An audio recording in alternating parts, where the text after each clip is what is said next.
Hey, I forgot to hit the go live button. I said I hit that 30 seconds because I was trying to hook my battery pack up to my phone so it stay charged. That's why I need a few more seconds. So I just hit that. And then I hit the intro. I forgot to hit go live. But hey, I finally realized about middleway through. I'm par for the course, doing my UGL. How everybody doing this morning? Glad to see y'all up in here. Says we got 12 peeps in the house. That's good. That's good. Already at 2 in the morning. That's pretty good. Um, Update on Melissa and Hog. I sent him a text today. He said no, going into the third day of it and still feeling rough, which I know they are. I had it. It takes every bit of a good week to really start coming around a little bit, and it takes 2 to 3 weeks to get rid of all that flammage, but it takes 2 weeks to really get to feeling a little bit like yourself. So I don't know how much longer they're gonna be down, but right now what they need to do is hydrate. Like Cracker said, while you wait, you hydrate. So they waiting to get well, so you hydrate. And that's what they told me when I had it. That's the best thing you can do. You don't really feel much like eating, but you feel a lot like sleeping. And that's the best thing you can do. Let your body build up your immune system naturally. So let's remember them, keep them in our prayers. Mr. Ernie, I hear you went to the heart doctor yesterday and your heart was stopped up. It did some kind of bypass or something on it. What? I hadn't heard the rest of it. I know you went live, but I didn't get in on it. But I was trying to get a little shut eye. I've been up all day, so I apologize for that. But CP, what's up, buddy? Ernie Brown, up in the air, Aaron. Happy New Year to you too, bud. I hope this year is coming up is the best one you ever had, my man. Eugene Brooks, what's up? Chris Everett, yeah, JBT, what's up? What's up? Let's see. Tim Elena, how you doing, brother? Maintenance man without a wrench ain't right. Oh man, you ain't got no wrench. I know daggone well I give you one. Well, I have to do it after the show. I can't on this phone. I can't do it during the show. I ain't got no laptop, so I'll go back and watch a replay, and I will make sure you won. I know I done it before. I don't know why it keeps. I think it's the second time you done that or something. You lost your wrench.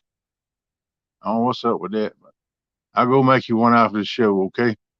That's the best I can do for you right now, CP, unless I end the live. I'm sorry, brother. One day I catch up with technology where I can do stuff at my fingertips. But I need some decent internet at a cheap price, and I ain't found it yet. And there's a link. Anybody wants to come up and help me out tonight, I greatly appreciate it. I kind of want to talk a little fishing with somebody tonight. I want to pick a few people's brains. I want to talk about wintertime fishing, not necessarily ice fishing, but I like to talk about cold weather fishing. The approach you use. Do you fish different? Do you lean just toward the deep holes? Do you put your bait directly on the bottom? Do you try to float it up suspended some?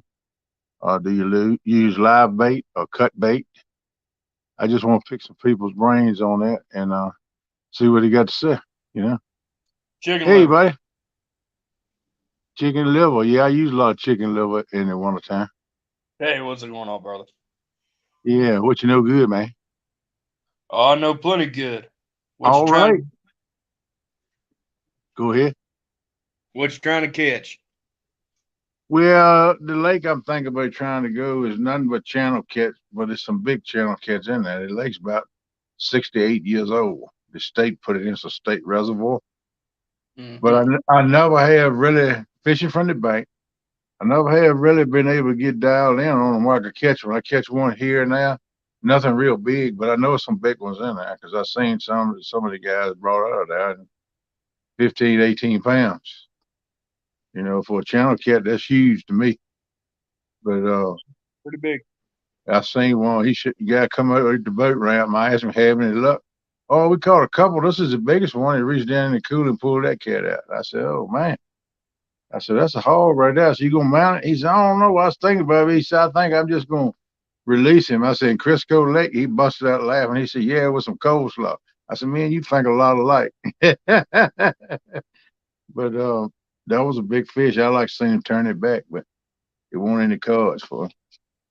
But I just want to see what. Hey, Kevin, how you doing, Palmetto? Mr. Mark, Mr. Flathead, how you doing, Catfish and Crappy? Welcome in, y'all. Robin C. I got to catch up here, and I'll be with you. Wolf's Den, Daniel Barnes, how you doing? And Mr. Molina still hanging with us. Eugene Brooks, JBT still with us. Chris E. What's going on, Mr. Kamel Muncie? How you doing, brother? Welcome to see you here. Uh, yeah, I was wondering that too, Mark. He up this hour. Ain't like Kevin. Most of the time he dreaming about fishing this time of night. Glad he's in here though. Glad to see him, man. Glad to see him. I don't know whether it's because you got insomnia or you just got gas and Anna run you to bed or what it is. I'm glad to see you up in here. Yeah. Robin C. Hello, girl. Let's see. Welcome to my world. Hope you don't lie. I know. It's all kind of stuff going around right now, Mark. I know old lady Melissa's down and out right hard with that, you know. Let's see. Our schedule has been thrown off by crazy food, bad hours, and midday naps. Yeah, midday naps will ruin your night sleeping. I found that out too, Kevin. Trying to find the bottom of this thing. Gigability. What's up, DSC? How you doing? Welcome in. American Honey. Hello. How you doing, girl? I don't think I talked to y'all since Christmas. I hope all of y'all had a great Christmas and nobody got a bag full of coal. But look on the bright side, if you do, you find you something to burn it in. You got some heat, you know. Just make sure you got a pipe going there. Sack the smoke would kill you. Lord. Brandon, what's up? Brandon's Outdoor Adventures. Glad to see you up in here too. Let's see. There's a bottom in this thing somewhere. I swear it is. Ken, if you're using dropper loop rigs, use with a two 6/0 circle hooks and one at a time for channel cats. I usually set up three rods like that and the other three with regular Carolina rigs and 8/0 circles. That's what I was thinking about doing, JBT, is just a regular Carolina on the bottom with cut bait. And then I got thinking, I wonder if I ought to get it up off the bottom a little bit. That drop rig you talking about will work good to raise it up just a little bit. Don't have to be much. I'm thinking I'd like to raise it, but I want to try that. So, what's then? I want to pick your brain. What you use chicken liver, but how you rig your chicken liver? Do you run it where it stays on the bottom, or you suspend it, or you do both, or what? I have it on a. So the way I set mine up is I have me barrel weight riding my line so that I can choose what depth I want to set my bait at. Oh, okay. So all you do is just you pretty much peg it where you want it at, or something. Yes, sir. Normally, what I'll do is I'll take and tighten my line down and let them have at it on the bottom. That's cool. I ain't never really thought about that, but that's a good idea. I used to run a peg of weight and stuff like that, running from the hook different depths, and put a float right there where I come off the main line with I make like a leader, kind of like what uh shoot, I can't think of his name, man. I'll think of it a little bit. He does that two hook rig where he makes that loop and then he puts the hook on it. I kind of do that, but I also put a cork on that where it help hold it up more. And run it a little bit. The leader, I make it a little bit longer, like about 10, 12 inches, and the cork about halfway, so it kind of help pull it up. I run rigs like that before, but it's been a long time since I run them. But I've caught fish like that. But since I've been doing this YouTube, I fish more than one a time, and now than I usually do. Most time, one a time, I don't fish much unless it's a warm day, unseasonably warm or something. I might go try to hit a few crappie, perch, or a brim, something like that. And most times during the one I hunt.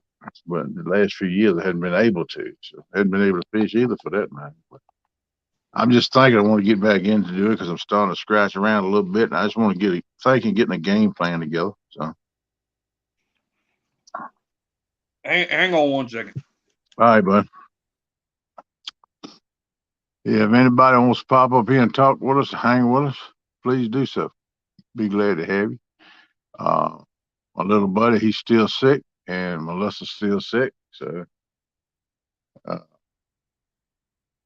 I'm praying for him. And he said he's still feeling rough this afternoon. I sent him a text because when you feel good, you don't want to say much no way. So I don't push him, try to talk to him much. I just sent a text that, hey, hope y'all staying hydrated and feeling better. And he sent me one back, said going into the third day, we still feel kind of rough. And he said just like to sleep. And that's the way I was when I had it. He didn't feel like talking to nobody. Mark said cut shad on the bottom shallows during the day is where I would start. Yeah, I was thinking that too, the shallow water in the day, especially if it's a bright sunshiny day and it warms up, say, around 50 degrees during the day.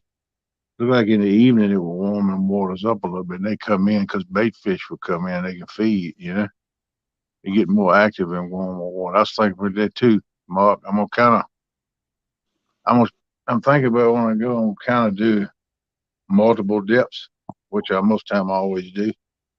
The deepest spot I can find, and then work to the shallow. Sometimes I don't run it 3 or 4, 5 foot off the bank. I just plop one out there because a lot of them fish when they come along feeding, they work at banks.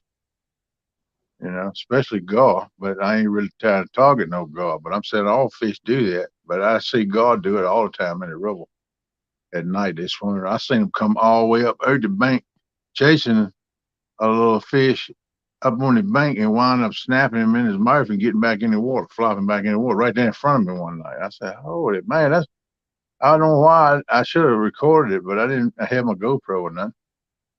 But I So, should have. I wasn't even live that night. I wish I had been. That'd been awesome. KP, You. here's the way I usually run my rigs.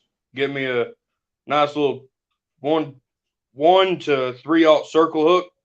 Uh Where's my and a barrel weight about three quarter an ounce to an ounce. okay. All right. Now I like to use that braided line or spider wire. Yeah. So I run about 80 pound on it, and then I'll run a 15 to 30 pound mono leader. Yeah. And I'll just let this barrel weight sit. And when I reel in my line, I can determine how far back I want my Yeah. weight to sit from my hook. Right. I got you. Do you fish heavy current in rivers or lakes? Or what do you fish it in? I have before, and I will again. The heavier the current, the more weight you're gonna want. I Right. mean, To hold it on the bottom. I get that. I was just uh, asking where you run that rig at. Do you roast fish rivers or lakes? But you told me. So, this this specific rig here, I actually run this in the lake, or I'll okay. run it where there's low current, like half mile to a mile. Right. Right. See, the main waters I fish in is right there. I call it the Lake Gaston River that comes over the Curd Dam. It's where Tom's at.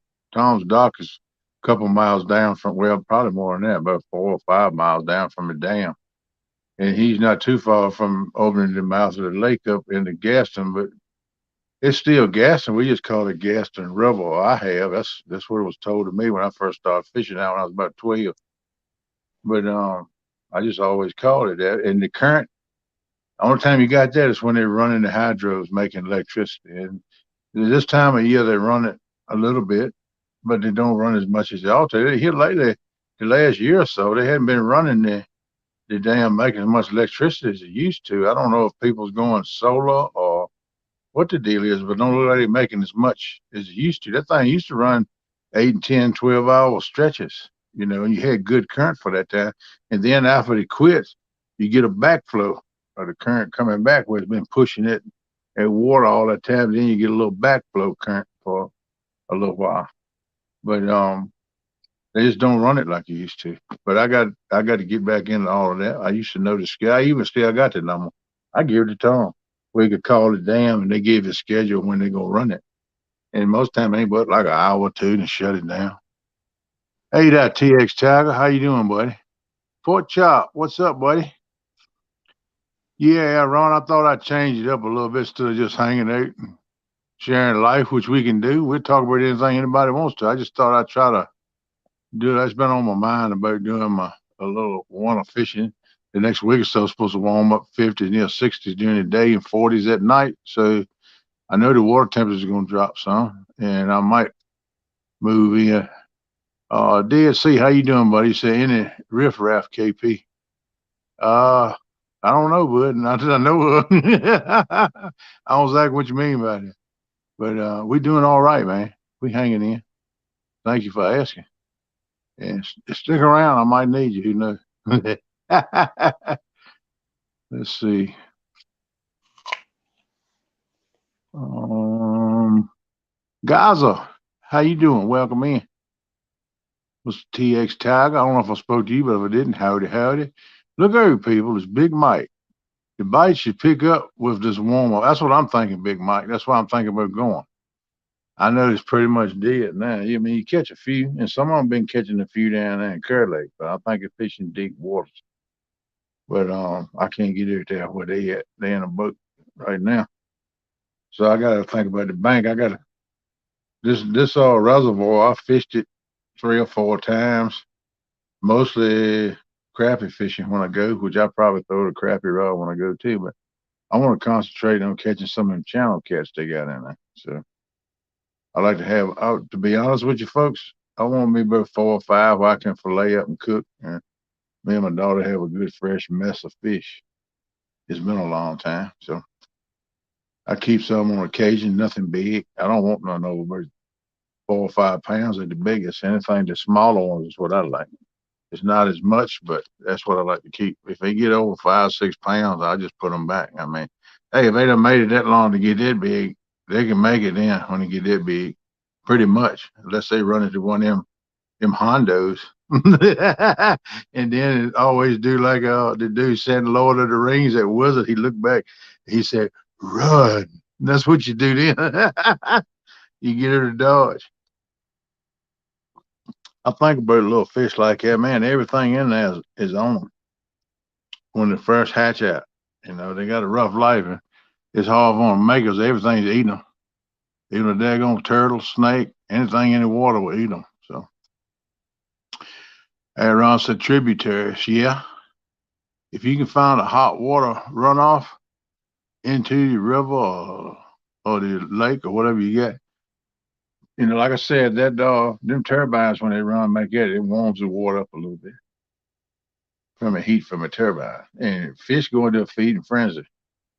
But the thing of it is, you can't get up in there with no boat for about a half mile to the dam. Or you could, but you probably won't get out because this houses in our bigger, this rocks in our bigger than houses.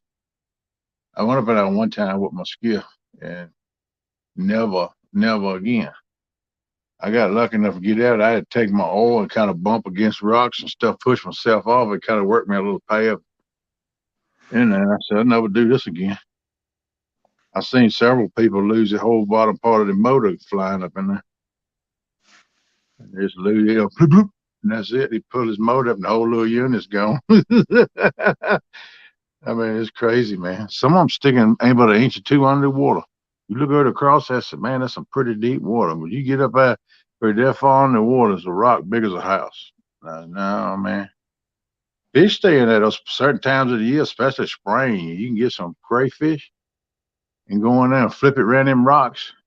Man, you can burn big, large mouth up and crappie, all kind of stuff eat up in there. Some great big bass and crappie and perch up in there too.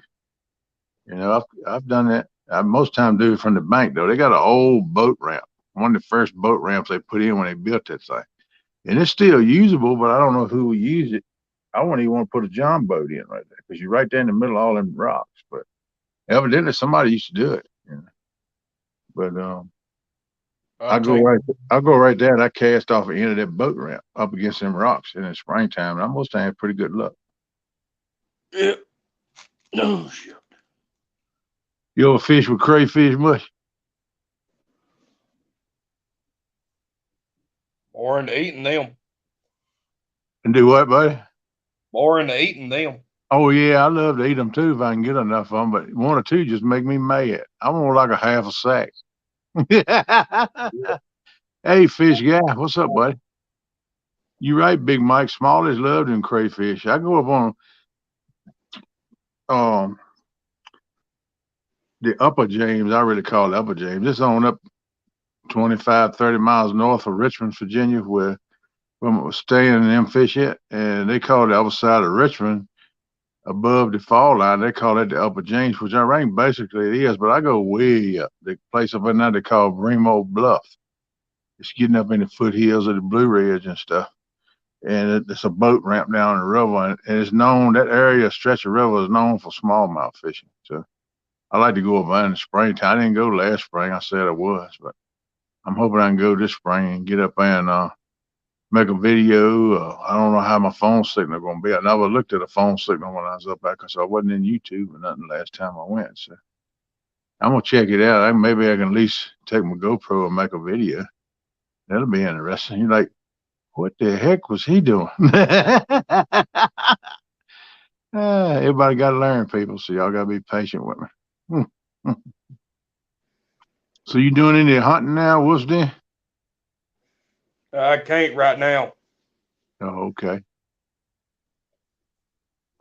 Dead Sea, not in this lake I'm talking about. It's pretty close to me. I can get there in about 15, 18 minutes. It's a state reservoir. As far as I know, the only catfish in there is channel cats. But they do have those because they got it wrote on the sign of the different fish that they stock that lake with. But that lake is 68 years old. So when they made it and stocked it, the fish, some of them ought to be right good size by now. I'm sure some of them done died of old age, but there ought to be some nice ones in there. And I'm on a mission to find out, you know. And you can't use over 10 horsepower. So I got a little small trolling motor I used to use with a John boat. I thought I might put that on there and carry me 2 or 3 batteries with me and just troll around out there in my skiff. I can do that without the motor running. Put that on the back and just use the electric motor and go out there and anchor in different spots, try to find me some, you know. Just leave my motor up because I don't want the game warden messing with me. I leave my motor up, he ain't gonna mess with me. I see big bass boats in there all the time like that. Nothing over 10 horsepower. So, which ultimately one day I'm hoping to get me like a 14 or 16-foot V bottom, deep V, and just fish rivers and reservoirs, stuff like that, and put a 9.9 on the back of it. That's what I want to do. But right now I gotta get what I got running. You know, first things first. So I'm gonna be fishing in the spring. I'm not a ice fishing. Heck no, I don't either, bro. You wouldn't get me on ice. I don't care what you offer me. I don't care. I ain't getting out there. To me, getting there down in a little hut and starting a heater and sitting on top of ice, that's a bad mix right there to start with. I don't care what nobody says. Oh, it's maybe so. And I guess if you grew up, like I said, in Minnesota or Illinois, Iowa, or somewhere like that, and that's the way you fishing at one time, you grew up like it, maybe they handle it okay. But as far as me, mm-mm. Our lakes and rivers and stuff don't even freeze up solid enough to get it down no more. They did when I was a kid, but our winters don't get as cold. This blast of cold we got is like the winters we used to have when I was like 8, 10 years old. And that pretty much rules the fishing out for me. A lot of days I won't get out any hunting because of the wind. The wind was so bad in the wintertime. Cold ain't so bad if it's still. You can wrap up and stay pretty cool. But when you got that northern wind blowing, when it'll cut through layers of clothes, man, you got to have some heavy duty thermal good stuff. But still, I get cold, especially when it's blood thinner. So I don't mess with it when it gets that cold, hunting or fishing. But you should come bank fish Cherokee Lake with me. Where's Cherokee Lake at, man? Talking to Big Mike, I know, but I was just interested. So I lived in Stafford when I was 16 for a summer. Stafford, Virginia? Hey, around. I was wondering, you had some good fish. You probably fished the the Potomac, didn't you? All right. I like to see that, Big Mike.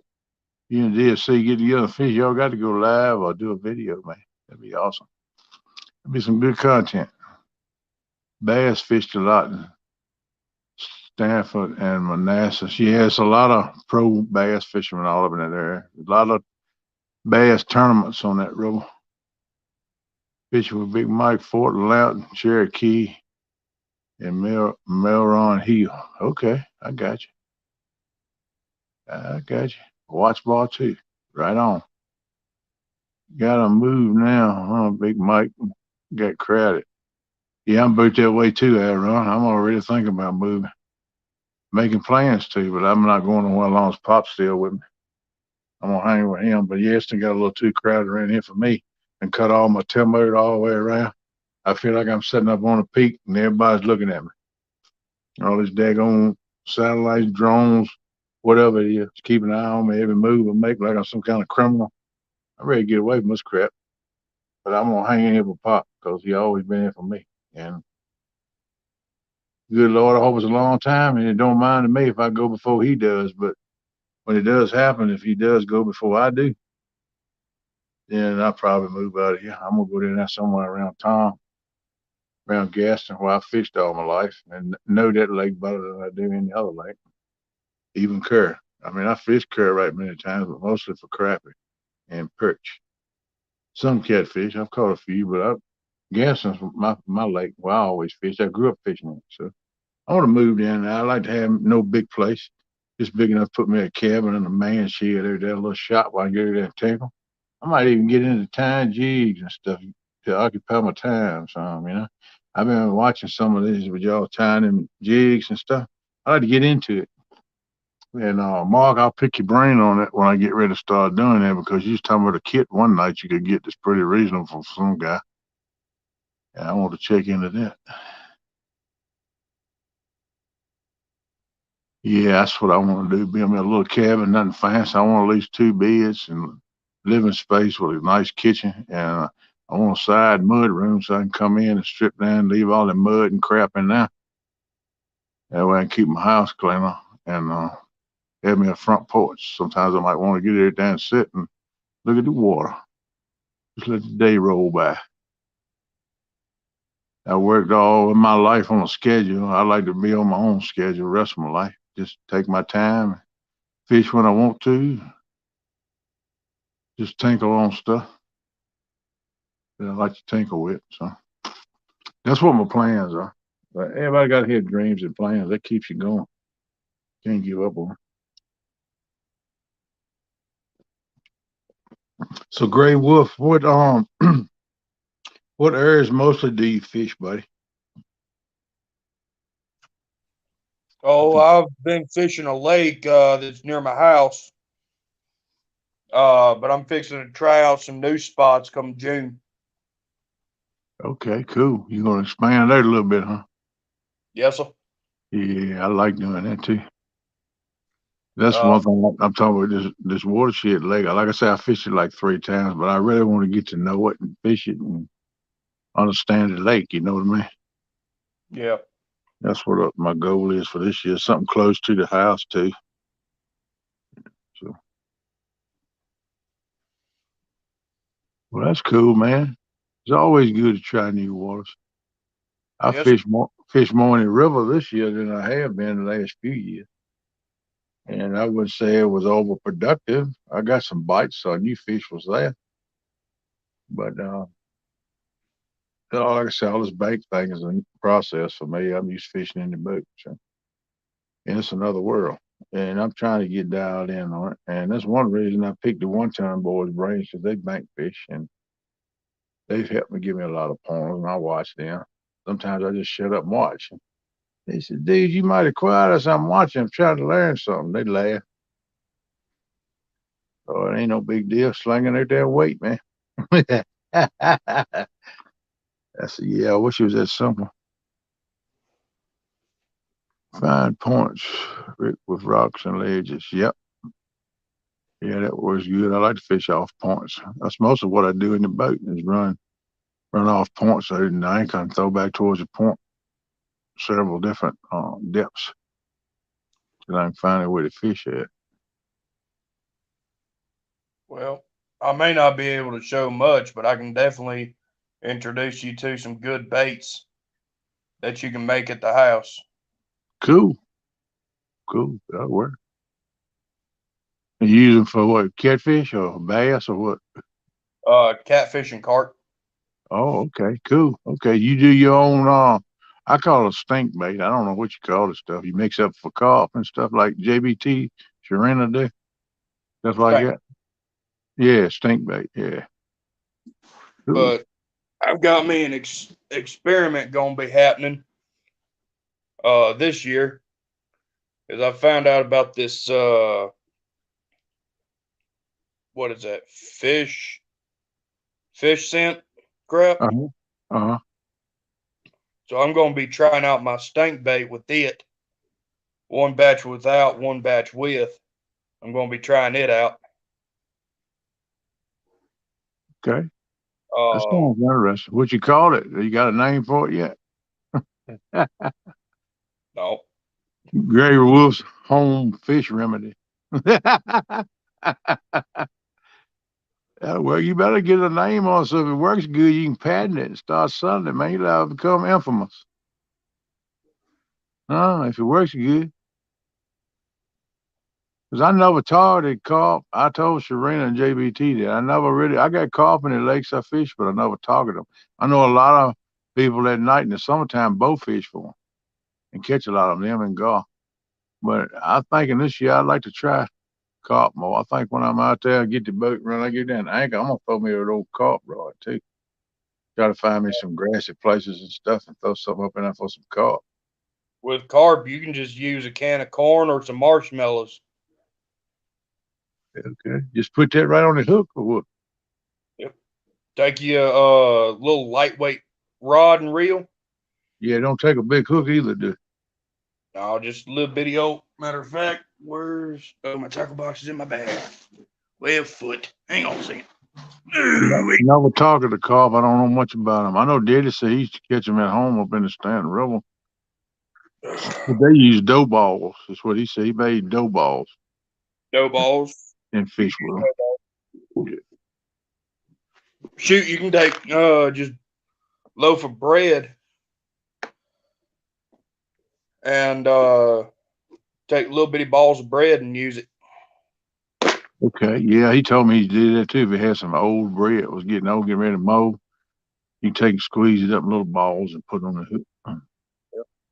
Yeah, he told me that too. But he Well, said you could catch them like that up in the river when he was young. there we Thank go. you, Aaron. Said doing good, Kenneth. Keep it up. Good night. I will always be respectful when I'm here on Fish Talk. Love fishing, bud. Yeah, I do too, Aaron. And I like to try to get doing a little bit more of the fishing deal. I'm probably gonna have to sit down and come up with some game plans. Maybe try to invite a few people up, pick your brains on different subjects and stuff. But that's kind of what I'm leaning toward doing more of. And I think if I can do that, it would good. We still have our hangout, uh, having a good time talking stuff. Otherwise, sharing life. I like to do that too, but I want to get have more shows on fishing. So You can use a little hook about this size here. yeah, Itty bitty. yeah. What is that about a 4 or 5 out? Something like ain't that big, is it? Ain't even an all. This is a Yeah, just on down that. Yeah. number. If you think about it, carp don't have a big mouth no way, just a little circle mouth on the bottom that suck everything in, so it don't have to be much that way. Shoot, I've actually caught carp on hook this size. I heard that. Yeah, I don't know if I got any. Well, I used to have some when I fish pan fish and stuff regular, but I don't know. I gotta look in my old tackle box. I keep that in my truck with my new one too, with my catfish stuff. But I had to check it out. I might have to invest in some more hooks and stuff. Get lined up for that. I have to try that. Well, how is cat carp's mouth? Are they tough? Are they tender? Will the hook pull out easy? Are they pretty tough mouth? Um, I'm not too sure on carp. I've only caught a couple of them. Uh, The last one I caught,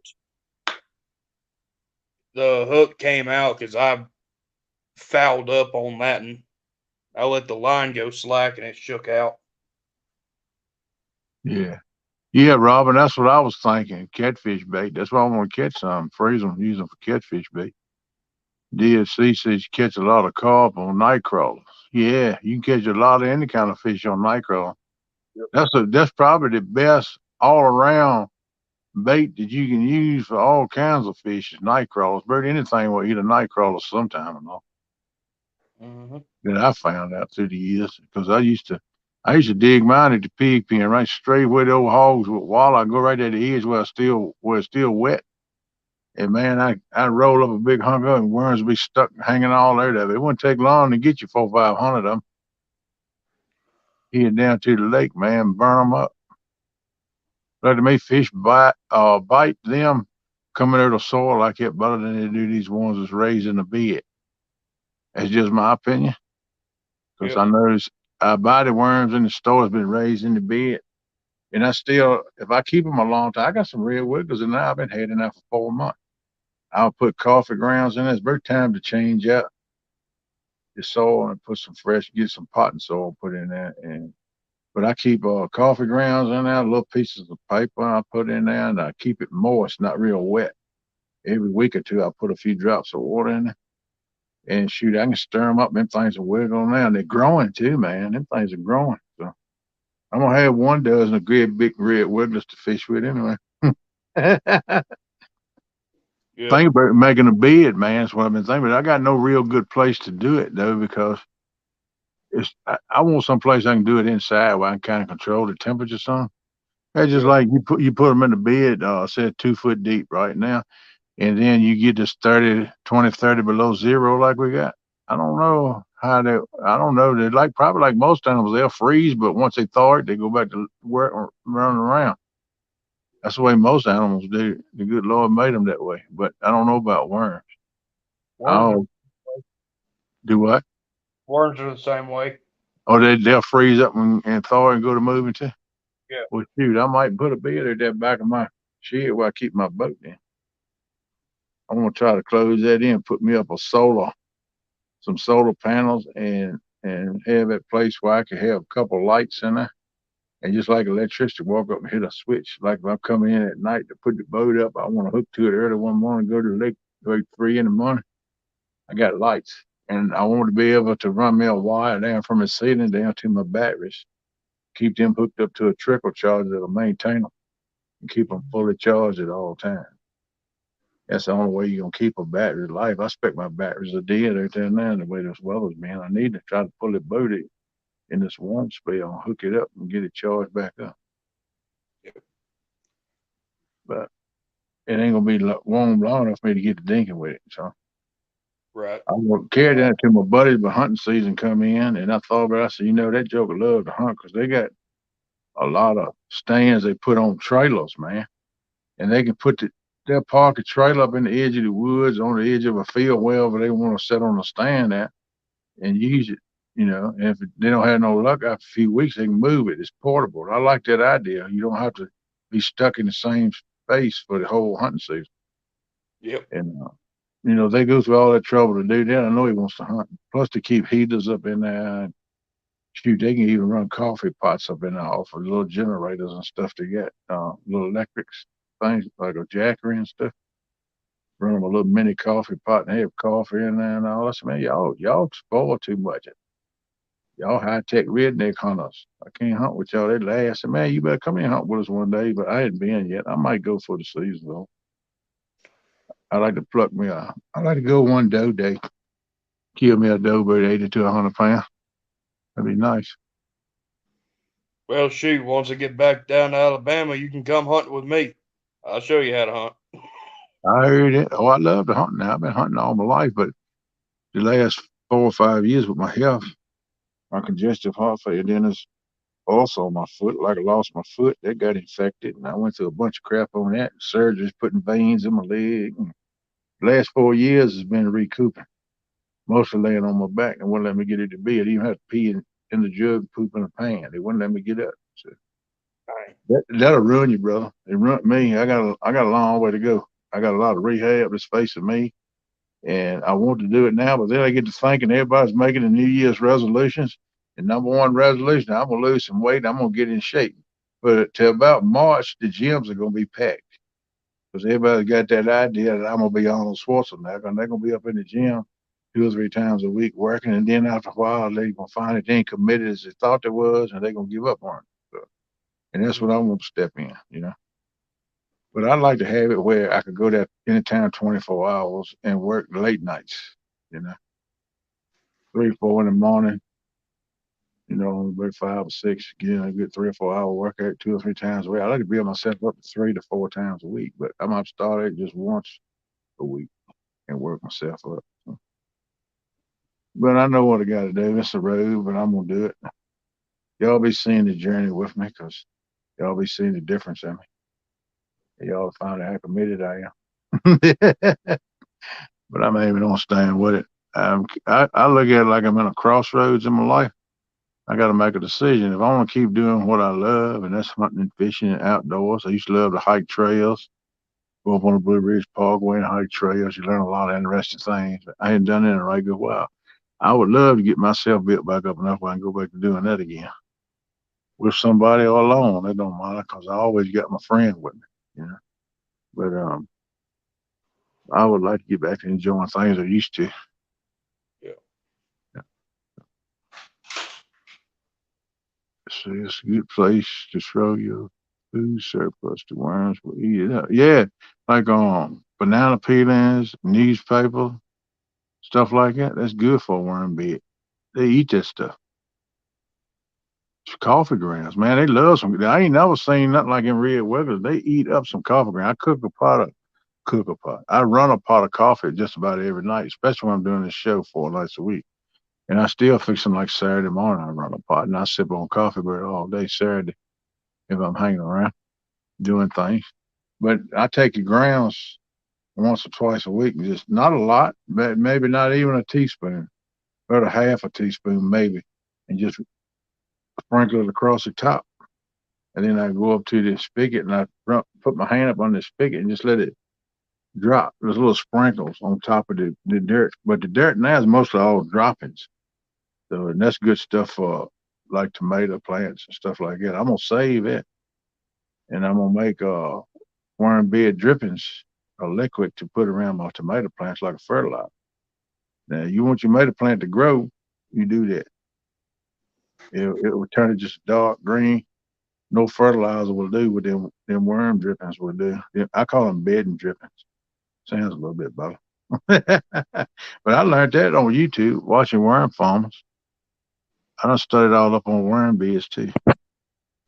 I don't know several different things I want to get into, but I don't want to get into much anything right now. Right where I'm at, I want to wait uh, till if and when I make my move down to the lake, and I'm gonna set all that up.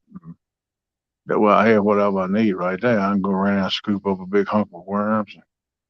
Or either if I'm gonna crappie fish, go over to the red wiggler big, scoop me up a big hunk of red wigglers, get in the boat and go fish. Yep. Or if I want to fish off a dock, I want to have me a boathouse, put my skiff on and a lift to lift it up so I can keep it on there most of the time. And I want a dock with a railing around it because I'm wobbly and I don't want to fall in the water. So I need a good sturdy railing. I'm gonna put me some rod holders and stuff on there where I can put rods in it, and I'm gonna fish off the dock sometime too. But that's what my goal. That's what my goal is. You know, I think I got a way I can figure it out where I can do it all, and hopefully, because I don't want nothing big.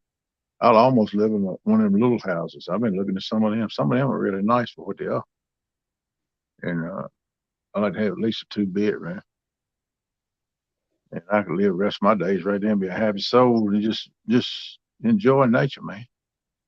It's Yep. like that song. That's where I find God. Yeah. Out on the lake.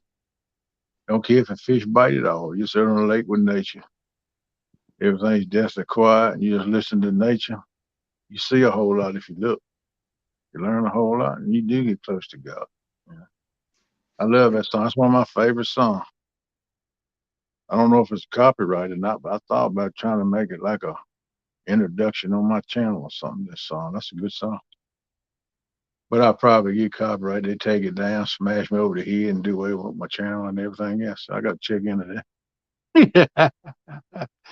I like using onions, garlic, and celery in my worm. Gives them a strong smell. DSC, that's amazing. Yeah, Robin C says worm tea is great for the plants. You're exactly right, girl. It'll make them bump and jump. I But never thought about that, DSC. That's a good idea. Onions, garlic, or celery in the worm bee. It gives them a strong smell. I heard it.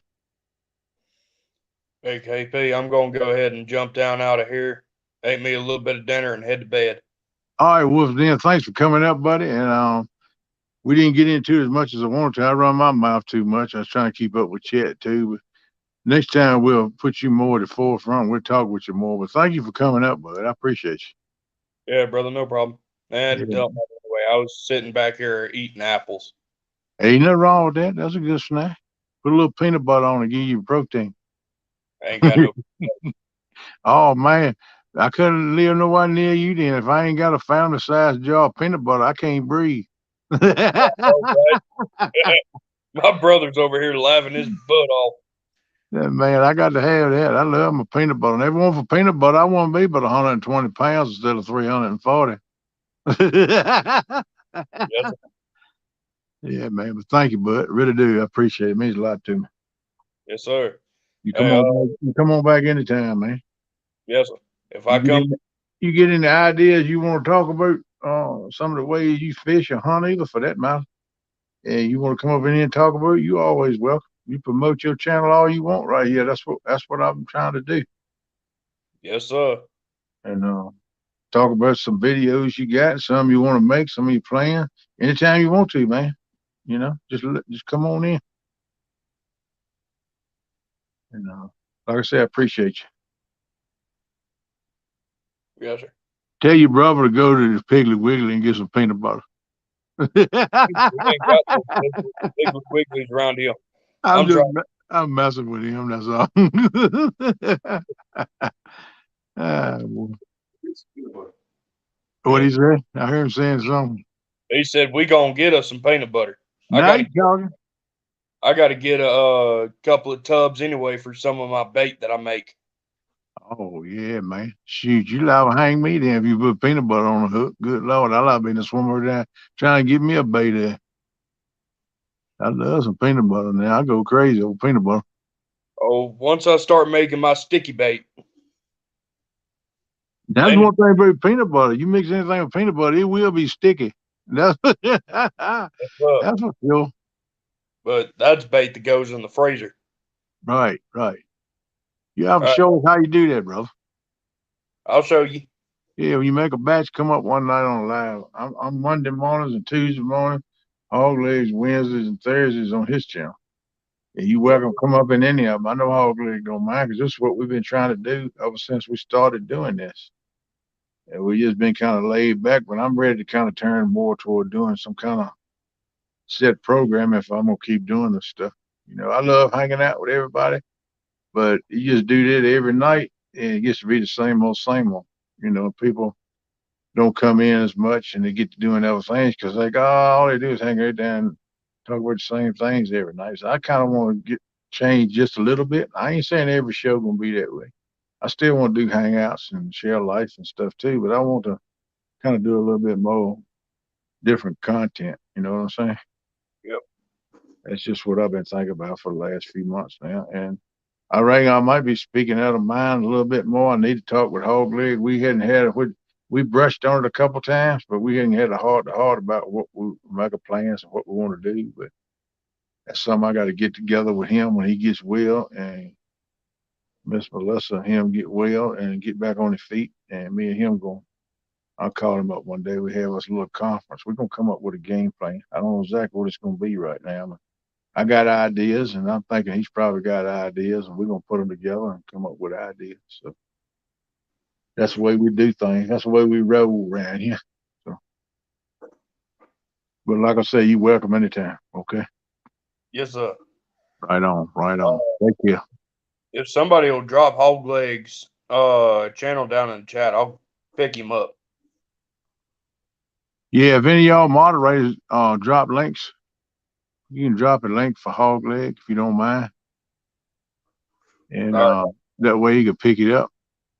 And you can drop links for anybody as far as that go if anybody wants to. I know Melissa most time takes care of that, and there's few people that pick them up. And people say, well, everybody in there has already subbed everybody. Maybe so, but sometimes they take you away. It took me away from a lot of subscribers. So I pump and check, resubscribe if I need to. And there's a few people that'll pick them up that hadn't got them, so it's a good idea. Yeah, sure. What's going on with Steve Adams? Welcome in, buddy. All right, y'all. Have a good night. All right, buddy. You too. Sleep well, man. Like I said, Yes, thanks for coming. Yes, sir. Thank you for having me. Yeah, man. Anytime. You got a standing invitation. Yes. Later, bud. Yeah, anybody wants to come up? The link's at the top of chat. Just tap on it. Come up here and visit with me a while. My buddy, he's sick with COVID, so that's why he's not here. Miss Melissa ain't in chat because she got it too. She started out with it first, and he's full-fledged on them right now. I think right in the middle of it. They're like going into the third day of it. So I know some of your dad has had that. I know I have, and I know how I felt. I didn't even want to talk to nobody for 3 days. I didn't even know I was in the world, to be honest with you. So that's some rough stuff. So we need to keep him in our mind and prayers. Let's keep Ernie and Chrissy in our prayers and thoughts too. Ernie just went to the heart doctor. Something wrong with his heart. I ain't ready to talk to him to get a good clear thing on it. I know he went live tonight, but I didn't get to see it. So I'll pick his brain tomorrow sometime. I'll call him or I'll talk to him on Messenger or something and see what's going on with him. If he's not busy, I don't know how quick they're gonna start working on him. I'm sure it wouldn't take too long. It has anise flavor. That anise stuff, Steve said, that's some good stuff to use. I hear a lot of people talking about that this year that they use that when they mixed up bait and they put it on bait, cut bait, they froze and stuff, and let it soak in there. Chicken or even cut bait and stuff. Mr. Adams, if you want to, come up here and talk to me for a little bit, brother. Help me out. Just click the link up on the top of the chat and pop in for a minute if you want to, sir. I'd appreciate it. You don't have to stay long. When you feel like you need to go to sleep, then go to sleep, brother. But I like to say howdy. And you can tell us a couple stories that you're always so good at. I love to listen to them. And KP, you more than welcome up on my channel too, anytime you want. All right, Wolf's Den. Thank you, brother. I sure do appreciate that. Hey, that was Steve. Howdy. Thank you, sir. Thank you for coming up and seeing me. Yeah, So how things down in Mississippi, man? Still cold? It's 31 right now. Well, that's better than it's been being, ain't it? No, it's been colder than that. That's what I say. It's better than it's been being. It's warmer. Oh, yeah, better. Yeah, it's better. Yeah, it's a little bit better. It's a little bit better here than I think it's low. It's gonna be like 25. It's been being single digits, so it's a little bit. It's warming up. It come a big snow in North Mississippi today. Oh, really? Yeah, CP got a bunch of snow, and I had a buddy that was coming back from Memphis, and he shot a little short video and put it on Facebook. And the field was plumb white with up north. They're putting that good stuff in the ground. Yeah, y'all got me interested when y'all got talking about raising worms.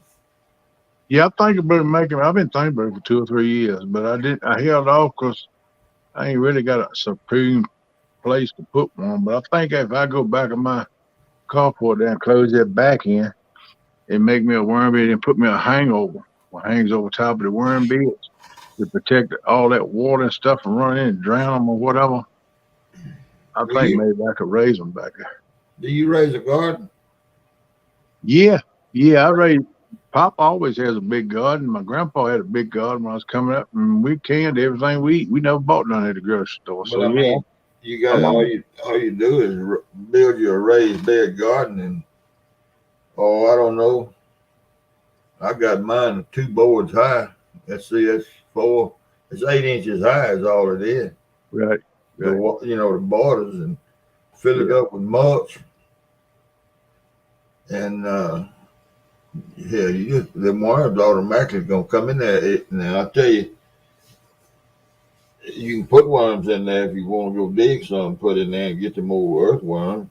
yeah, But you have to be careful with fertilizer.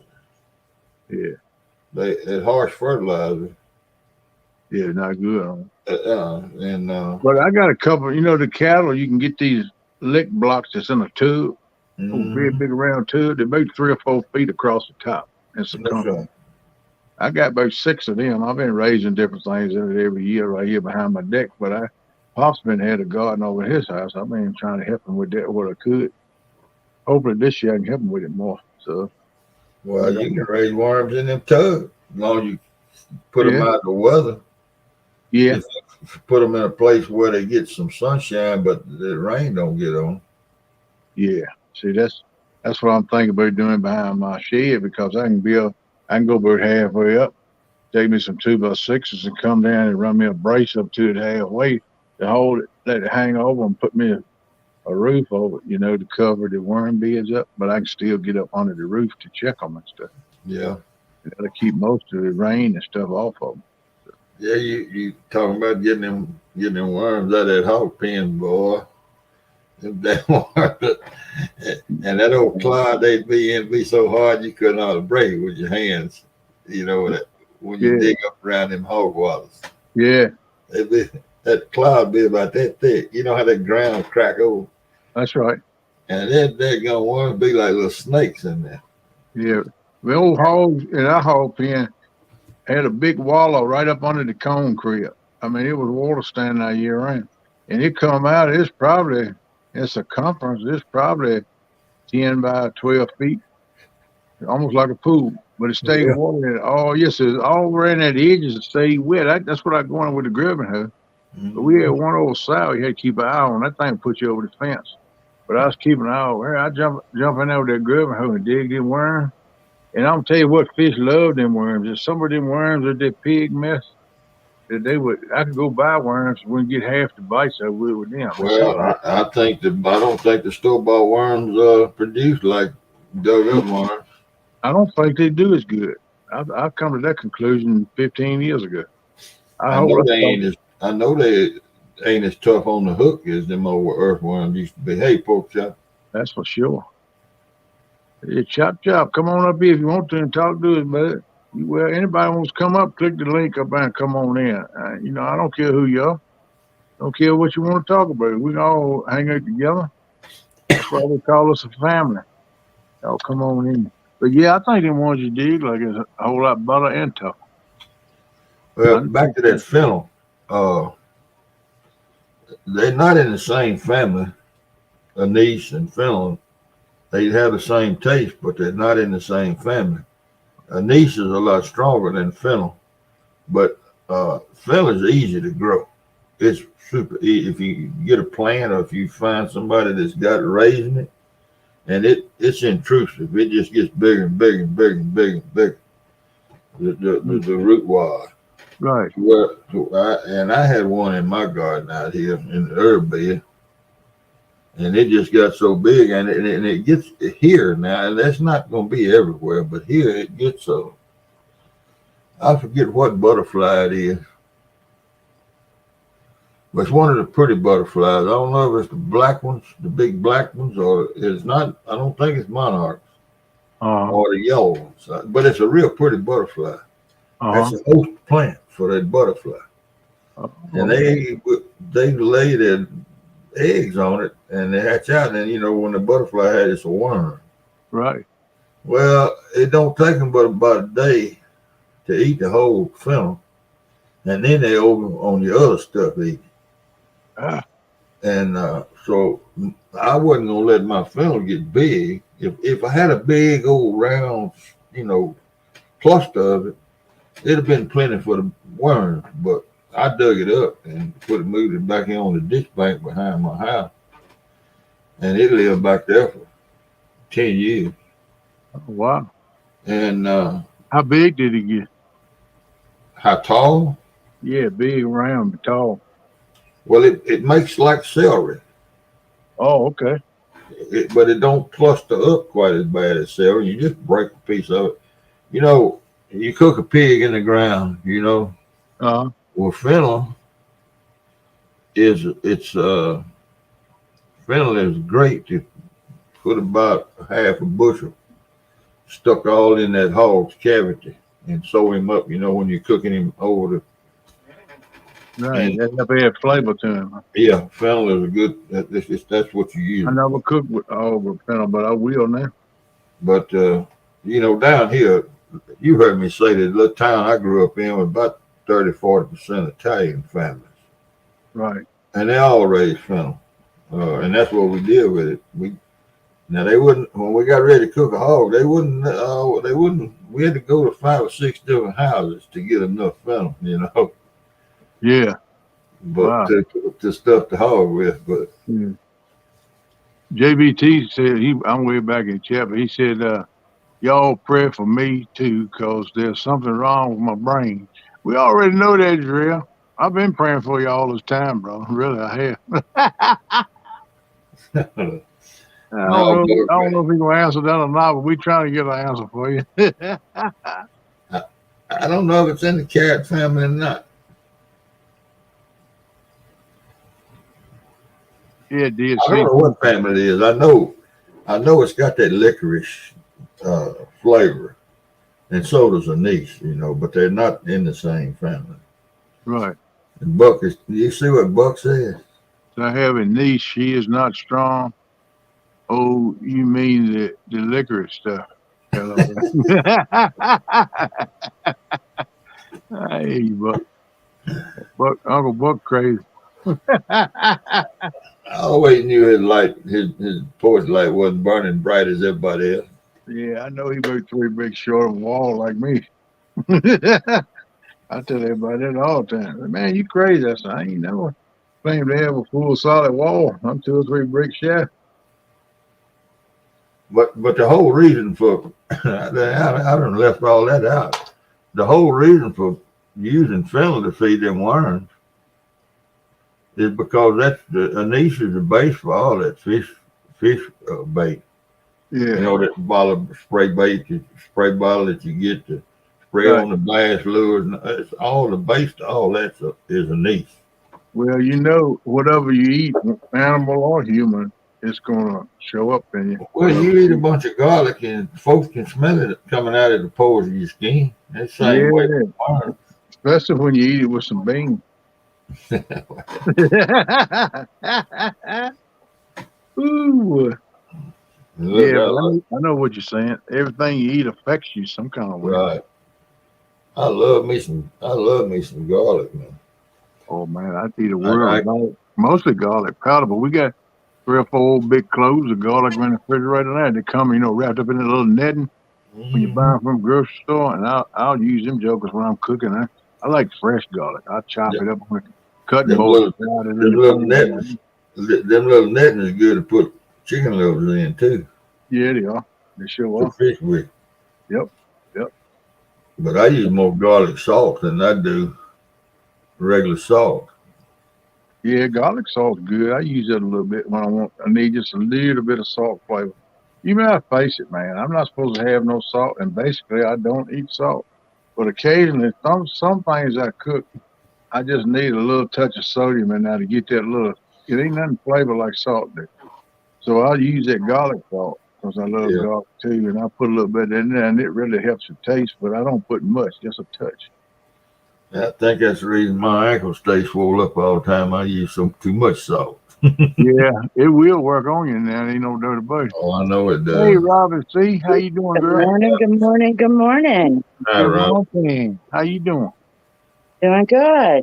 How are both of Yeah. you? Oh, I can't complain.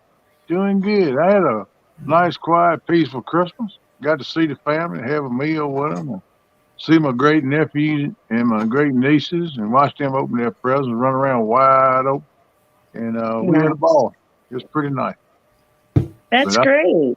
yeah, I just spent Christmas Day just sitting there in the house by myself and a little dog, and my daughter went down to grandma's, and they wanted me to come down. Now I told them I was gonna hang around here and keep an eye on the house and everything cold as it is. So Yeah, I I just don't hung blame you. around here, nice and peaceful, quiet, and me and the good Lord done a little talking. So it was a good Thank you, Christmas. Chris. I enjoyed it. How about you? How was your Christmas? It was very nice. I bet it was. I know you cooked up a world of food because that's what you do. Yeah, we had ham and mashed taters. I mean, it wasn't a great big thing. Hey, Sorry, one of my dogs is whining. Dusty, that- quiet. that's because you gotta love the dog. Love that dog. Get him over and rub on him, love him. That's what's wrong. You done spoiled him. He's in bed. He needs to go to sleep.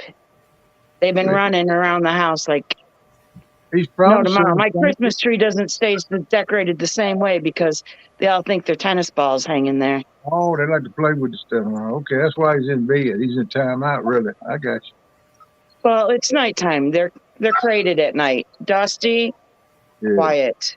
Well, you see, that's why he's bothering. He's probably thinking the same thing about you. Well, why ain't you sleep? What you doing up here? Mom's in the living room. It must be morning. Yeah. How about you, Steve? Y'all doing any traveling for Christmas, buddy? Stay close to home. No, we went to my youngest son's for Christmas Eve and Christmas, and then we going up to my other son's house here in a day or two. All right, buddy. For a couple of days. They live so far apart. We can't go to. We have to do it like that every year. Yeah. Well, They that's good. they come to our house on Thanksgiving, and we had to go to theirs on Christmas. Yeah, well, that's good to get your old buddy at the house. You need to venture there once in a while. Well, that's your opinion. Yeah, well, that's my opinion to myself, too. I need to get out of here some, too. I'm thinking about getting there today and take a little gallivant around 10, 15-mile radius and see what's going on. I was thinking about going up to this fish and tackle shop I haven't been to yet to see what they have to offer. Well, they See probably what got Jake has. some after Christmas specials. Yeah. Dusty, enough. He go quick. You got him spoiled. Oh, he's spoiled rotten. Yeah. Most pets are. But Williams, I'm 52 cards short of deck. The only ones left are the jokers. I hear you, Buck. I'm about the Robin same way, my C. friend. Robin C. Robin. What's that? You see, look over here by me. Aw. You better watch it when you take your hand away. He gonna smack you. He's not even moving. He ain't even jumping or nothing. And he's been asleep since 2:00. He's sound asleep, huh? Dusty, quiet. He's in a cozy state of mind. JBT said, "Look, don't forget to buy me something, Robin, when you go to that bait Yeah, I'll shop." buy you something. I'll buy you some weights to weigh you down at the ankles. He's like, "Help! I'm stuck and I can't get up." There'd be no running after those fishing poles as they bend over then, JBT. Sorry, let me go take care of this dog. I will be right back. All right. He's all right. He ain't bothering nothing. He's just being himself. He's okay. But I understand you got to show him some discipline.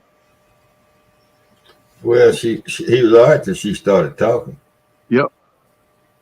It woke him up then, I think. I think he might have been asleep. And he wants to be over where all the talking going That's on. what I told us. You need to get him here one rub on him. He just wants some attention. That's all it is.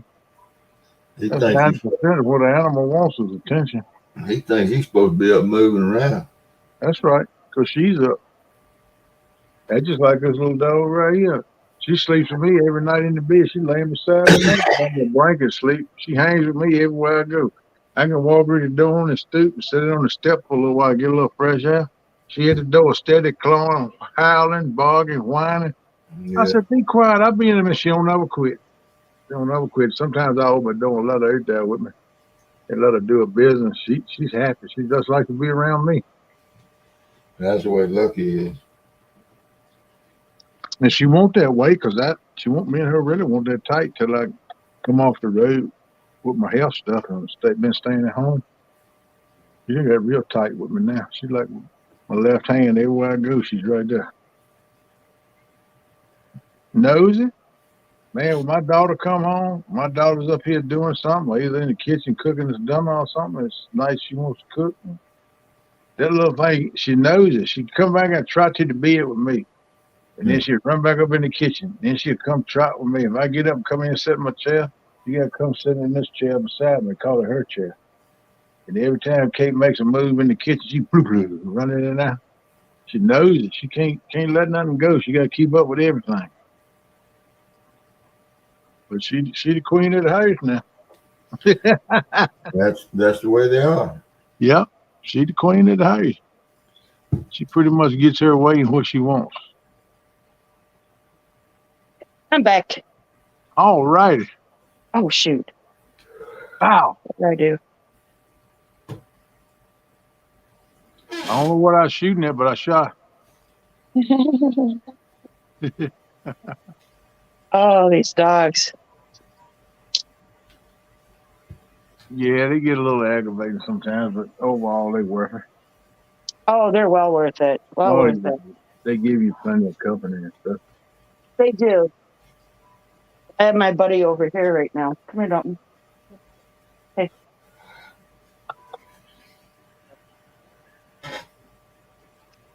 Go lay down.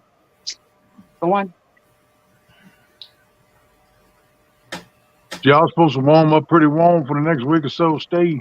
No, No. that's what I was just looking at. The high today is 41, 43.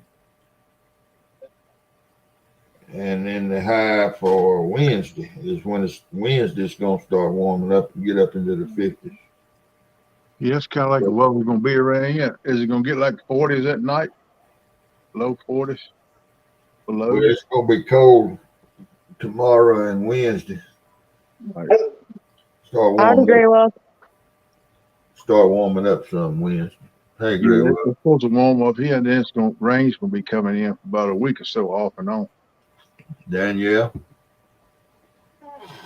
what's up, girl? Gray Wolf, he's up back in chat. He was up on panel with me. I appreciate him coming up here. He was talking about his carp rigs. He was talking about his carp. Do you fish for carp, Robin? I have. I fished a couple lakes. I just started with the carp and catfish. Right. Pinpointing them, I guess, since September. Okay.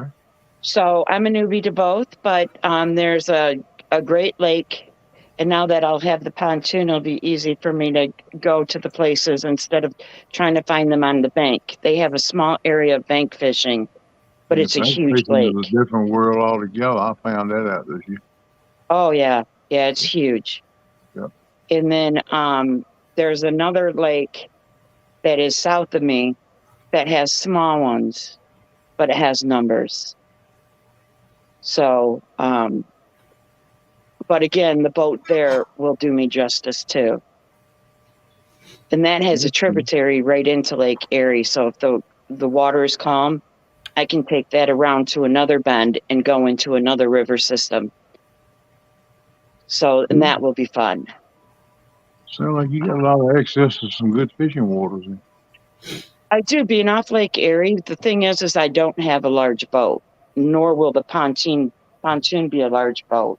As a matter of fact, the day that I was out for the last tournament I was in with the 3-foot waves, the pontoon looked like it was going to actually, topple over. Ooh, that's nice. Yeah, it was some high winds, big water, big waves. Huh.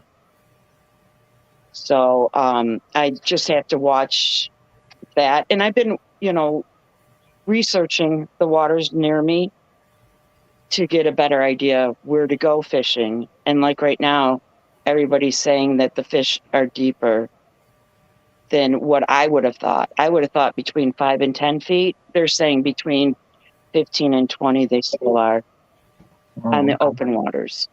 Right. Okay. So Great Wolf, you asked where's Brother Hogleg? He got the COVID. Him and Melissa both got COVID. So I'm going to think he's starting to go into the third day. And that stuff takes you about a week to start even think he's coming around a little bit. And 2 weeks to really start feeling like yourself again. At least I did when I had it. So I talked with him this afternoon. I sent him a text, and I don't want to bother him too much because I know how it was. And I didn't want to talk to nobody. But I sent him a text, hey, brother, just thinking about you. Hope you and Melissa are staying hydrated and resting. And he said, yes, we going into the third day, so we still feel rough, but we hanging in there, trying to stay hydrated, he said. good. So they dealing with it. That's what you got to do. You got to give your body time to work it out. So Yeah, because if it gets into your lungs and it gets into the respiratory thing, that's the worst part because you keep that cough. well, My son, knock on wood. What it does, it gets in your sinuses and your lungs. That's what it does. My son has been the only one in the family who has had it. Okay. And he was almost put on a ventilator. They said the first day I was out there. I was out there for 3 days. I didn't even know I was anywhere. But the second day I come around, I told Kate, I don't know if I don't feel better in a day or two, you might carry me to the emergency room. Yeah, he was hospitalized for 5 or 6 days. Yeah, I fought it off, but man, for 3 days, I didn't even know I was living. Really, my eyes rolled back up. All I did was sleep, and every time I woke up, Kate come in and check on, wake me up, make me drink something, Gatorade or something to kind of keep me hydrated. Yeah, he got that COVID pneumonia. Yeah. So that stuck around. He even says now he still gets short of breath. So yeah, I still got it in me, in my sinuses, in my chest. I still get a cough sometimes. When I first wake up, my throat's clogged up. I got a cough and hack. I finally get some of that old crap up. I still got it in me. It ain't fully gone. I'm beginning to wonder if the devil gonna leave. I don't know. Well, thankfully, my grandsons didn't get it, Yeah, I don't want to see nobody get it. I don't care who it is. I don't want nobody to have that crap. That stuff, it done killed a bunch of people, and I was lucky enough to make it through it, and I made it through this new flu that they got going around. And that's just about like the COVID, too. I didn't feel much different than when I had the COVID with that. But I was tested and said it wasn't COVID, but it was that flu. And I said, I wanted to go see my mom for Christmas, but I just didn't. She's 82 or will be this spring, and my dad is 93. Yeah. I just don't want to expose them to anything. Right. And he's not in the best of health. She's pretty good off, but then I have my mother-in-law and brother-in-law here, and we go for a car ride if we want to get out. But other than that, he goes to this group thing, but it's a small group. There's only 4 of them that go with him, 4 and a driver. But still, that's potential for him to get exposed to it. But he's all right now. But we'll see. Hey, just trying to keep everybody healthy. Guerrero Bargrave, welcome in, my friend. Hi, Guerrero. But yeah, it was tough. I made it through it, but like I said, a week there was real rough. And I started coming around slowly, but I don't. And I'm all excited. Christmas got the bug in me. I have a tote that has all my equipment for the boat that I want to put on the boat. Okay. Or anytime I go, even bank fishing, because I have my bank fishing stuff in there as equipment. And then the next box is, its top one is the jig making. The second one is tackle. Okay. And then I have my bag that I take, depending on which type of fishing I'm shooting for, whether it's panfish, whatever. I'll put stuff in my backpack. And then will be my main tackle box, because I don't bring all my tackle out. My Right. God, Mhm. that'd be crazy. I most So- times got most of my tackle in my truck, but I don't take it out of my truck. Just basically what I'm fishing for at that time. But I got a pretty much a bait and tackle shop in my extended care pickup. Nice, nice. I have I have about 8 more birds for tomorrow's dinner for the dogs, and their wings are going to be clipped and put in the dehydrator. And once those are dehydrated, I'll cut off the skin portion with the feathers still intact, so it's easier for me to dye. And I'll Right. be dyeing some feathers for some jig Yeah. tying. Yeah, that'd be cool. But I want to get some bigger jig heads because I want to put them on as trailers for when I catfish. Oh, okay. Hmm. That's interesting. So I want to make some bigger jigs. Yeah. And since I have the feathers, that don't cost me anything, and then I have, the rabbit fur that doesn't cost me anything, and then I have golden retriever fur that I could dye that doesn't cost me anything. Well, you won't make them any cheaper. You getting your free supplies, some of it anyway.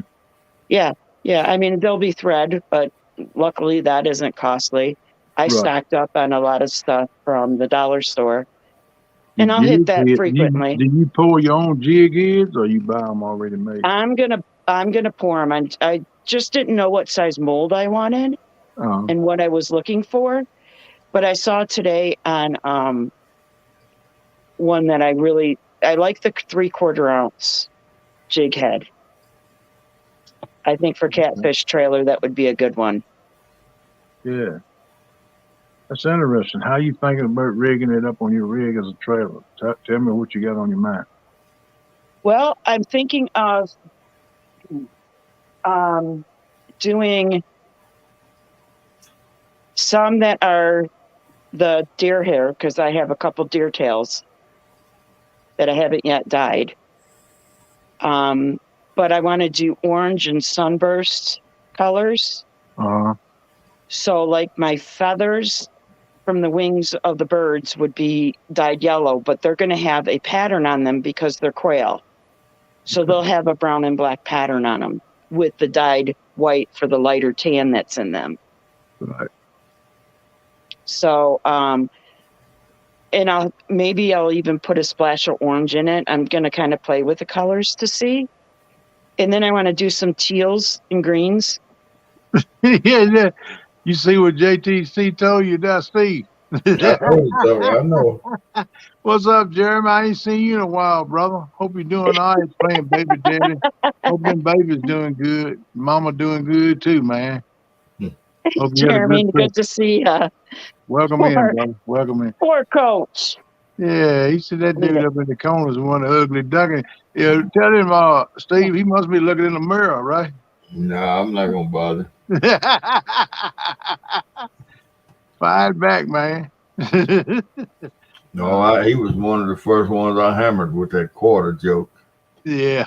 What quarter joke? You ain't never heard that, Robin C. I have not, coach. I told Jeremy when I first met him, I said, man, if I ever meet you, I'm gonna give you a quarter. He didn't type. And the minute he come back, he said, why are you gonna give me a quarter? And I said, because my mama always told me when I ran across somebody uglier than me to give him a quarter.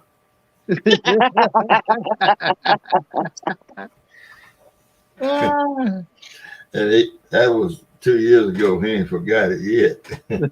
Oh, that's funny. Jeremy ain't gonna forget that. He like an elephant. He don't forget nothing. Hey, Rob Fox. That's pretty good, dude. Hey, Rob, how you doing? Welcome in. Good to see you. We got 32 people up in the house at 3:30. Go on, stuff. I saw nice you of ended your live early yesterday. Yeah, I started not to even do it at all. And I thought about it too with Hog Leg being sick, but I knew he wasn't going to be there because he told me he won't. And I said, well, there really ain't going to be nobody much there. Christmas night, everybody's worried from the holidays and chasing kids and eating too much.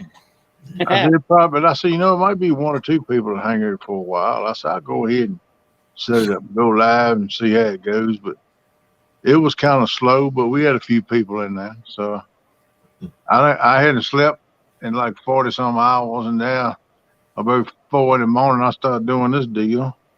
And I couldn't even read chat out. My eyes was opening and closing so bad. I said, well, ain't no need for me to sit up here on the screen and go to sleep. So, and I had trouble with people coming in hanging with me too. So they didn't Well, want to listen. They you didn't have want to my listen to me number. keep flapping my gums all the time, you know. You have my number. You can call me. Okay. When Hogleg can't make it, I'll come up and sit with you and we'll talk to, the people in chat. Okay. Well, I appreciate that. Coach, he's good about it. He stepped in. I asked him to step up with me tonight, and he come up. He was live earlier when I first woke up. I flipped through everything. I see he was live. I jumped in, hollered at him, and said, "Hey," hit the thumbs up, and I had to get going, get my coffee done, fix my daughter's lunch and stuff like that, get ready for the show. It's about 1 o'clock, so I said, I said hi. I said at least say hi to him. If I had time, I'd have come up on his panel, but I was scratching to get everything together. What I did. I find as the older I get, the slower I get. What I used to do in 30 minutes takes me 45 to 50 minutes now to do. Well, it ain't that bad. No, it ain't that bad, but I'm not as quick as getting things done as I used to. Well, that But happens even without you getting older. I had relatives move in, and now to get out the door is no longer, okay, grab my coat and go. It's, okay, now let's get them going. Okay, let me get him dressed again, because now since I started working on Mom, he went and changed into pajamas. Oh, boy. yeah, life changes. That's what life is. I know the reason I'm slow is because I done got a little older. My hands don't work good as it used to. But I mean, I'm trying to do like the old saying is grow old graceful. I ain't figured out how to do that yet, but I'm trying to find out how. You'll wake up one day and you won't be graceful, but you'll still be old. Yeah, that's true. Still gonna be a whole lot older than what my actual age is. I hadn't took care of myself in my life like I need to. All right, JBT. See you later, bud. Good night, JBT. JBT, don't worry about it. I'm gonna keep praying for your noodle, for your brain, man. What, for him to find it or for him to get one? He said he wanted people to give him prayers to help him with his brain. He's about 2 bricks short of a wall. Love you, JBT. I only tease you because I love you. That's why I tease after him too. I know he can handle it. He'll give it back to me. So Gerald's a good dude, man. Miss Serena and him got a good thing going on. I love to watch the show. Oh, that's a fun show to watch. Yeah, they good. And I try to watch Gerald's lives when he's out there fishing too. He gives I you a do lot of too. information. He gives you a lot of information. I learn a lot from him. And I'll probably be picking his brain right much too, but I know he likes to talk that. So I'm just trying to figure out methods for the dyeing process to keep it, not to keep going back to the jigs, but since I'm doing my own, I want to know, like, what's the better process for the dyeing? Like, because I have my own feathers, do I want to dehydrate them first or just wash them, rinse them, color them, then dehydrate them? So I've been kind of poking around with stuff to see. Yeah, that's the best way to learn is by experimenting and see. But I'm no expert to give you any advice on it because I don't know anything about it. I'm intrigued by it, and I'd like to get into it myself one day, but I don't do it. So I'd have to learn everything myself. But you could talk to some of these guys with all these jigs. Kim Burnett, who was on Mark's show, the Crafty Master. He's a good guy to talk to. I bet you he could I messaged him to see if he colors his own stuff. Yeah. See you, Guerrero. Mark could probably do it too. He'd probably tell you some things and know some people that you could talk to. All right, Guerrero, take care, buddy. You stay safe and healthy too, my friend. Thanks for coming in. But then some of the stuff is just so cheap to get that it doesn't matter. Like some of it, it's called zonkers when you use rabbit. And what is it? Marabou or something like that when you use the tail. of the deer. And then when you just tie it with the string, it's called something else. So, I mean, it's a learning process. There's a lot to it. It's not just. I've done enough dabbing into it, looking into it, to know there's a lot to learn there. I know that it's a lot of different processes, a lot of different things, but I really like to learn it, but I want to be able to set me up a place where I'm accommodated for it. You know what I mean? Right. Before Yeah, I get right now my stuff has to be portable, picked up and put away every time I finish. Yeah. So I like to leave mine laid out. Like I said, have me a place with a little man cave, have a corner of it dedicated just for jigs and stuff, and leave all my equipment and stuff set up, and have me places to store stuff like, my materials and stuff in different bins and stuff, and have it labeled. yeah, that's what I'm thinking. If I got a shed, a she shed, I could set it up out there, and then I could have it heated, and my quail could be in there, because my quail are going to have a place to go, because my boat's going where all their, the grow up pen, the breeding pen is, the brooders in the house. So until they're 3 weeks old, they stay in the house, and then they go outside. Right. But so they'll need a place, because that's where my pontoon's going to be parked when it's not in the water. Right. Yeah, you need to put it on some kind of shelter. I'm gonna tell you one time, my skiff set outside for a year in the sun and all in the summertime. You don't know the sun will mess a vehicle of any kind up. Sitting right in direct sunlight and heat, it will tear a vehicle up. So I went and got one of them garage tops. Yeah. And I always want to close it in, but I hadn't done it yet. But that helps a lot. You can put it up on there, and the whole skiff is up on the van. It's protected, even the motor. And I like it. Unfortunately, our city doesn't like those, but that doesn't mean that I can't put some PVC piping in, the ground, and put like shade cloth over it. Like me, they'd rather have a carport than they would some kind of cloth thing. Oh, they're stupid. I hate living in the city, but we keep tossing back and forth whether I wanted to move in the spring. Hubby said he was going to retire in the fall, so then it got moved to the fall of 2023. Now he's like, let's wait until your mom passes, because it sounds like she doesn't want to move. And then that way, if something happens to her, you're still close by. And it's like, I want to move. I want to get out of the city. I'm going to end up being fined for the way that I live, because my dogs get the free food. I take care of the animals. They're loved. They're well taken care of. I mean, the rabbits get to go out in a tractor and hop around the yard. Yeah. So it's not like they're just caged and, mated, and then, their kids killed off. It's not like that. It's, they're my pets out there, and their babies end up having to be, our food and the dog's food. Yeah. But the city frowns upon that. That's called the circle of life. That's what they are, food source. Yeah. And it's been that way since caveman dragged the club across the ground. And I'll tell you what, my eggs, I have an abundance of eggs where I bring them in and cut open 400 quail eggs, blend them up with an immersion blender, then put them with 4 cups into a baggie and put them in the freezer. And then I still have eggs in the drawer. My stuff doesn't go to waste. It's used. It's utilized. That's smart. That's the way to do it. Stockpile it. That way you got it. Nothing wrong with that. Just make sure you rotate your stock. Absolutely. Absolutely. Yeah. That's the biggest thing that I learned about canning from my grandma and my mama. Because my grandma in the den, we called it, where we sit and watch TV, they had a big old wood stove out. It heated the whole house. Plus they had a little kerosene heater in the kitchen. And sometimes they'd run that early in the morning to heat the kitchen up while I was doing breakfast. But the rest of the day, the wood heater would heat the house. And it would heat it too. We even had a hole cut in the ceiling so heat would go up in the upstairs. That's where I slept at. And, it just, you do all kind of things that modern people, I call them, that don't know nobody. It's just different generations. we grew up. We had everything on the farm. Our meat supply, our vegetable supply. We canned all summer long. We raised like a 3-acre garden. We fed like 5 or 6 families out of that garden, and we would can everything.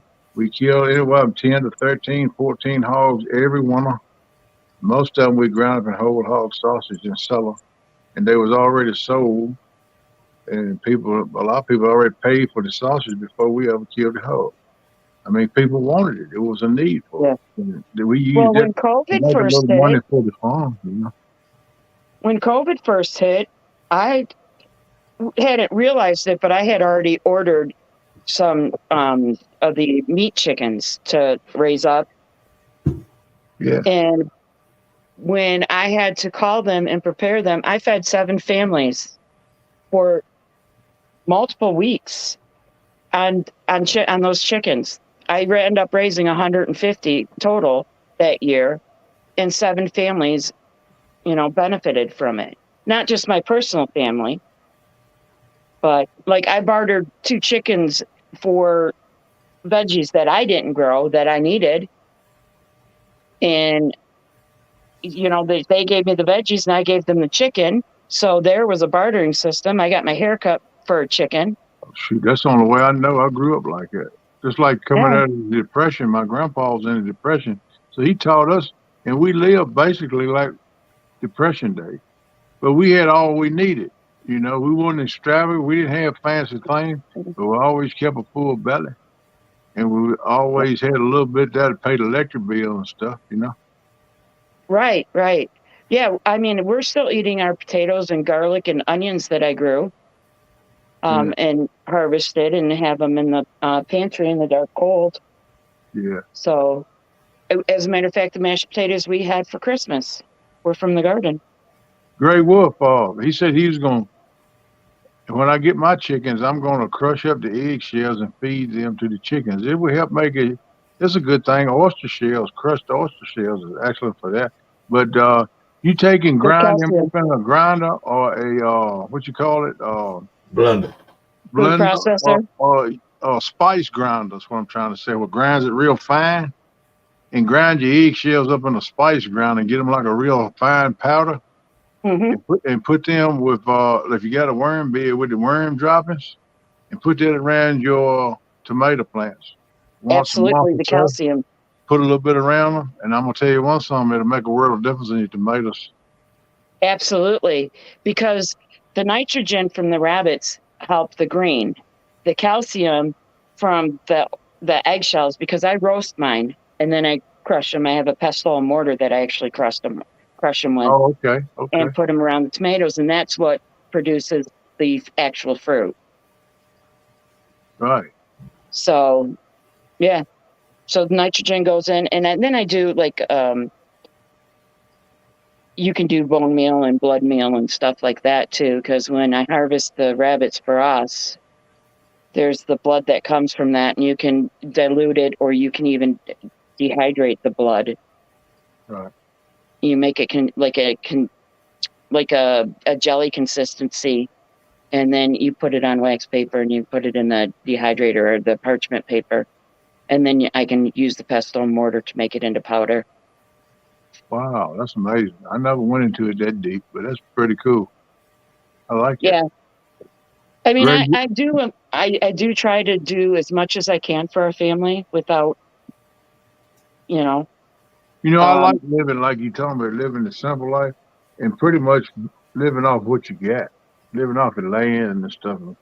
That's the way I've done all my life, and that's just, I like to hear other people talk like they live like that too, because no, I'm not the only one that's doing that. But Gray I Wolf, would be he just said that he come from a long line of gardeners, fishermen, hunters, and canners. That's me right there, buddy. That's where I come up to, man. So I can relate. And that's what old song, Country Boy Can't Survive. I call it country person because women is more so a key to living a life than a man, because women like to do their can and stuff. A man can do it, but I ain't trying to be racist or nothing else or whatever you call it, chauvinistic. But a woman, sexist.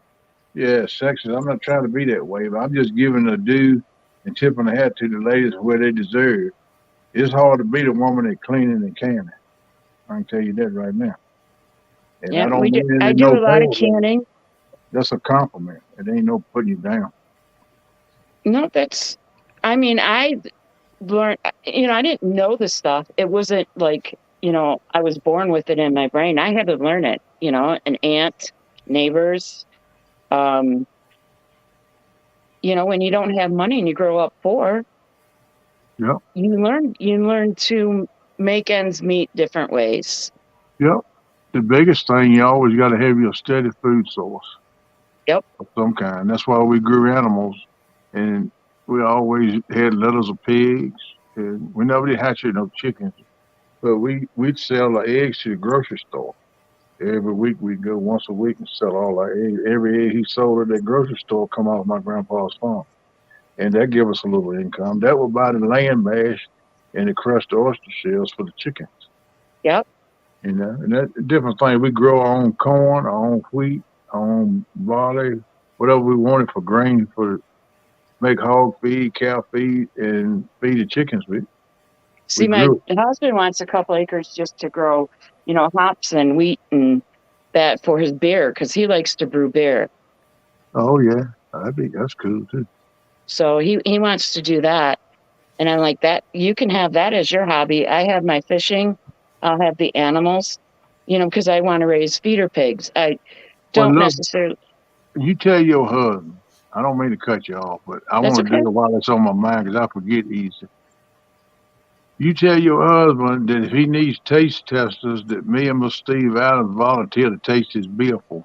I was thinking the same thing, Ken. I knew you would. That's why I said it. When I get closer down your way, KP, because we're talking Tennessee, Kentucky is where I want to move. Yeah. I'm not even opposed to Virginia, West Virginia. I just want to be in a country setting. Right. And that my country setting is I don't want any restrictions on my land. I don't want no homeowners association. I don't want, you buy this land and you can't do anything to it until you pay it off in full. My whole goal is to have it paid off. But I don't want any of those restrictions because what happens if someone doesn't like something and then they all get together and they say, okay, we no longer want you to be able to raise, feeder pigs, or you can't raise animals and have them for your own meat. Well, I think that's coming, but I think that's coming from the government more so than anybody else. Yeah. Well, see, I don't like that restriction. And, I don't either. I don't believe it. There ain't no way to make nobody live under your thumb, under your control. That ain't right. Right. Well, I'll tell y'all right now, the homesteaders, I follow a bunch of them homesteaders, and they are swarming into Arkansas. Oh, they are. Who do you watch?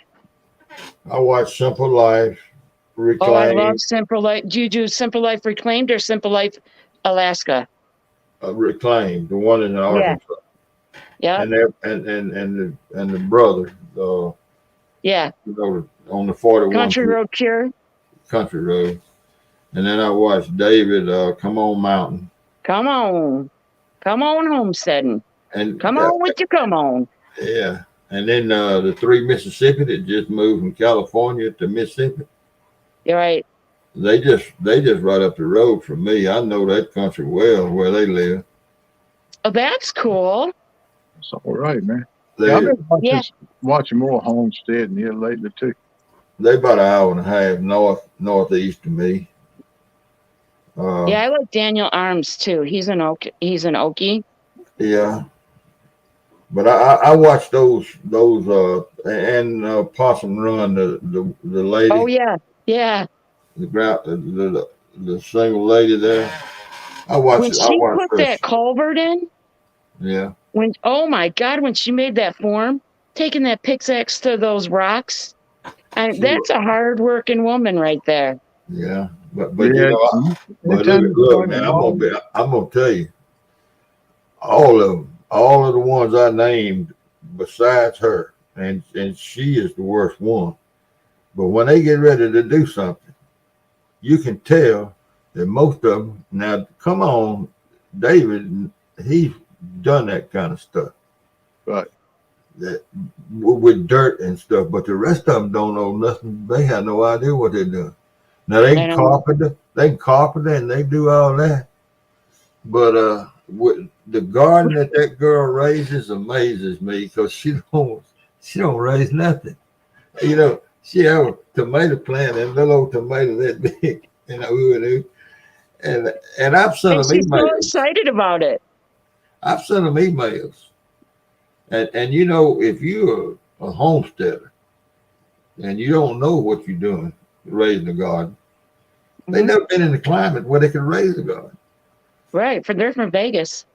Neem oil, neem oil, Yeah. and Miracle Grow are your friends Yep. because you can't go wrong using either compound.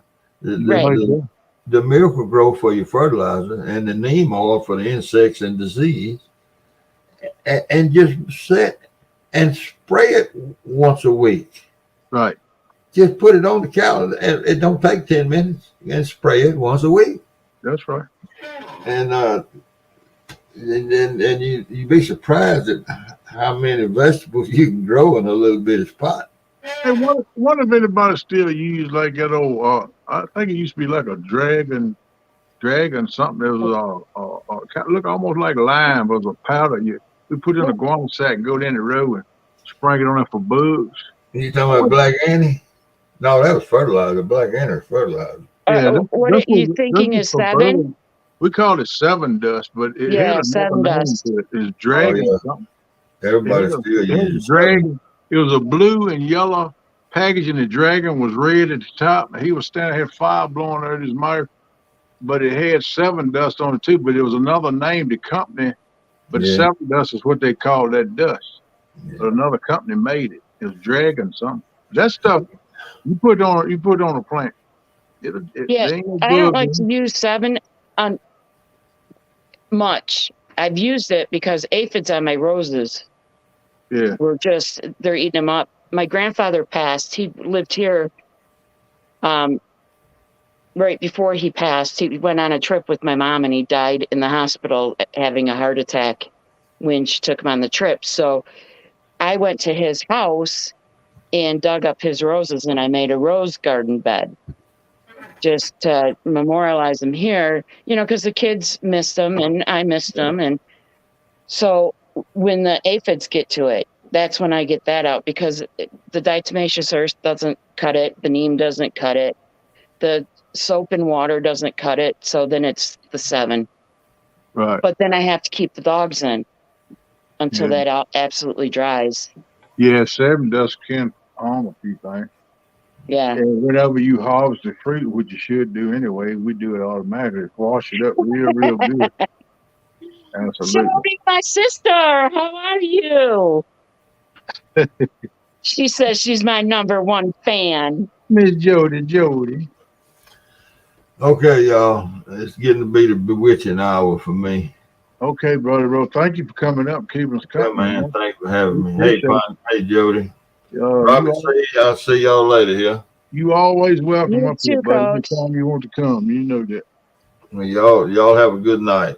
You too, You buddy. too.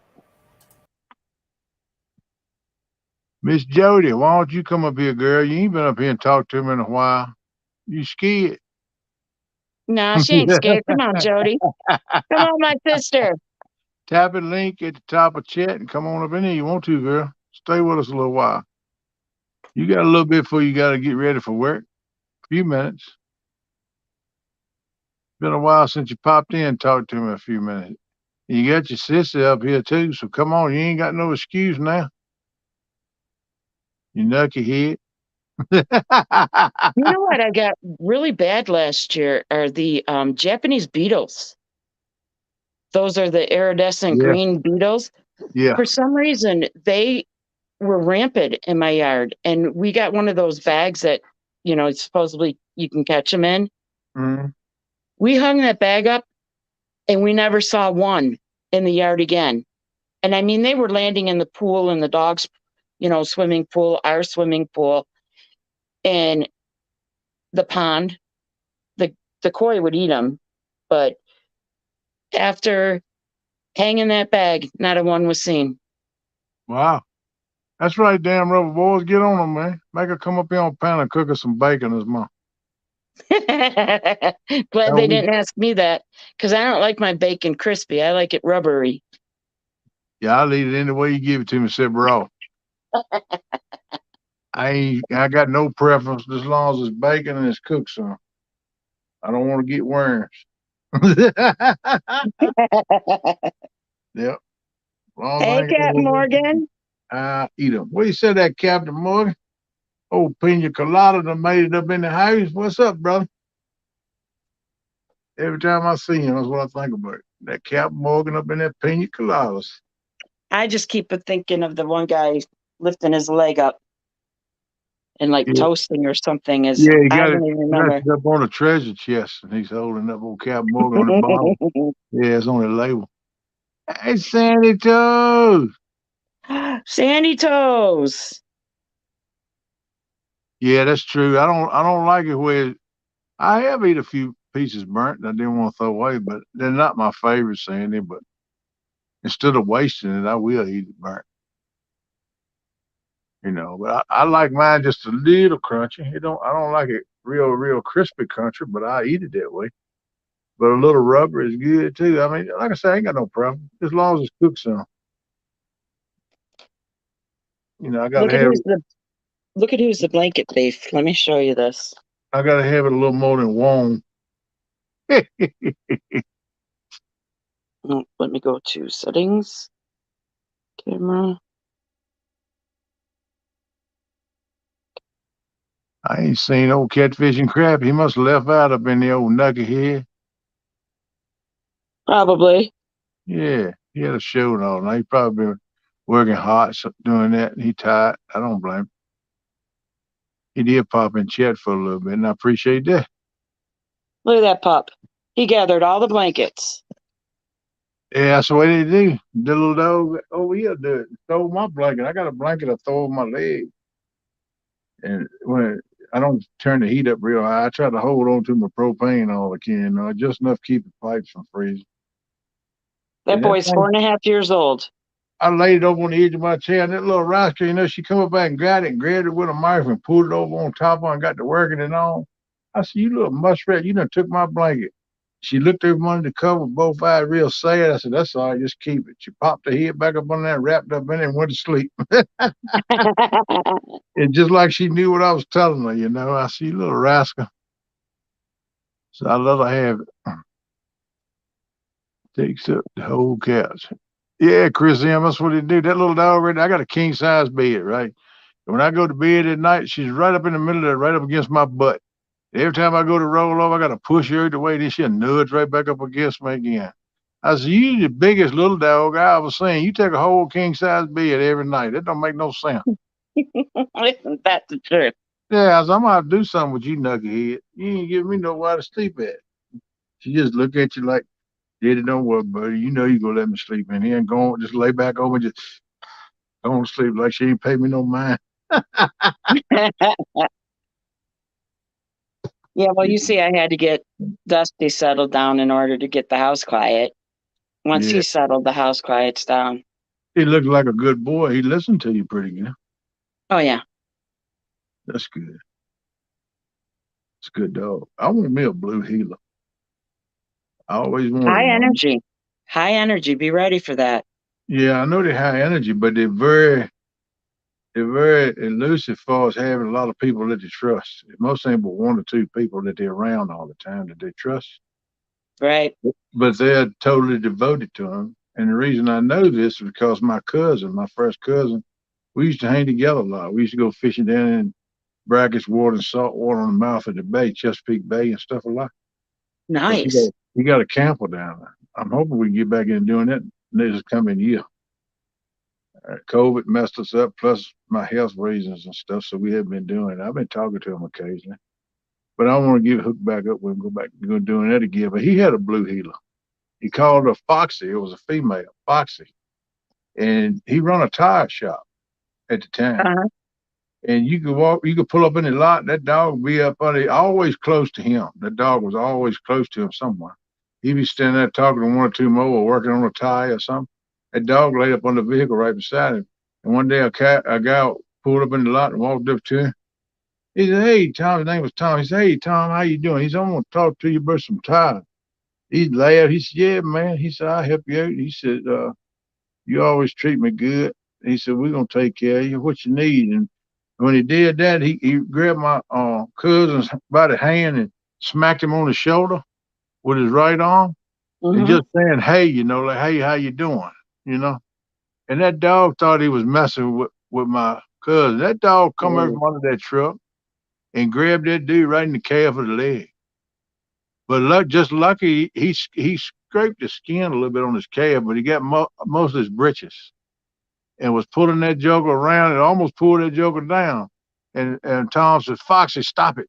Get back up on that truck." That dog stopped, looked right up at him and didn't say a whump or do nothing and looked back at that dude. And then she went right back up on that truck and sat down, was sitting there watching.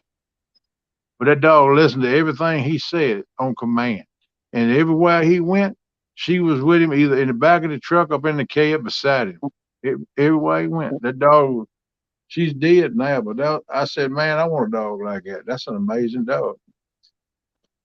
Yeah, I rescued one. Her name was Ruby.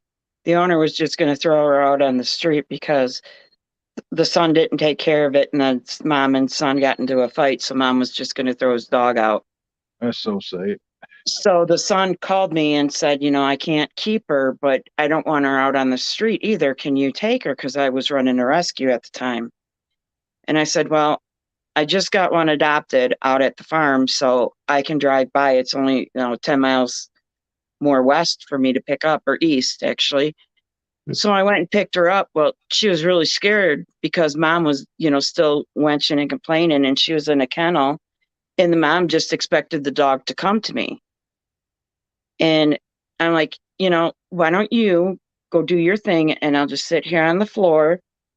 And the dog came out of the kennel, was running around, eventually approached me because I had treats, good treats, steak bites, hot dog bites. I bring the gamut when I'm, going after a dog. You don't need another dog laying on your porch, do you? No. If you feed like that, I'll be a dog laying on the porch. You gonna feed me steak bites? It's funny. The one dog I cooked the buffet for because everybody had been trying to catch this dog, including, animal control. And so I went there with the trap, and within 24 hours, I had him in the trap. But Wow. the little blue heeler, she ended up befriending me. She was my little buddy, and I trained her a lot. I mean, she could do so much. I mean, Well, she that's could do smart, dog. reverse. She could, come on command. She had a good recall, and she ended up going to a farm where she would herd goats. They And then good. at That's what they night, she all got heard to about. come in and Yeah. be with the kids. And that was a perfect setup for her. Oh, she loved that. I know. They love kids and they love to They herd do. stuff. I mean, that's what their breed is. That's what they're bred for. It's Yeah. herd stuff. Hey, Gray Wolf said, "It's a handsome young fella you got there, Miss Robin." Well, thank you, Gray Wolf. I ain't been called handsome by nobody in a long time. I know you talking about your dog, but I had to take that stab.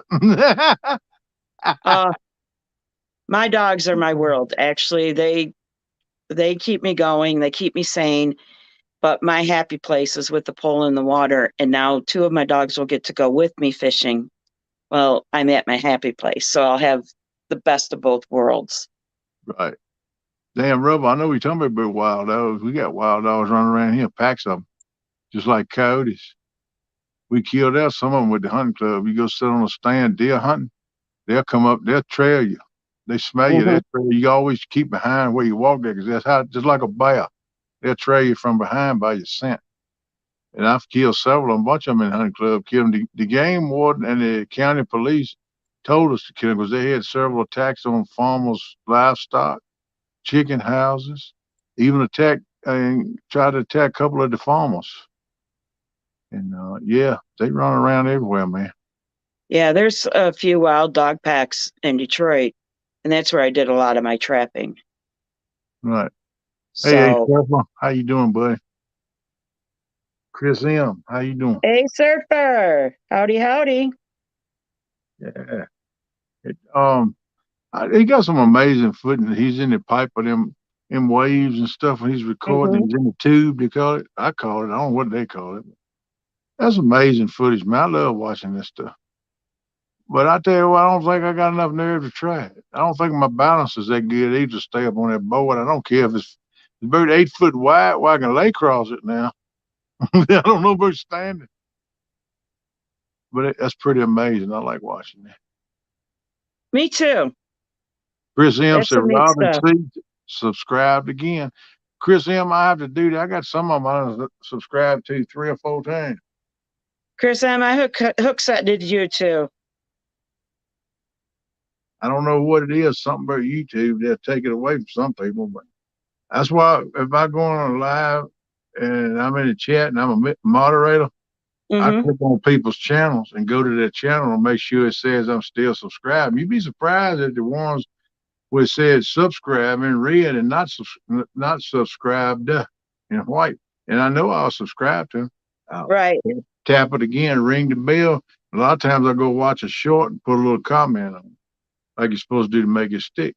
And I've had to do some of them 3 or 4 times that way, and I don't understand. Like to me, once you subscribe or hook set or join that family, whatever you want to call it, you should be there for, unless you decide you want to get out of it. So I don't know what's up with Right. that. You know. Yeah, I've hook set a lot of people that, where I'm a mod and I go in and do that. So before I even became mods in any of the lives, Melissa taught me so much about being a moderator. But she and Becca would always list these, the links, and I Yeah, would click all of them and subscribe, and I go in and do a watch later on one of their videos. yeah. So Yeah, that's the way to do it. You should stick, but a lot of them you don't. I don't understand. I've had to resubscribe 2 or 3 times or something. yeah, Gray Wolf said, "Not you, Kenneth Goofball.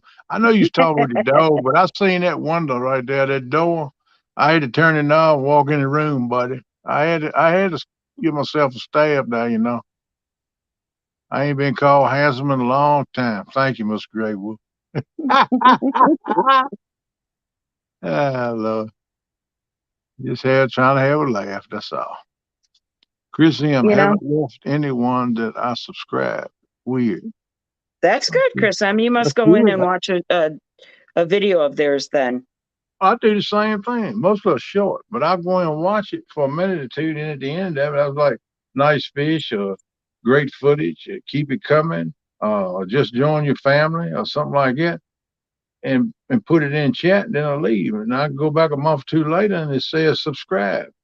I have to redo it all again. I don't understand why they do that. Have a good day, Sandy Toes. It was nice to see you in chat. Sandy Toes, where you going, girl? Her ride is there. Don't you read chat? No, I missed her. I missed some chat. You don't need to go nowhere, knock your head. All right, now I know you got to go. Take care. Thanks for coming in. And I hope you JBT's still here. I hope you I have a thought he great said new he was year. leaving. Who's that? JBT? Yeah. Yeah, he can't. He's addicted to me. He can't leave me. He got to stay here. He's a stalker. Is he stalking you, Ken? Gerald's a good dude, man. He is. That's why I called him out for the women's tournament, because he just laughs and Yeah, laughs and laughs. And that's one thing that I really, truly admire about him, because he shows fishing is fun. Not only does he, share, techniques and, things, what he uses, how he uses it, yeah. but, it's there, it's evident. And I'm like, that's who I want to fish against. That's the type of Yeah, fish. JBT is good about giving you information about the fish that he targets and fish for, how he does it. And plus, you can get a laugh or 2 in. And especially when his dad's out with him, you can get some good laughs in. His dad's Yeah. cool too. But Yeah. yeah, I watch a lot of his lives, and I watch him and Serena's show. I do too. Time. I just love Riri. I mean, at JBT's first tournament, I had never seen someone that was like so mellow. He wasn't his normal, laughing self. He was just really serious and like really tired. Just bed talk. That's funny, Chris. Yeah, because JBT said he's finally got situated and he's in the bed now. And Chris Yeah. said, yeah, just bed talk, JBT. Yeah. How funny is that? So it's an easy way to watch a video to make the hood sex stick. That's Oh, like Gray Wolf. That's why I look at shorts mostly because it's quick. I can leave a good comment. idea. Yeah, I try to come back later on and watch more of the content. But when I come in the live and I tap on it and I subscribe to him, I'll go comment on a short thing because I'll forget to come back and do it if I don't. I've done that before. Mm-hmm. I'll lose my hook set, but I now do it when I hook set them to start with. So make sure I got this. You put your headlamp on your head, Cheryl.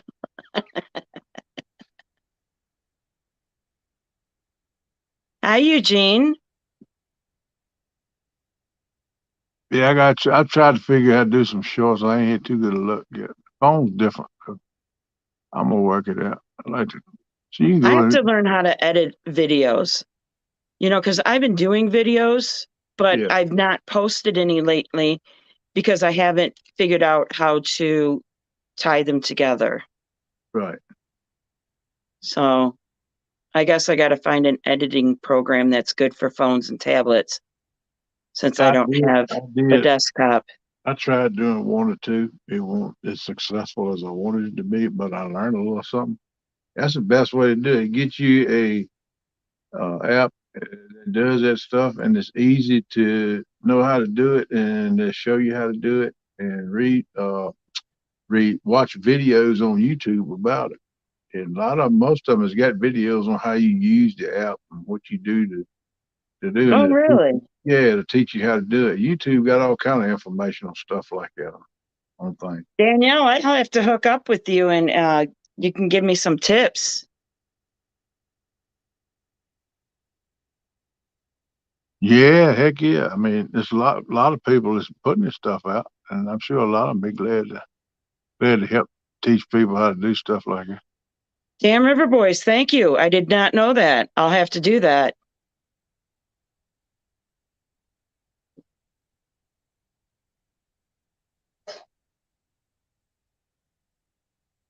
Yeah, you can use it. It's called Quick, I think, ain't it? Damn Rubber Boy. Because I got What's it that? when I bought my GoPro. I got a subscription to it. It's called Quick app. But that's all I can get to do on that is short, and then it's got to be less than a minute or something. It won't do long videos, edit long videos. All it do is it'll do highlights of a long video, put it together in a short with some kind of music with it, and you can't even hear people talking or nothing. I never could get that to work right. And they called it Quick. I don't know if that's actually what the same app you talking about. It wasn't GoPro app, but it was put out by GoPro, but they called it Quick. Okay. And they called it Quick. Like I said, when I bought my GoPro, I got a year subscription to it. And I uploaded some stuff to it and played with it, but I never could.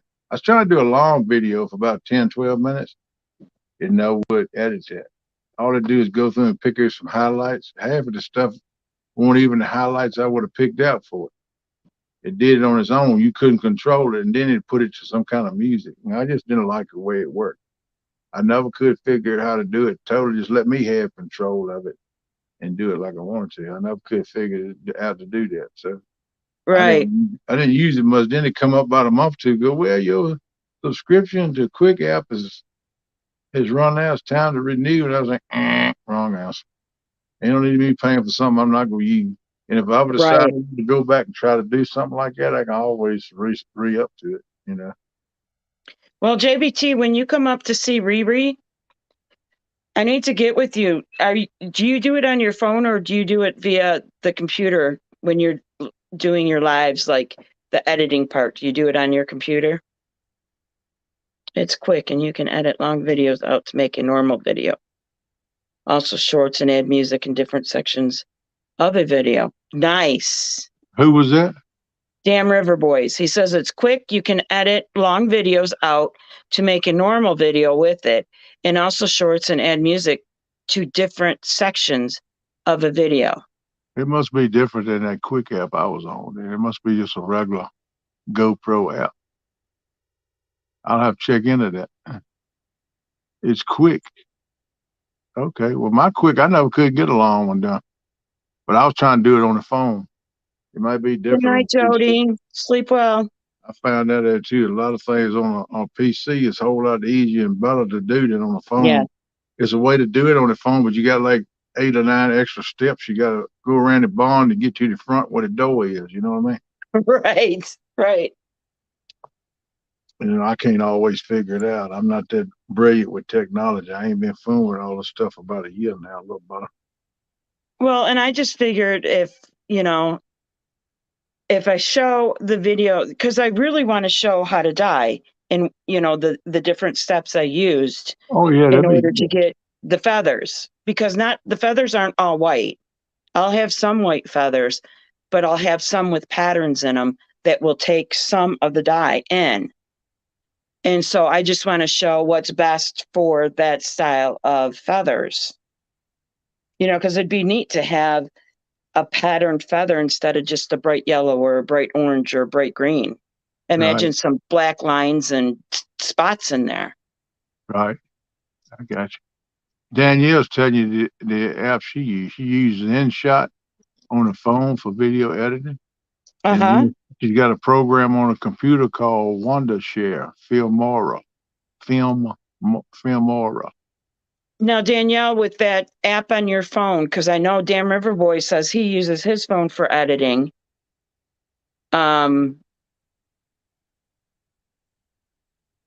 Do you use your phone only, or do you use your PC, or do you have to use both in order to make one video?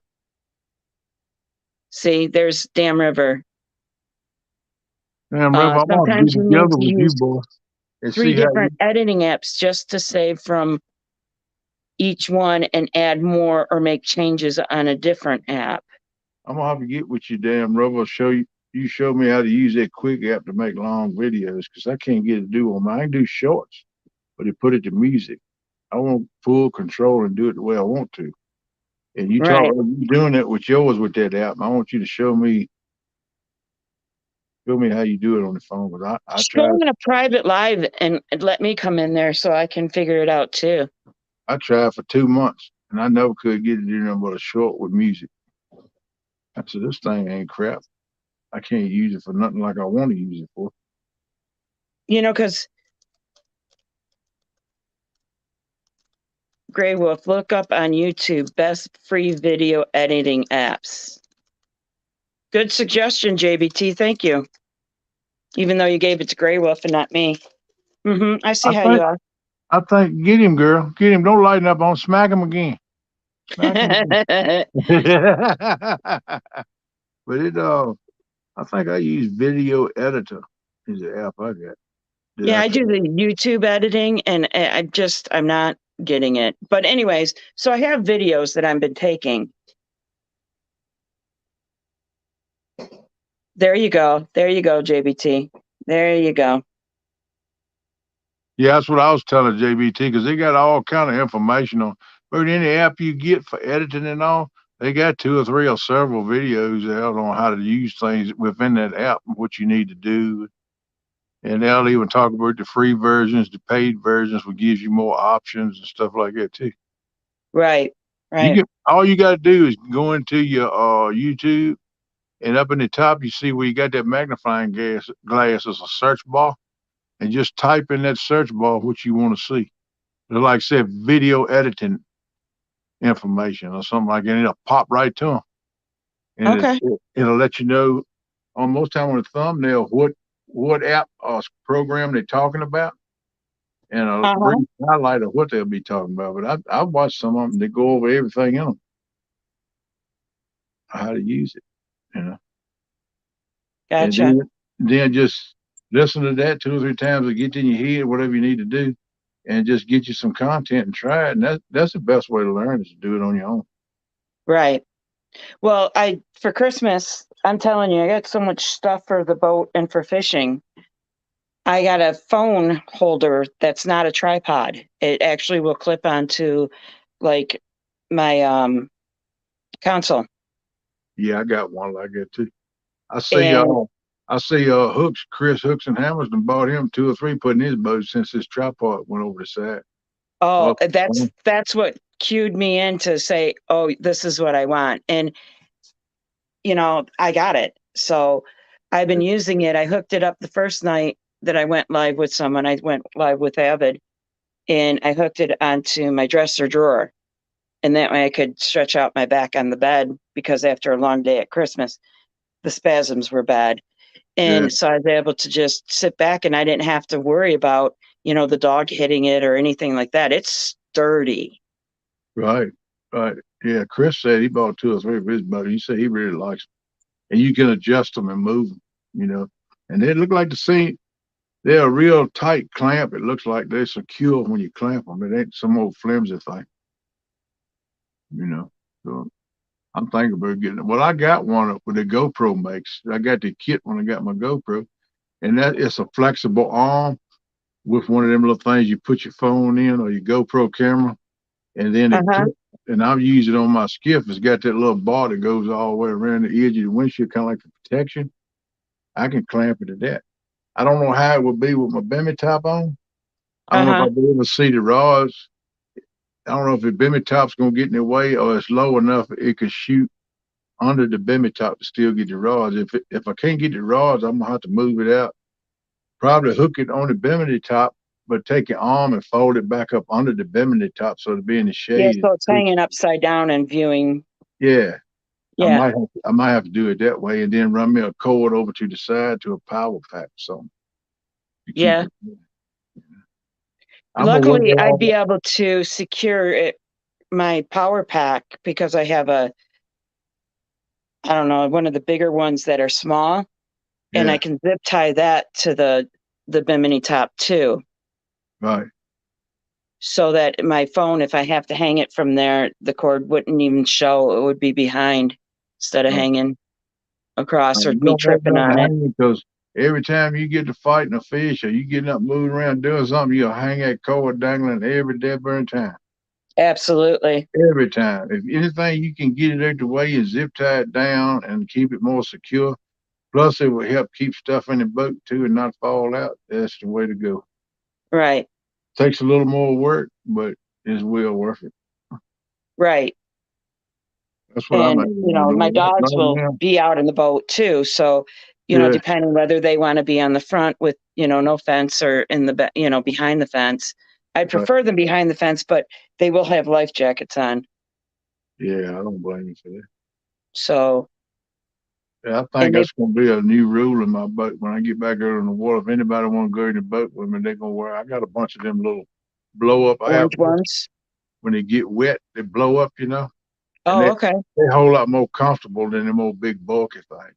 Yeah. So I I'm got some gonna. big bulky things that I'll store on the boat, Oh but yeah, I'm I going to got some have, on right there like for emergencies and stuff. But yeah. people in the boat, I got 5 of them now. And I don't probably want to run no more, like maybe 3 people in my boat, including me at one time. It's just my boat's not that big, so Yeah, I'd probably do max 2 people, yeah. and besides me. I don't think I would. I feel better with 2, but I will go to 3 if one of them Yeah. ain't large and in charge like me, got a belly hanging over their porch. Then Yeah. you got like me and one tonners. I might could take me and one other one tonner, probably about all my boat can handle. And then I don't know if I could get it up on plane or not, you know. But I could run around the boat motor going trying to run, but it still get us around, you know. Right. Because I fished Right. with a big guy one time, big dude. We used to hang out together a lot and hunt and fish together. We went in at one time. I know, kid. He said, "This fast as it run?" I said, "Yeah, with the payload I got in here." Yeah, he busted out laughing. I said, "Man, I'm a big dude. You big too." I said, "Think about that. That's over the weight limit right there. That ain't counting all the stuff we got. Plus, my daughter was in there." I said, "Man, we way over the weight. I just can't get it to come up out the water and plane off." And I said, if everybody moved to the back of the boat, we might, but I don't want to stand straight up in the air either and take water home. So we just dealt with. We didn't move much. No, we mostly. I moved a couple times. Just moved 200 or 300 yards up at Revelry. I ain't got another hole. Fish. We caught a few fish, but hey, y'all, smash that thumbs up. Y'all show the love for Kenneth. Thank you, Gray Wolf. Appreciate you, brother. Yeah, I appreciate that. People, if y'all hadn't and don't mind, flick over there and hit that thumbs up for me. Ring that notification Absolutely. bell. And when I Share put it in him the thumb, out. yeah, when I put it in the thumbnail, it'll pop up if you ring that bell over there in notifications. Or supposed to, anyway. It did on me. I'm You mostly just doing the showed 2 up. lives right now on Monday and Tuesday mornings. But as the weather warms up and I get out and get to doing more fishing, I get more active with my rehab and get stronger. I'll be getting out more and I'll be doing lives and videos and stuff this year. That's great. Yeah, I plan on doing that the same. Yeah, I'm still in the healing process, but I'm in the final stages of it. Yeah. Good. Rehab. Just keep going. Yeah, I do. I can't give up. I got to tighten up now. This is when it really, the part that really counts on me to do what I need to do. I got to dig deep and do my rehab. So yeah, I'm gonna talk with the Y and see what kind of deal they give me on a membership down there. And I'm gonna start going down there, working out, work my way back up like I used to do. I lifted weights 3 days a week for about 8 years. Wow. When I was in football, and it really pumped me up pretty good. And it definitely increased my strength and my speed. But I need to get back into doing that more. But I'm mostly gonna do it not so much for the bodybuilding aspect. I got some muscle mass I need to build back that I lost, but for the stretching. Yeah. I'm stiff as an oak board. I ain't lying to you. And it come from laying around for 3 years. Yeah. And I couldn't help it. I had to do it. That's the only thing they could do to make my foot to do like it's supposed to. But it's up to me now to get back where I need to go. I got to do a lot of stretching. I got tendons that's tight. And if I don't stretch and get myself flexible and work myself back where I'm limber again, when I get out, run up down the riverbank and doing whatever I do in the outside, I'm going to have injuries because I'm not in shape to do it. You know what I mean? Yeah. Did you see what JBT typed? He says, I need to get back into my stripper body as well, Kenneth. Lord have mercy. Look, JBT, I need proof of that. So send me something on Messenger, a photograph. I don't want to see you in your full attire. I just want to see you posing with a pole. Just to show me proof that and you not a fishing pole. Not a fishing pole, but your stripping pole. Just so I can get a look at it. I will delete it and hope I can get that image out of my head, but I want proof of it. All right. So I have a couple questions. I don't know how many of you guys that are on right now have boats or even have a pontoon. But here's a couple things that I'm thinking of. Okay. Is for my fishing poles, instead of having them lined on the floor where the dogs could step on them, whatever, I want to hook up a PVC pipe still on the inside of the railing, so that if it like fell or whatever, it would be inside the boat, not outside the boat, in case when it's traveling. But at both ends, it would have screws on them, screw lids, so that you could reach in and pull the rod out. I'm thinking an 8-inch PVC pipe, so it could be holding the reel and the rod. One end would be my catfishing poles, and the other end would like my bass and my panfish poles for when I'm going out to catch bait. It's several different ways you can work at to make something to do that. I see a lot of people take a piece of PVC pipe or a piece of aluminum pipe, and then they'll weigh a little L shapes to them and put plywood on it, put screws through the plywood and a little L to secure that together solid. Then they'll go around, drill holes in it, and put the rods down in there, but have a slot, like you set your reel and your handle down in the bottom. Then you have a little slot with and you have like a little rubber band or something. I call it the rubber band, but they call it something else. These little The bungee bungee cords. cords? Yeah. Yeah, that's what I was trying to think of. And that way, Very when you well. slide Thank it you for in, sharing him out. you slide it in the top, and you can hook it on the top to keep it in that slot, and it won't come out. And they make it on a pole, and wherever you got a seat that fits down in that slot, like a Yeah. rotating seat, you just take a seat out and slide that pole down in there.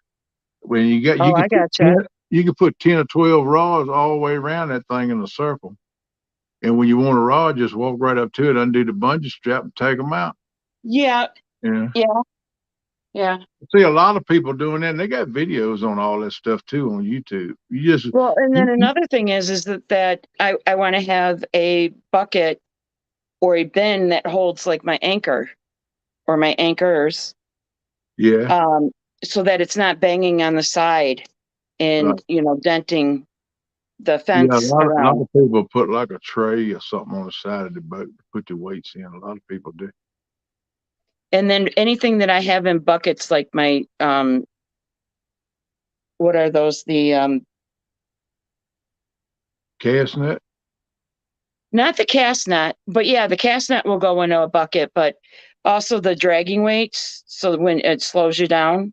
Right. Drift So sock? they'll be in a bucket as well. Yeah, But the drift sock bucket's too. not just going to be sitting around and being able to fall all over. Right. Anything I have a bucket in is going to have a place. But those goat feeders and horse feeders, the watering things where you hook the bucket right to it and it hangs Right. there. Right. I'm going to have that so it's secure. That's a good idea. Because you never know, you're in the rough water or something. What stuff will be flopping all around, especially if it's top heavy.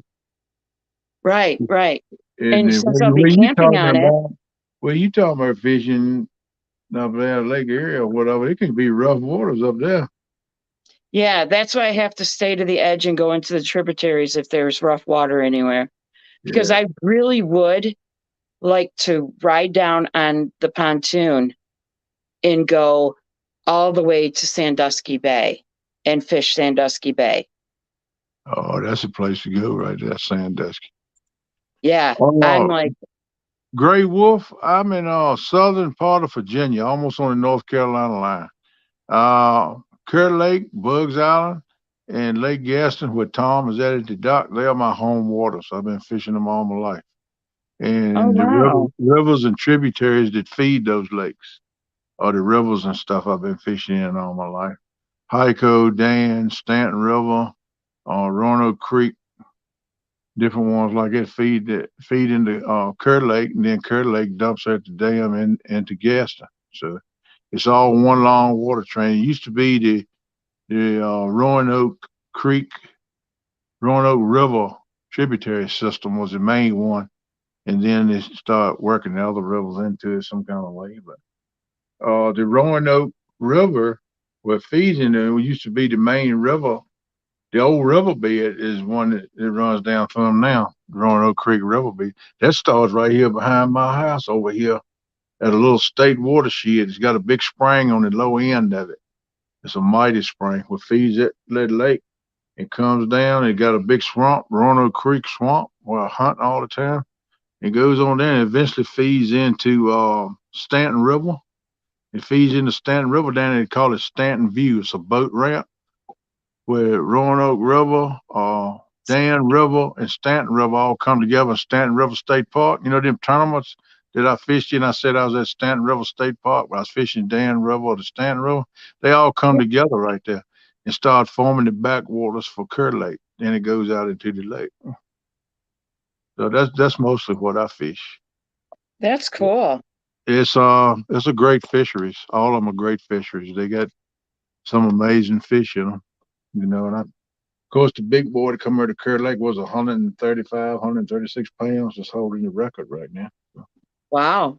But I think it's some, and I wouldn't be scared to say it would be one in the 180s. Me coming from the Great Lakes state, you would think that I'd know all these great fishing spots. Hey, Outdoors Addiction. Hey, Outdoors. What's up, Jess? Hey, Hi, Doc. Dobsons. How you doing, Dawson? Yeah, but I love fishing those tributaries. To me, there's some of the Tennessee now ranks probably the most. I love that Lake Chickamauga. I went to that meet and greet last year. I fell in love with that lake. But I can't wait to go there again, or to go this time. you'll love it. There's some beautiful waters out there. I ain't lying to you. But I love fishing Kerr Lake and Gaston and then Gaston River. That's the main place I fish is the Gaston River. That's leading from Kerr Dam out into the where Gaston Lake opens up into the lake. And that's mostly where I fish it. I put in a place called the Steel Bridge, which is about a mile and a half or so from Tom, but it's west of Tom, closer to the dam. And I always put in and fish around it. Where Tom's dock is, I used to fish out there in the Party River all the time. It's always Really? been, yeah, it's always been good fish run up and down them channels out there. It always has been. I've caught some nice fish there. I've hung some great big ones, and I know they were huge, but I couldn't get them in. My PB is a 38-pound blue. Flathead Oh, ain't yeah? really big. I I've think never caught a blue. We don't have them up here. my flathead PB is about 14, 15 pounds. But channel cat, I don't know, maybe 8. But I've hung some a whole lot bigger than that, but I hadn't been able to get them in. But back then I wasn't fishing with like with a 404 or 808 or something. They strip a carb on them things when I hung a big one. And I couldn't, the drag won't heavy enough. It strip all the line off and stuff. But now I done got into more targeting bigger catfish. And since I got into YouTube and I started getting more heavy duty catfish equipment and rods. Mm-hmm. And I love my Catch the Fever rods, the plain white Catch the Fever rod, pork handler. I love them rods. I got 3 of them that say my main go to. I'll pick them 3 up before I pick anything else. I got the Penn Warfare reels on them, and I love them reels. And I just got a Mad Cat rod, the green one. I got the white one. I won Daryl's.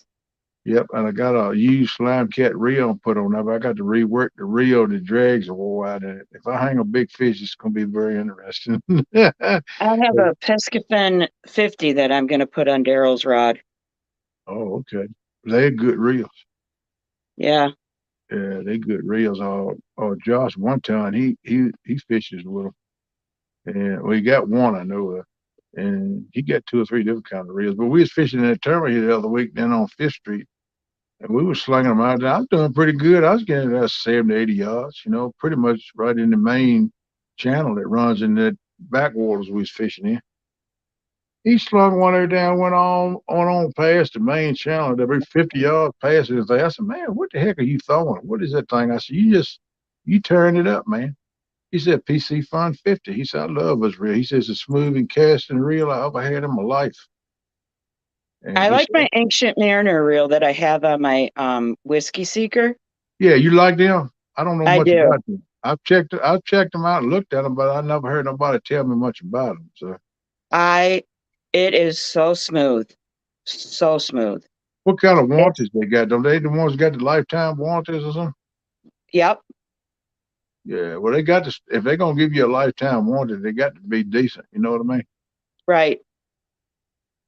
I might have to try some of them, but I love my pins, though. My pins have served me well, but they don't always cast as far as some other reels do. But if you play with it enough and learn That's how the to thing. You use got it, to tweak the stuff and you got to know how to tweak it. right?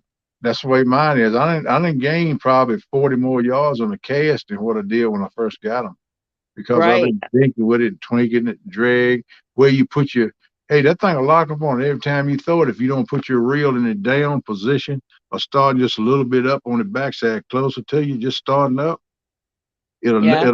it'll never lock up on you. If you leave it on the front, when you sling it, that joker will lock up.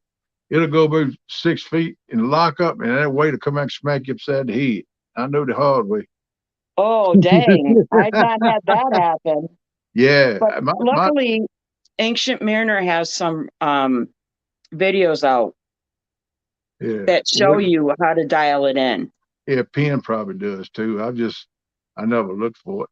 I'm sure it's out there. I just trying to learn on my own, which I got them worked out now. I can sling Well, about 80, 90 yards on a good cast if I'm standing September up. was the first time I casted a bait caster. Oh, okay. And I then just the thing started. is now the bait caster is new to me.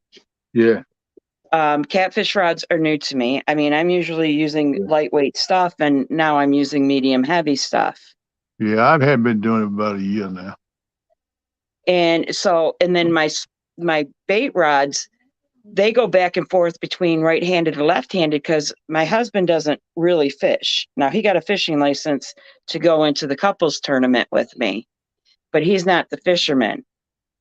You know, he'll get in the canoe and, you know, he would take me wherever I wanted to go in a canoe. But now that we have his mom and his brother, we can't just up and go. Right, So right, I needed something I could use on my own and right. get around. And I was going to use the little aluminum boat that I had, but it's too heavy for me to do on my own. Dusty, Great, stop it. Gray Wolf. I just got a Mad Cat, the green one, put a slime cat on it. I fished with it twice. So far, it's been doing okay. I use it mostly with a cork and slip cork, and I use live bait on it. Oh, yeah. And it's been working okay for me the last couple of times I've been. But I got two Uncle Lou rods. Uncle Lou sent me, and I'm gonna tell you what, they are some awesome rods. I mean, I looked at them close up, and they're amazing. I can't wait. I'm gonna suit them up for my daughter so she can use them when we fish because she likes a closed face reel. Yeah. She don't like bait casting because she whiplashes it all the time. She don't want to listen to daddy. But anyway, Be quiet. I'm gonna get 888 reels and put on out for What them. kind of And reels? 888 Zepcos, the more big 888s. Oh, yeah. Yep. Yeah, I'm gonna get her two of them and put on them. Run 30-pound mono just like I do on all my reels.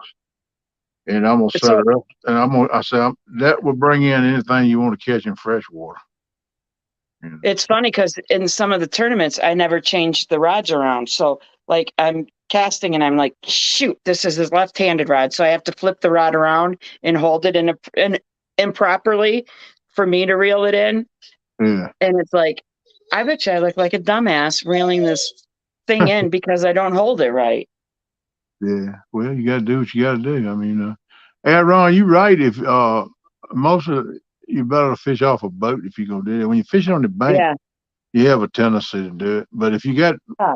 you fishing for flatheads on a rubber and you're on a rubber bank, you got pileups and log jams and stuff right there at you. That's ideal. You don't want a I'll be short right cast back. My anyway. dogs need to go out. Okay. You just want to cast near the pile up anyway and let the scent drift up into the layup and they'll come out and get it if they're hungry enough.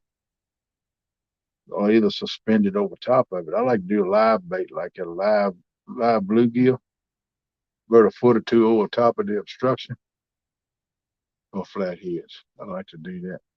That works pretty good. But I never got a big one in the boat. But I've caught right many flatheads. Like I said, my biggest flathead probably 14 to 18 somewhere. I never did weigh it, just guessing. I ain't never weigh a fish till I got in the UTV, but I just look at it nice. If I want to keep a mess, I keep 2 or 3 to eat and throw the rest back sometimes. Most of the time, I throw all of them back. I've always tried to practice the capture, picture, and release, but I know they took pictures.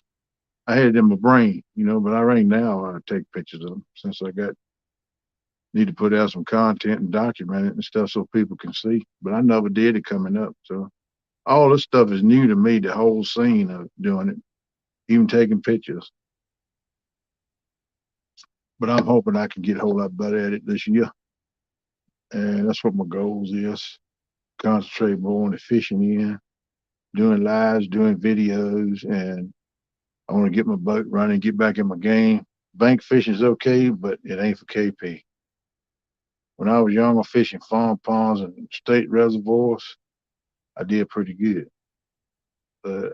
Fishing big rivers and lakes, You got a 10,000 acre lake and you sitting on one little spot in the shore. It ain't much. I like to be able to move around and find them, you know. And I never use no electronics. I got a new electronics on my boat that I'm interested. A Helix 7. It's got the side scan and all on it. I want to get into learning how to use that and read that and understand that. That's going to be a whole new learning process for me. I never had anything like that on my skiff. I always just did it at the intuition and look at the river or the lake and just make my own judgments. You know, sometimes I hit it pretty good, sometimes I miss. But I mean, that's fishing. But every time I went, I'd catch something.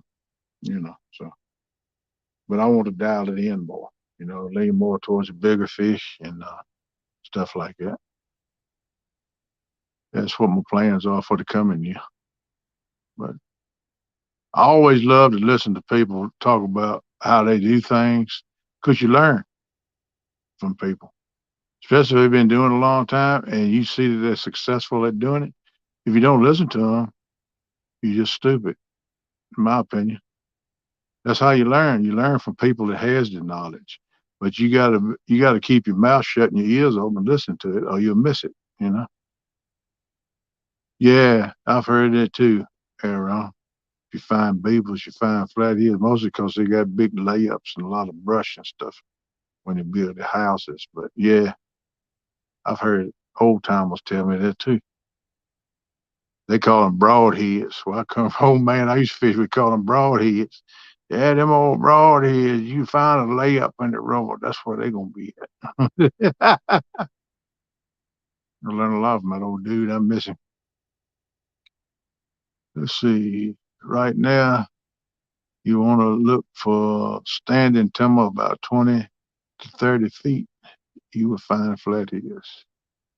Yeah, okay. Just use structure scan and side scan. All you really need. Yeah. Yeah, I got to learn all that too. Side image. Yeah, I bought a 7 with that on there. So they had a good sale on it, so I bought it. I wish now, in a way, I kept my money and fixed my motor with it, or pretty much fixed it with it. But I've been wanting one of them since I got the boat, and I had a little one, a Piranha. I wound up giving it to Hog Leg, put on his boat.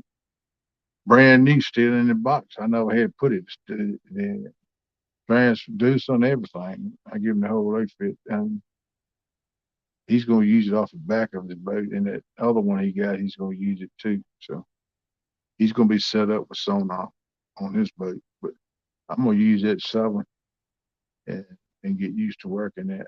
And I done read up on the book. I still got some more. The daggone print in them things, man, they must think you're Superman or something. You got X-ray vision. I ain't never seen a smaller print in all my dead burn life. My eyes, I read a page, my eyes go to burning like fire and water, and I'm switching, trying to look at the page. Man, I can't read this crap. And I'm thinking about getting me a magnifying glass, see if that'll help me read it more. Getting old, people, getting old. That's what I'm thinking about now. Let's see. Chris M said Emily is going live. Okay. When she going live now, Chris M? That'd be cool. She goes live. She in you? I missed her. Hey, there she is. Hey, Emily. How you doing, girl? Yeah, I think that's great you go live, girl. Need to. Captain Morgan, you have a good Christmas, brother. I hope you did. I hope everybody did. But he just had been long come in and I didn't ask him. So he been in a little while, but I've been mostly flapping my gums, people. Sometimes I get carried away. You might have to tell me to slow down sometime. I get on a thought or a trend or think about something or talking like to Robin C about something. I get carried away and just concentrate on that and I forget chat and I'm sorry. I try not to. But I hadn't been paying full attention to it tonight like I most time do. But most big ones stay from 30 to 60 foot. Found that's where they're most comfortable. Yeah, I kind of think it too. I mean, Some of them, if you got a great abundant supply of shad or food source, they might come up in the summertime in the shallow waters and feed. But to be in a comfortable zone, you're right, 30 to 60, 80 feet, the big ones. That's what I'm thinking. That's why I say it's one. I think it might be one in Gaston. My goal is to break the state record in Virginia on the Virginia side of Lake Gaston. And, you know, two or three things gonna happen if I do that. It's gonna throw a whole lot of attention on Lake Gaston. It's gonna be a whole lot more people come down and fix it. Hey man, you see that catfish he caught in Virginia? They done broke a record in North Carolina on down into the river after the dam ends on Gaston. That's what the North Carolina state record been broke there last year twice. The state record last year in North Carolina was broke one, two, 4 times I know, if not more. It might have been 5 times. But it was all done in North Carolina side of Gaston. It wasn't in Virginia side. I want to break the state record in Virginia and Gaston on the Virginia side. That's my goal when I get my boat running and get using my electronics and get it dialed in. I want to find out what's going on. I'm gonna spend a lot of days there just scanning and looking, trying to learn how to use it helix and get it dialed in, and pretty much graphing the bottom and learning the bottoms and where the ledges and drops and river channels and stuff is, big holes. And I'm gonna lay a lot of tracks down and record them and hold them so I can have them, you know. And I just want to do a lot of, just like you do deer hunting. You go out scouting. That's what you're doing in the boat with that, the scouting. So I'm gonna do the same thing with the boat, and then I'm gonna dial it in, man. I'm gonna catch one. I do believe it's one in there that will break the state record of Virginia. Was 135, 136. I think it's one of them to break it, and I'm pretty sure it's one in Kerr Lake. But I think I have to concentrate up closer to the dam, or down the deeper water. But you have to do like a half a chicken and a big old sea hook, and you're gonna have to fish a different way. You're gonna have to have some pretty strong saltwater real stuff like you catch tuna with to get in 180-pound plus catfish. But I guarantee you one something. I have people call me, what rod you use? What hooks you use? I'll be having all kind of free hooks sent to me. I know that's gonna happen too. I ain't so much in all the limelight. I just want to have my name when people read the records in the book, and they in Virginia State Record, caught in Lake Gaston, Virginia by Kenneth W. Powell. And in parentheses, put take down catfishing. That's the way I want it listed. You know, that's all I want. I don't want nothing else. And I want to be able to get the certificate for it and maybe get Freddie to do me a wood burning of the picture. That's what I want. Ron, I don't like being in crowds either. No, I ain't much for crowds, bro. I've always been a loner, lone wolf. I've been more around people and talk to people doing this more than anything else, like going to the meet and greet. You usually would never see me do nothing like that. But it's because I like you people that I'm talking to so much that I really want to get to know them better. So that's why Kate and I went last year, and I don't regret it. We met old Big Mike there. He's a cool dude. He bought us some skipjack fish with, man. He was hanging out with us. I learned something about Big Mike. That joker quick, man. That joker can move. I found that out. We was all sitting there one night. I was working on the chili, and we sat around talking. Rod been on 7, 8 rods or whatever up along the bank. One of them bowed over, and the drag started singing. Big Mike jumped up and took off. He was on that thing, man, before we could even look at the rod good. He was on that thing. He turned around and looked. Hog leg, get over here. That's your rod. I ain't going to get your rod, man. And he busted out laughing. I was laughing. I said, man, that joker quick. I said, go on. And Hog leg said, go on and get it. He said, shoot you down. I ain't even got up in the chair yet. But he wouldn't take it. He let Hog leg go away and get it. But that joker was quick. I learned that real fast. Ah, when you had to stand up in front of the class and read a story or made a report. Screw that stuff. I was always scared of that. Yeah, I didn't like that either, Chris. I was always real nervous. I'd be more laid back with it now because I'm different with it than I was. But I used to be shy. I wouldn't talk much, stay to myself. I done opened up more since I've been in YouTube. Might not be necessarily for a good thing, but I flap my gum a whole lot more than I used to. Hard to get my lips to stay still anymore. Yeah, I ain't never like doing it either. I still ain't too much on public speaking. But it is what it is.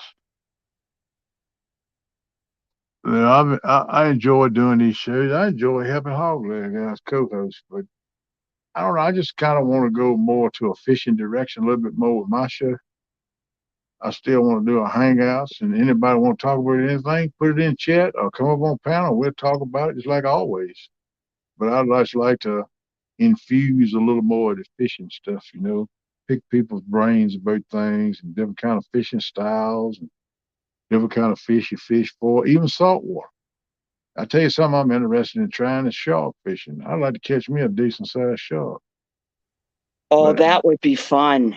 yeah, I don't know much about that, but I know damn Rubber knows something about it. And a few other boys, they fish for them. 3+1, them boys go in there on vacation and fish for sharks and stuff too, different fish.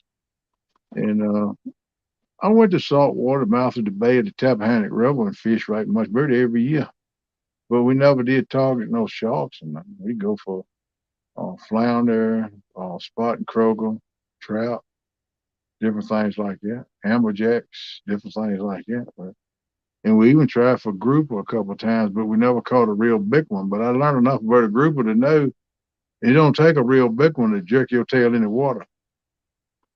Them things are strong. That's a strong fish, man. Yeah, I worry about my arm getting tired. Yeah, well, me too now. That's one reason I got to do rehab. I got to get myself in shape enough to fight a big one once I get him. Catching him is one thing. What you do with him after you get him is another. That's a whole nother ball game. I haven't seen Big Skip lately. I ain't either. I don't know what happened to old Skip. I like old Big Skip. Well, I saw him on a Rogers Live. Oh, yeah. Okay. I don't know if I got him in message or not. I think I got his phone number last year at the meet and greet when we was all camping together there at the bank. Me, him, Viking, Jody, Hogleg, Melissa, and Dominique. Zach is a nice guy. Yeah, we always gathered the same spot there. We had a blast, man. We had a blast. Them boys fished that couch tournament that John Ola had that night. I want to do the tournament. I think I'm bringing my boat. Yeah, they're gonna be doing a tournament. Yeah, they're gonna be doing a bank, boat, and kayak if they can get enough people to do the kayak. So Daryl says he wants to do all three. Right. It's just gonna be like being in a regular tournament, the rules and stuff. So that'd be Boy, a lot fun. of people are sick. Yeah. Maurice's wife is in the hospital. Who's that? Maurice Carson, his wife. Well, he was in the hospital too, wasn't he? Yeah. Don R is out of the hospital. He now has his dog that he wants to train to have a service dog. Yeah. Pebbles, I think is her name. He come in chat a week or two ago and talked to him. He says he's weak, but he's back home. Yeah. It's good to see him. I ain't talked to him in a couple of months. Right. And we asked about him a few times, but nobody never heard anything. He popped in. He got back out the hospital. Good to see him, but I never really got a detail on Maurice. I knew he was in the hospital. And I heard he come back out, but did he have COVID or he had something else wrong with him? Or do you know? Great. Well, if you're too funny. Who else? Rattletrap. His significant other, fishing with Francis, is in the hospital. Oh, really? Yeah, they were going live for some few times at one time. She was popping in chat here. Francis was at night. And sometimes Rattletrap would pop in, but I hadn't seen either one of them in a while. I didn't know. Yeah, Rattletrap was really down on Christmas. He had a live. I popped in there, and he's like, "Robin, see, I don't think I recognize your name." And I said, "Well, it's my first time coming into your live, but I've talked to you in chats on other people's lives." And Yeah. he's like, "Oh, that's right, that's right." Yeah. And then he's like, "You're Jody's friend," and I said, "Sure am." Wow. Jeremy said Chris M, the wife, has strep and COVID, but she's almost over it now. Wow, Thank JT. God, Jeremy. I know she been sick. I figured something was up with you, man. You doing the daddy deal right tight with your youngest, which you should be. And I figured something was up like that, man. But I'm glad that it's working out and she's getting over it. And as long as you keep enough Lunchables in there for the boy to have something to eat and you don't eat them all, that'd be a good thing. Yeah, and I think Kevin Palmetto is not feeling the best either. Oh, really? Yeah, I think he's been sick, according to the chat that I saw tonight on Mark's. I didn't get to see Mark. I was looking at the back of my ideas. I don't went as far Oh, as I I've could been go. watching so many fly tying videos Yeah, because, I want to use stuff that is readily available to me. I don't want to have to go spend a lot. right.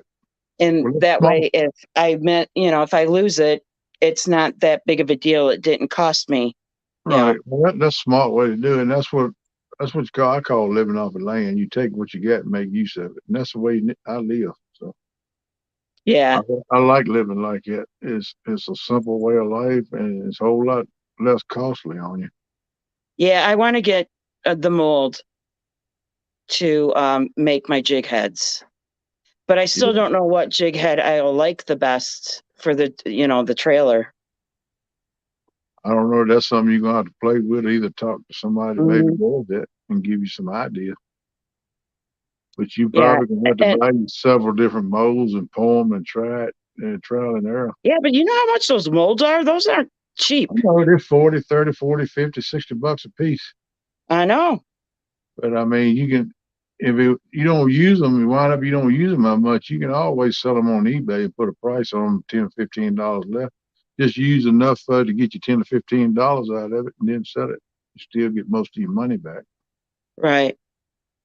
You know, that's the way I would do it anyway. I mean, Go Wolverines, Eric. Go Wolverines. Buckeyes are Christmas candy. What were you serious about, Grey Wolf?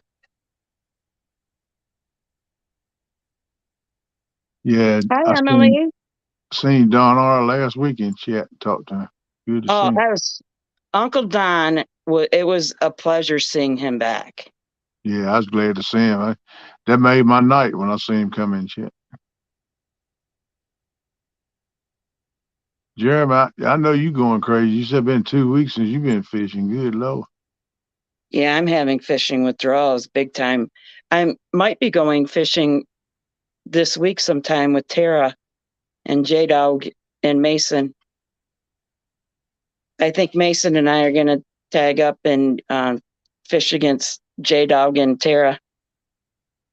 Oh, that'd be cool. Yeah, it'd be fun. Yeah, it would. Mason's my little buddy.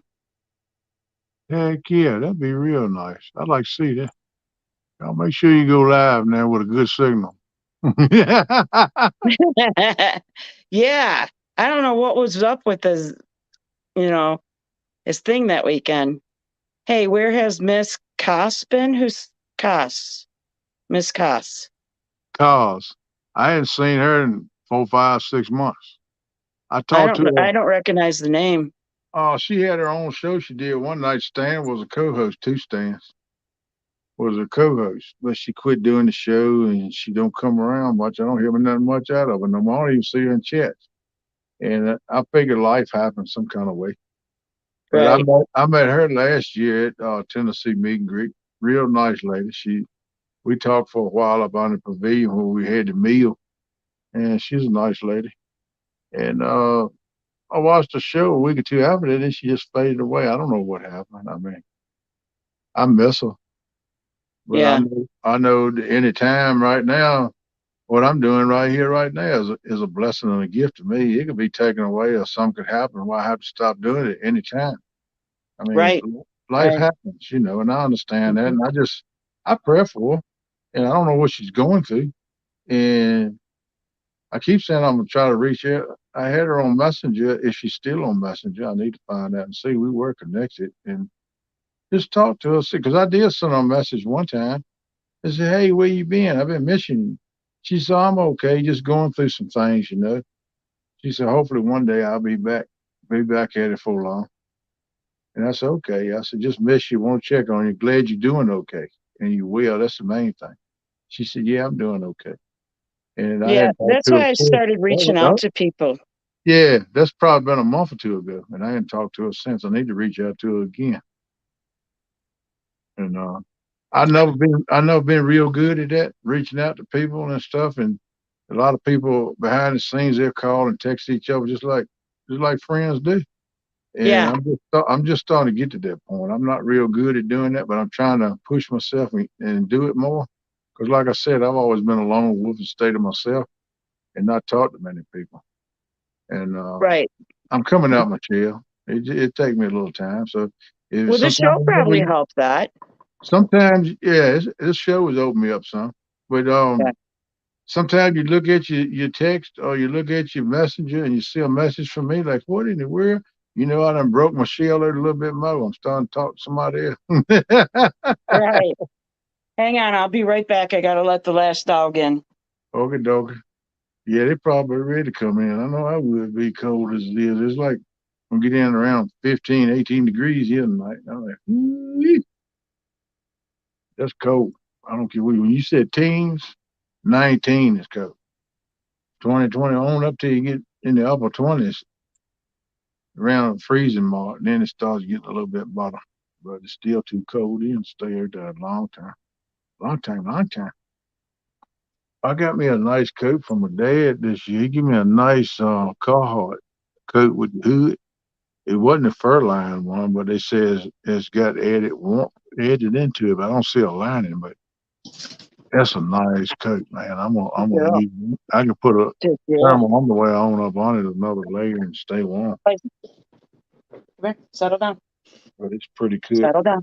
Carhartt got good stuff. Easy. And people say, well, I can't pay that much for it. Settle.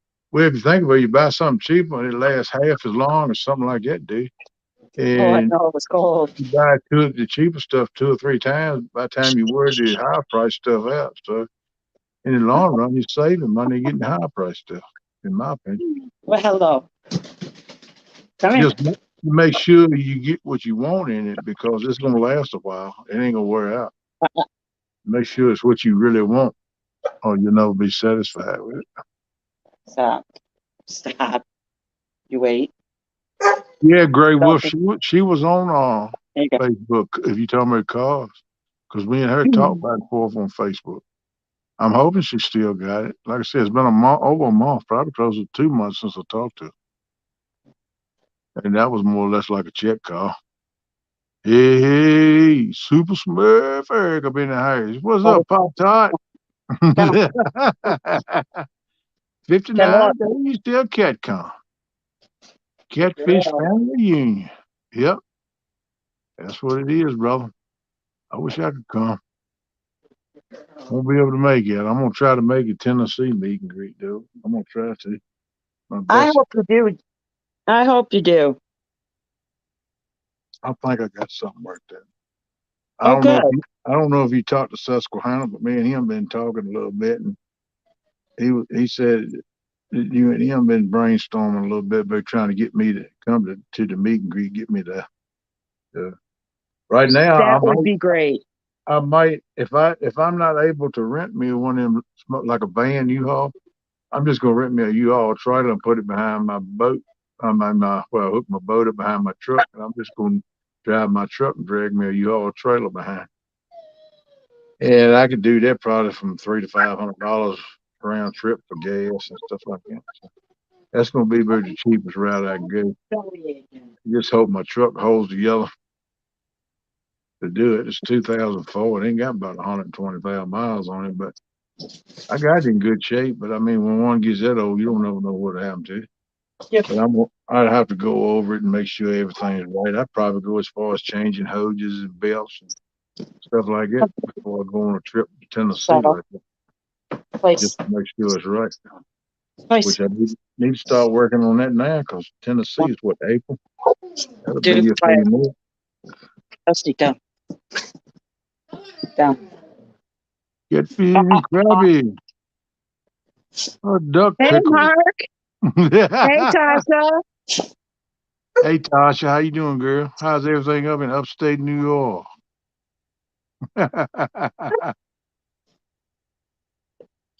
Let's see. I just thought about something that I did not do last night, and What's that? ought to be butt whipped because of it. Is do a little advertising for people and showing out some of these shows and stuff that we do every night. And I didn't do that.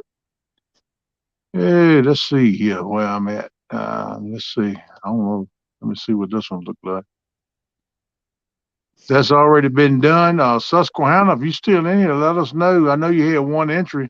Did that entry win that contest, Bud? Did they win it real? And let us know what happened with that. That's supposed to have been announced on Christmas, and I missed it. I was tied up with Christmas thing. But I'd like to know the results of it, brother, how it went. I hope you got some more entries. Then we just had that tonight. Was the Catfishing Crappy podcast. He had Kim Burnett, the crappy musician, the crappy master. And Kim's an awesome dude. And I know that was a good show. I missed it, but I will be watching it live, the replay. Yeah. And Pontoon Jordy doing She her. went night, I thought. Huh? She went night. Yeah, she went night, but I'm still going to promote her show. Oh, absolutely. Yeah. Yeah, she said she's going to go back now. She probably listening. She rolled around. She can't sleep, people. But her Mark, late night catfish and conversation. crappie. Do what? You should put up catfish and crappie. I just did. Oh, did you? Uh-huh. Yeah, he has his show on Monday nights at 9 o'clock, I think. What he put about 8 o'clock. What was it? 8 o'clock Central Time. But sometimes he's a little after doing that because he waits for Catfish Weekly, must allow to finish up. Sometimes he run a little over. So he'll wait. He won't start his until after that, out of respect. And that shows how good friends they are. And that's a good deal. I admire him for that. And Miss Jody on Thursday night says she ain't doing a challenge no more, but she's doing a Thursday night, just hang out and fish if you want to fish with Jody. Yeah, she was tying, I think, last Thursday when she had her live. She was what? She was making some ties, some jigs. Oh, okay. Jigs. But that's every Thursday night at 10 o'clock. And if you want to fish with her, let her know. And she'll send you the link. You can come in on panel and fish with her just for fun, hang out. It's like people, friends getting together on the bank fishing. That's what she's doing now. Once the weather warms back up, fish get more active, she'll probably go back to the challenges. I don't know. But she'll let us know information on that in the future, I'm sure. There's Fields to Water. Do you have one of Fields to Water? I'm gonna get to all of that. Just give me a second. I'm going through the list. Okay, I'll shut up then. Listen. No, I mean, I don't mind you helping me out, but yeah, I got it, sugar. I'm gonna get it. I just ain't got to it yet. I just bring it one up at a time, working the list. Let's keep it real with Sharina and JBT. And they've been doing 2 or 3 live streams during the week. Sometimes it's 11:30 in the morning. I don't know if they got another one lined up now or not. That's something Jarrell, I have to pick his brain and find out. Next time I catch him in chat, he's probably asleep now. But either Sharina, she might be jumping up here for much longer. She can fill us in on that if they do. But they got the show on Friday nights. I think it's 6 or 7 Central Time. I think it's 6 Central Time on Friday evenings. Keeping it big time. So join in on that. It's always a fun show. And like you said, Robin, have a good time in that on. All right, let's see. It is a fun time. Yeah. Also, they're doing a 1K subscriber giveaway. When each one of those two reach 1,000 subscribers, which they're working on it. and they working and promoting the channel to build it up. They're gonna give away that rocket, Airbu Garcia reel, and Thomas has reworked the dregs, put heavy duty dregs in it, gills and stuff. It's set up for the super fish, the big fish, the big kitty cats, the hondo. So that's a real nice reel. And they got rules you need to follow if you want to get in the giveaway. You have to go in that channel. First of all, be subscribed to each one of them. And they'll give you some in their descriptions of what they're doing next. They're going to be doing different things. Like they first come out, you had to go down to the sixth video on their playlist. Watch it and leave a comment on that video. And I know she's probably changed it 2 or 3 times since then, different videos or different things you need to do. So just go in the description on that channel and it'll be telling you what you need to do. And just do those and they'll keep up with it and they know who to put into the giveaway. So also we need to remember Super Smurf, Eric. What's up Wednesday? He does that Wednesdays around 6 o'clock. That's Eastern time. And sometimes it might be a little later than that. Just depends on when he gets home from work. He's one of them super truckers, delivers tires to multiple outlets. And some days he's got a long day. So he has to work a little later. But it might be adjusted a little bit on the times, but he tries generally to do it around 6 in the evening. Come in and hang out with him. And Quiet Man Curtis comes in there with him right often. And he brings people up on panel that can talk with him and stuff. Let's see. Next one.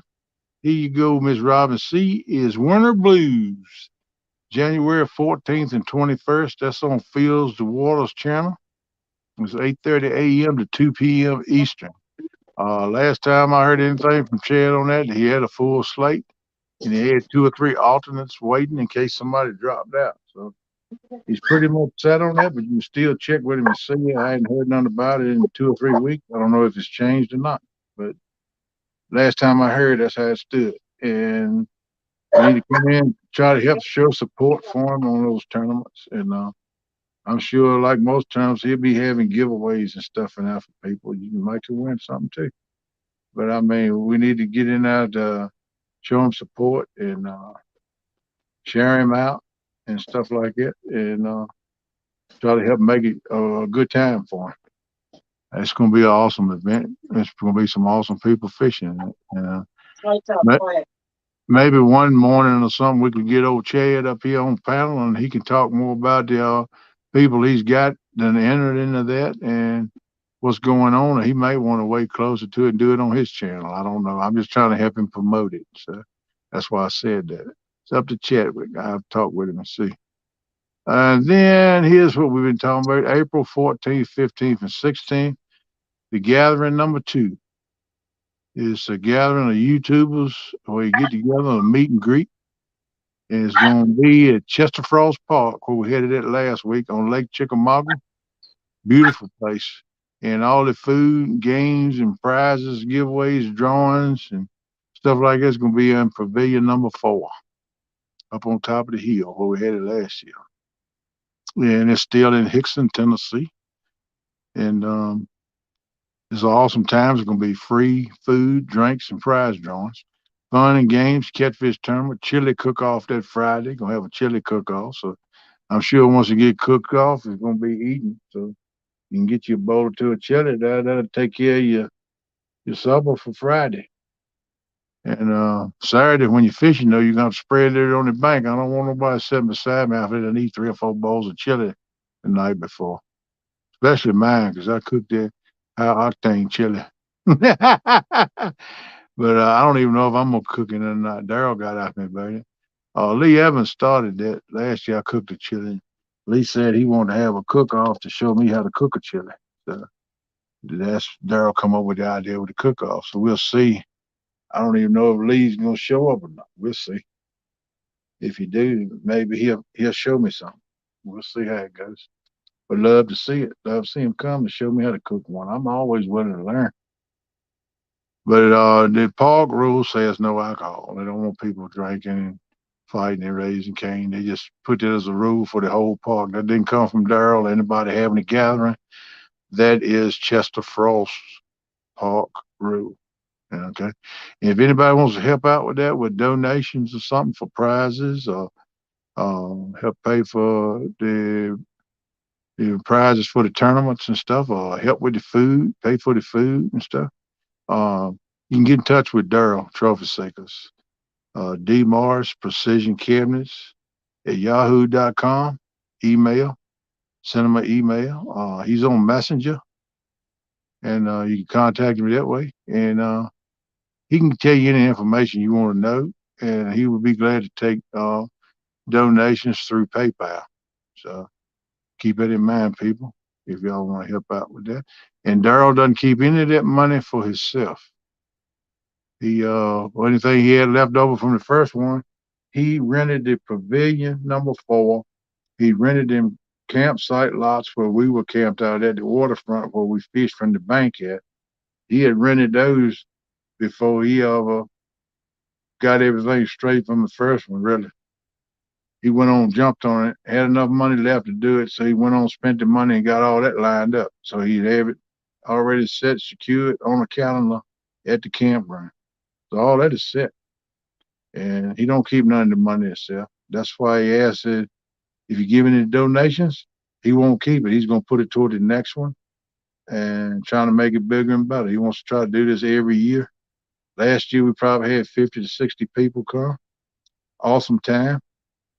This year, I look for it to be probably 100 to 150 people. I mean, that's how much I look for it to grow. It's going to be an awesome event. And with the fishery that they're having it on, they can't do nothing but grow. That's an awesome fishery. I had the privilege to get on Pontoon Jody's pontoon. She took my daughter and I out with her. We enjoyed a great day out on the water, and my daughter caught her new PB, which was 26.25 pounds, right at 27 pounds, a little over 27, 27.25, I think it was. And she caught 4 or 5 fish that day, but that was our goal when we went out to get her a new PB, and we done it. Jody put us on the fish. We had an awesome time. And I'll never forget the meet and greet last year. It was a good time. So if any way you can make it to that, peeps, you really need to make it. Okay? Try to come join us all. So awesome time. See, now I got to hold on with the Amarillo. I get you straight. I got to get this off the screen. I forgot to tap on it before I left for a minute. Now I got to dig it back up again. I'm learning, people. Like I told you, I'm a rookie. I found it. All right.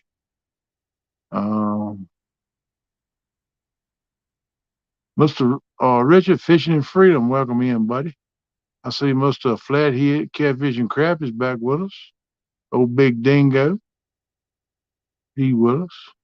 And I shared your show out tonight, Mark, but I didn't watch it live, but I will watch a replay today. I'm sorry, but Mama Nature took hold of my eyelids and pulled them down, and I was snoozing a little bit for a while, kind of in and out of it, but I will watch a replay, my friend, make a comment on it for you. But I shared you, made a little comment in it before you started. Just to let you know I did come around, smack that thumbs up, brother. Let's see.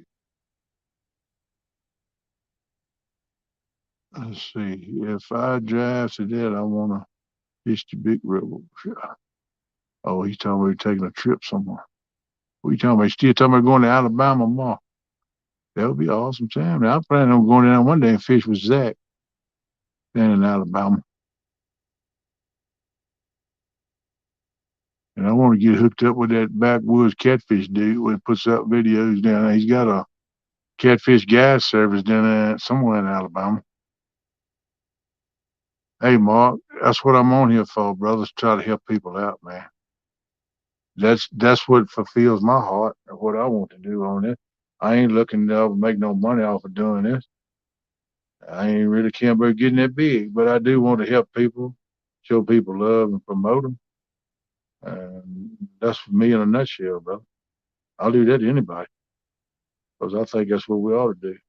We all ought to help each other out, man. The golden rule: treat people like you want to be treated, you know. And I see people come up and say, "Hey, I shared your stuff." Gives you a good feeling because it knows that people are behind you, people believe in you, support you, makes you feel good, and that's what makes you want to keep going. Because I'm gonna tell you, I've been rolling around about not doing it, but I come to the conclusion now. I think I'm gonna switch up a little way I do things. I'm still gonna help my brother out. I'll always be there for Hog Leg. He's like a brother, another half, and I'll be there for him. But I would like to infuse in my shows a little bit more about fishing, different aspects of fishing. So, and hopefully, when the weather gets warm, I might even do some of my shows there on the boat or the bank fishing. You know, try to go to the fishing side of it a little bit more. But I still want some of this hang out and Mark talk about how he loves to suck toe jam out of toes and stuff like that. I think Mark is freaky. Oh, I didn't say that, did I? I didn't mean to say that this morning. Forgive me. I'm just messing with old Big Dingo. You know, certain realms they call him Big Sexy. So now you conclude for yourself. Ah, boy, I love old Mark. He said, not me. Yeah, okay. I love you, brother. I would love to fish with him. I want to go to Mendota. I was hoping I could come this year, but I just couldn't see it in the cards. I even talked to him one time about hopping a plane out there. That'd be my cheapest way to go. And I might just make that my goal for next year instead of going to Tennessee or anything. Maybe skip it one year and go to Mendota because I want to go hang out with Mark and Lyle and them boys and get some more big channel cats, tell some lies, have some laughs, and have a good time, get to know them better because they look like my kind of folks. One day it'll happen. I'm good, Mark. somebody asked me last night, Mark, did anybody send me any pictures of feet for the holidays for Christmas? I told them I didn't get one. I didn't get to see one feet pic of some pretty little girl with her toes all painted up. I didn't see none of that, you know. But hey, it's okay. I'll survive. It ain't nothing I'm into every day, which, you know, I could if it happened, but it don't happen that way. So I can take a little break here and there. Just makes it that much more special. Dan Rebel said all that fluff and stuff has lots of foot videos up for Kenny. Yes, she do. That's Brokeback Bob sent me a picture one night. Said, "Hey, you know whose toes they are?" I said, "Yeah, they are fluff and stuff." She busted out. He busted out laughing. He said, "How'd you know this? You even know what her feet look like?" I said, "Man, I see her feet all the time, all the videos. Don't think I don't look. I know that woman's feet." That is too funny. Yeah, we just laughing, having a good time. But yeah, he it blew his mind, and I knew exactly who it was, you know, because he didn't think I was gonna know. He said, "Whose feet are those?" I said, "That's Fluff's. Then my mate from down under." And he said, "Man, you know what her feet look like?" I said, "Shoot, yeah, man." I'll send you a whole bunch of videos that have that ugly hangnails, the No, I don't like him. ingrown nails, and all that No, gross now you get fungus like foot. Brokeback. You get like Brokeback Bob now. I don't like them feet. He even sent me a picture of his feet, the old knothead. I said, "Man, I don't want to see them little short boxed up feet you get with hair all over." I ain't got no foot fetish for men's feet. I like women's feet, man. That's what I told him. I said, "Man, don't send me no more of your old nasty looking feet, you old knucklehead."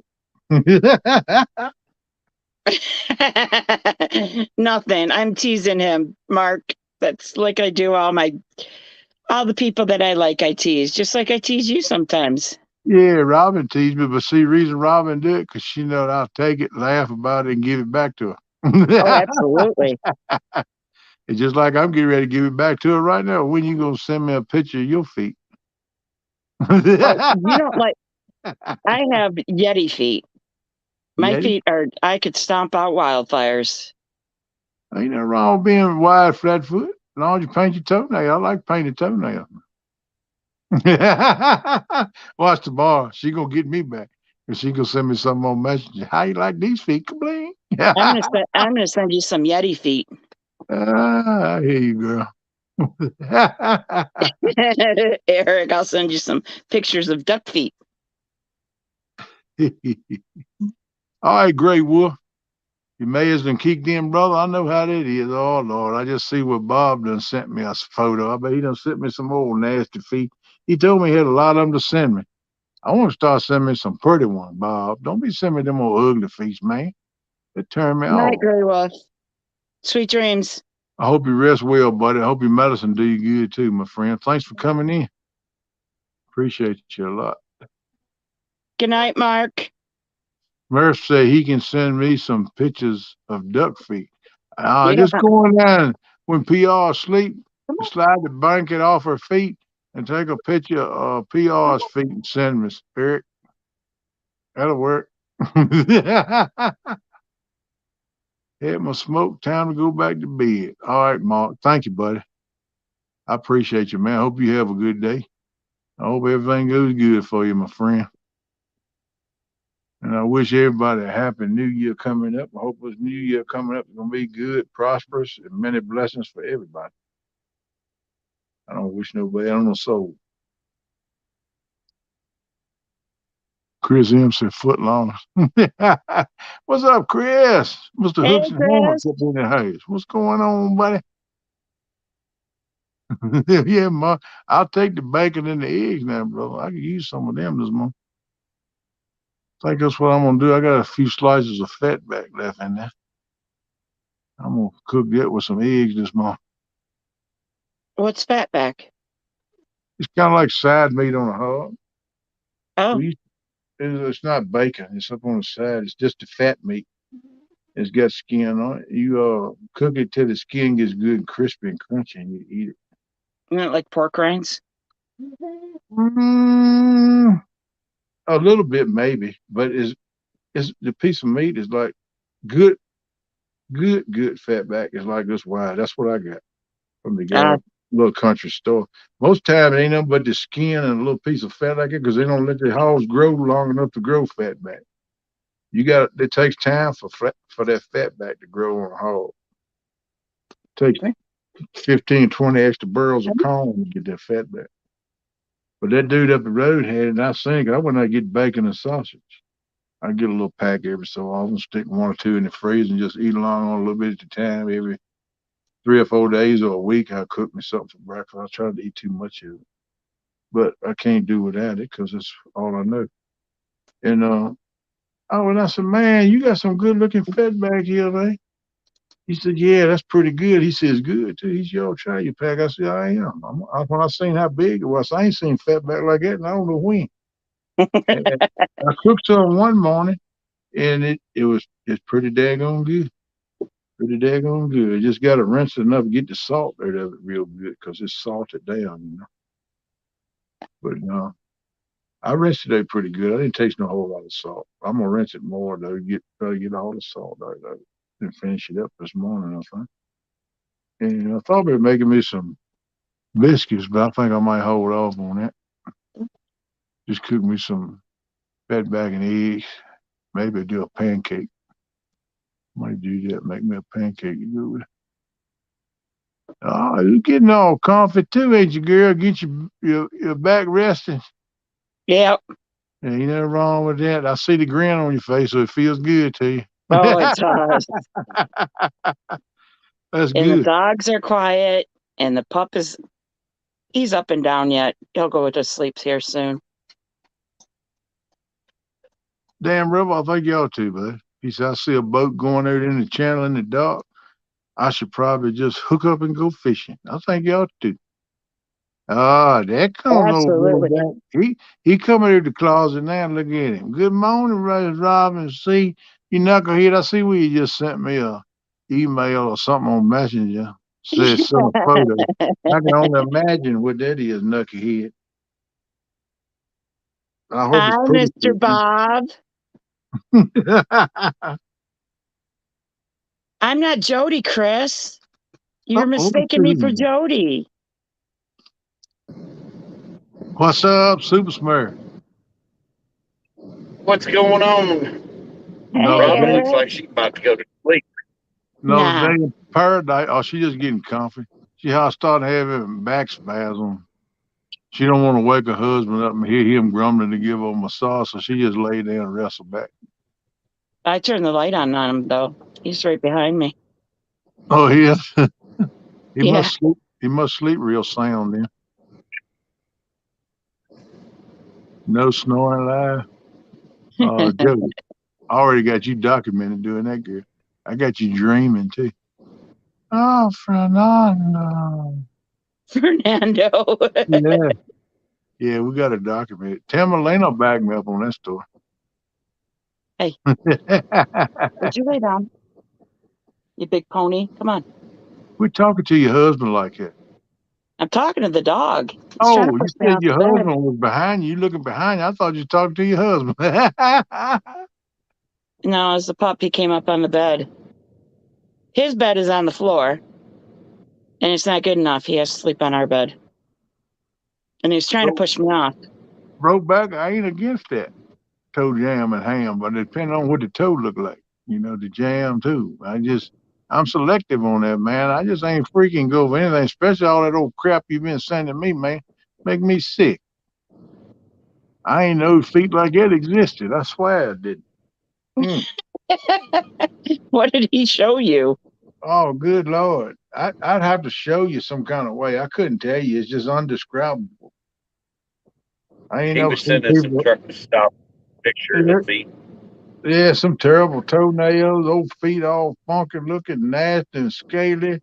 Old toenails growing sideways with a half-inch thick, pointed like a bow and arrow, like an Indian arrow you find pointed. I mean, who in the world got toenails like that? I wouldn't touch them with somebody else's hand. I ain't lying. I'm things nasty. Bob he get a laugh or he tickle. He say, "Oh yeah, you want that toe jam? You always messing with me." That's all right, bro. Back. I'm gonna get you, brother. You old Damn knucklehead. River Boys, you bet. He's got a live stream camera so he can see the conditions before he even goes out. I'll put it in so I can see. Wow, And how man. come they didn't plow the street yet? I heard that, man. Yeah, me and you need to talk about that. I've been thinking about getting another camera, maybe get something besides a GoPro. GoPros are okay, but they don't really excite me that much, really. For what you pay for them, I don't think they're as good as they ought to be. And the batteries don't last long either. I keep 3 batteries with me fully charged when I go somewhere, and that'll last probably about close to 2 hours. Take all 3 batteries to do 2 hours of filming. They just don't last long. But I carry my jacker and my charger. And when I take a dead one out, I go and stick it in the charger and let it charge off the jacker while I got the other two I can use. So I Right. kind of keep them rotated, but you don't have enough time when you come back around the second time for the battery to get a full charge. So instead of lasting 30, 45 minutes, maybe an hour, it might last 20, 25, maybe 30 minutes most because it's not fully charged. And Good it morning, Uncle Lou. just keeps going down after that. Yeah. What's up there, Mr. Lou? Morning, Uncle Lou. How are you doing, bud? But you can take your battery out of the GoPro and hook it up, like charging it, and run it to a battery pack and run it off the battery pack, do away with the battery. That'll keep it from heating in the summertime a whole lot. That'll help it run a whole lot cooler. I heard there's like a cooling thing too that you can put on the GoPro. Oh, I don't know about that. I got some of those fans that you charge up USB, Uh-huh.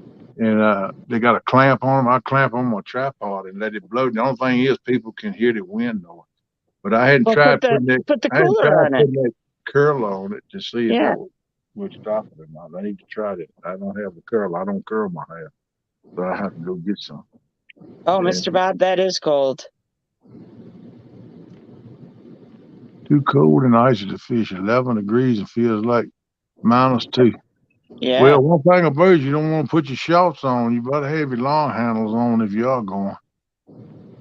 I want to find me one of those heated dock things. That would be awesome. I want one of them things like Eric showed, the little tent you get up in.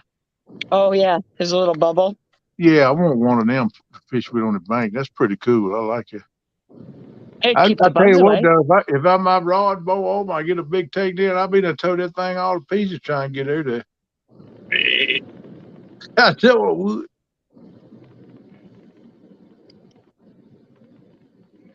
Yeah, Jody, right. Hmm. I Even the see. catfish know, Jody.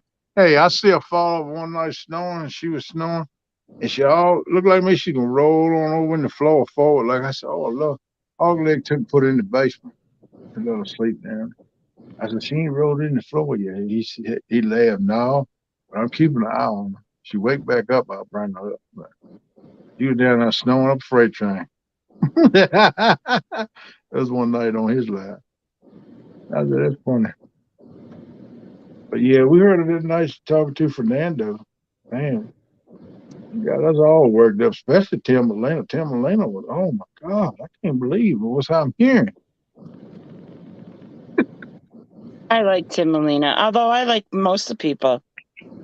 Oh, I like everybody, man. There's some people that you just gotta just go with the flow with. You know, everybody's got what they believe in, how they want to be, and Yep. I don't try to judge nobody, not a soul. But I can't make a choice. They don't agree with things like I do to a certain point. Doesn't mean I won't support them. I just don't hang with them all the time. But I still show them some support. I still promote them, and I still talk to them. You know, I don't hate nobody, and I don't judge nobody. God's the judge. He'll do that when his last breath leaves his body. I just try to get along with everybody. That's Yeah, all me I too. want to do. That's all I want to do. You just get Mm-hmm. along. You know, and I know ain't everybody. I'm not everybody's cup of tea. You know, suave, Well, good neither am looking, I. a suave, good looking debonair farm boy, old backwoods country hick ain't for everybody. I This urban homesteader's been married 32 years happily. heard that. I was married for 20. That's a long time, too. Good morning, big deal. Who cares? Welcome in. What's up, Good big morning. deal? Good morning. Glad to see you, bud. Welcome up in here. But yeah, I had right many years was decent. I had it last several years wasn't too fun, but we did it anyway. We kept doing it till she decided she had enough and she left.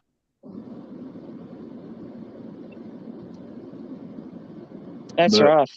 that's a novel and a movie that I probably make a good mint off of if I was to publish it and broadcast it, but I'm not going to do it. Just leave it in the personal archives. Yeah. Would I ever get married again? I don't know.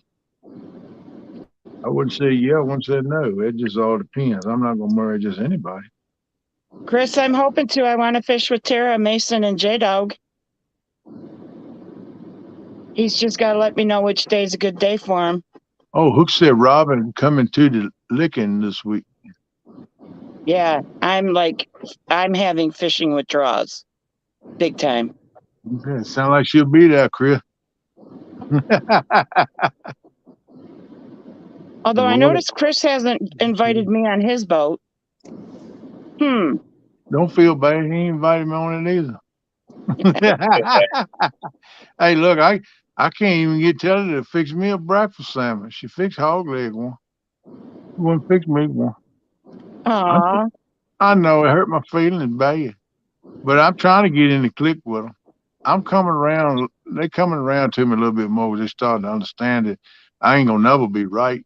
You know, whatever they do, then I'm not gonna be what you call a perfect friend because I'm about 3 bricks shy of a wall, and I'm just a little bit off of the summer. And I think they starting to accept that fact, so they coming around to me. You're funny. Hey, I love them. They good people now. Aw, Chris, you're sweet. How you doing, big deal? Hope you had a good Christmas, brother. Going to be lurking this morning. Background noise, as my wife calls me. Okay. No problem, brother. Just glad you're in here listening, man. Thank you for Did that he just support. did he just say sweetly that his wife is making too much noise? That she's got a big mouth or something? I'm just Hmm. going to be lurking this morning, background noise, as my wife calls me. In other words, he's the one making the background noise. Probably talking to her, trying to get her to cook breakfast for him, and she's telling him, "Get up and cook mine, knucklehead." You're supposed to That's spoil a funny. lady sometimes, people. Sometimes you're supposed to spoil a lady. Surprise Hey her. Chris, Go all kilter. I was looking up how to use planer boards because I want to get me some. And I went on to CatCon something, and guess who's in the video that I'm watching talking about planer boards? I bet you it's Hooks Chris. and hammocks. Yep. Chris did a video for CatCon on that. Yeah, I that watched. was cool. Yeah. I'm like, I know that guy. What do Yeah. you mean he's He involved with sells CatCon? boats. That's something I want to get into too and get my boat run. I gotta get me some of them Uncle Lou boards. I love them boys. Yep, me too. I got to get Uncle Lou to send me an invoice so I can get my rods. Uncle Lou, you still in here? He probably cooking on breakfast, drinking a cup of coffee and listening. He probably pop in and call him.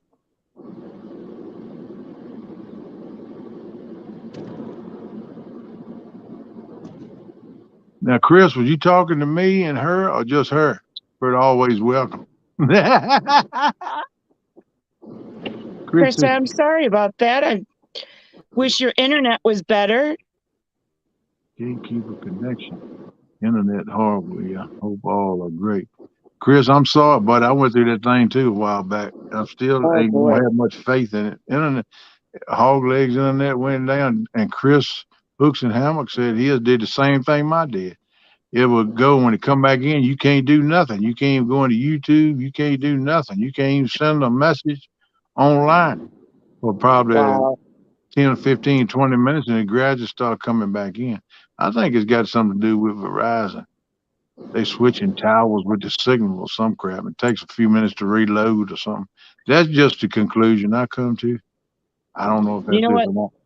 You know what the which is about Verizon is because I'm so close to Canada. When I go down to where my husband works, it switches me over to Canadian Tower. So Uh-huh. now they tell me I'm doing international calls. And I'm like, I haven't Oh, even cool. left the state of Michigan. I've driven 10 miles down the road. Yeah, they're trying to sock you with extra fees and stuff. That's crap. Yeah, my internet was all messed up here a few weeks ago. I'd pop in the basement and bloop and kick me out. I couldn't do nothing. I couldn't even get back in chat to tell nobody. I could send Hogleg a message on his phone number, text him. And I said, "Damn man, my internet's gone again. I don't know what's up. I'm gonna keep trying to mess with it." And I go to fiddling and rebooting and messing with stuff, checking settings, and eventually it gets so I can get in chat and I can sit in chat and talk a little bit in chat, and eventually get sort of come back up on the panel. I don't know. It's too many happening to too many people. The same thing for it to be a coincidence. Right, I don't right. know what it was. Everyone welcome. Just remember, our boat really crowded with three on it. Can't play sports and stuff like you can on the dog Are pound. you kidding? On a dog pound, I was sitting. The only time I'd get up was when I saw a rod bend over, and it's like I'd jump up, and it was like my thighs were so sore the next day from all the getting up and down, up and down, up and down. Yeah. And then he's crazy with his pontoon. He's like, I'm going to go to the bank. And he doesn't forewarn me that he's going to actually hit the bank. He hits the bank, and I almost propel right out of the chair I was sitting in going forward. It's like, holy cow. I heard that. Chris M says, have a good night. You have a good night too, Chris. I appreciate your support, bro. Really do. Sorry about your internet, but I feel your pain. I've been through it too. Hope it'll get better here in a week or two. Yeah, I'm kind of like Richard Gene, Chris. I like to the sport that's second to none, and that's fishing. That's all I care about when I get on the boat. Now I might exercise my right to flap my gums, son. I might do that, but I won't be jumping around. Well, maybe not too much. I have been known to jump around while I flap my gums too when I get excited. But no, I I try don't to think make J-Dog realized how much I learned on his boat that day, because you figure I haven't been in a big boat like that. right. So not only did I learn some boat mechanics, I also learned a little bit on the fish finder and anchoring, and I just learned a ton. And river fishing or boat fishing on a river is different than bank fishing on a river. Huge Yeah, difference. yeah, it And is. I had not done it on a boat, so it was like, this is not a boat like pontoon. I had my little boat, but yeah, it was a great learning experience. Yeah, I love fishing off a boat. I've done it most of my life, fish off some kind of boat. And it's hard to go back to strictly bank fishing. I've done that since I was a young teenager. Did Hello you there, see what Mr. Corley. How you doing, buddy? Oh, I'm finally awake. Oh, okay, well, cool. Steven? I've been trying to get onto a day shift schedule. That way, when I go visit my son here a little bit, I'll won't want to stay up all night long. Oh, Now, okay. where's your son at? Uh, kind of northeast Alabama. Nice. He catfish? You go there fish with him? Uh, we will. He's about 10 minutes away from a large lake. Our But places in this time Alabama they around, got some good catfishing, man. yeah, he's not too far from the R.L. Harris Reservoir, which is 13,000 acres. I heard that. Heck yeah, that'd be a good one to hit. Yep. Bust How it deep open. is it? Do what? How deep? I don't know. I've looked at it on avionics, but I can't remember what it is. It might have some 50-foot places.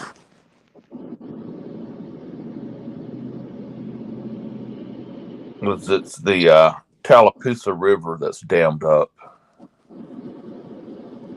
Okay. Oh, wow.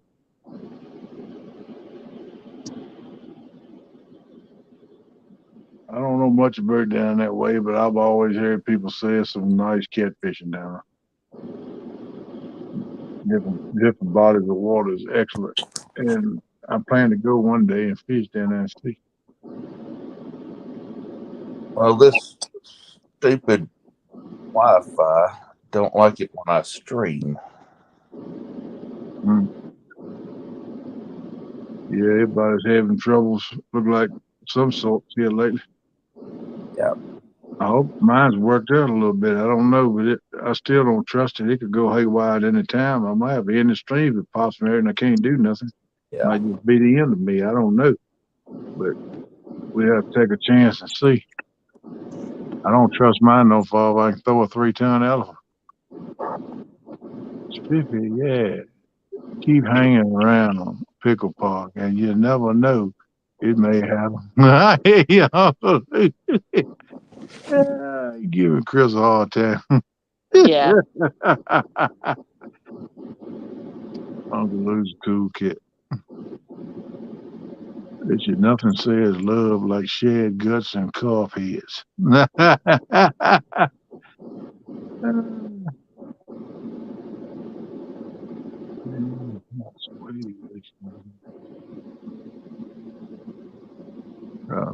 Uncle Lou, did you get my message on your message?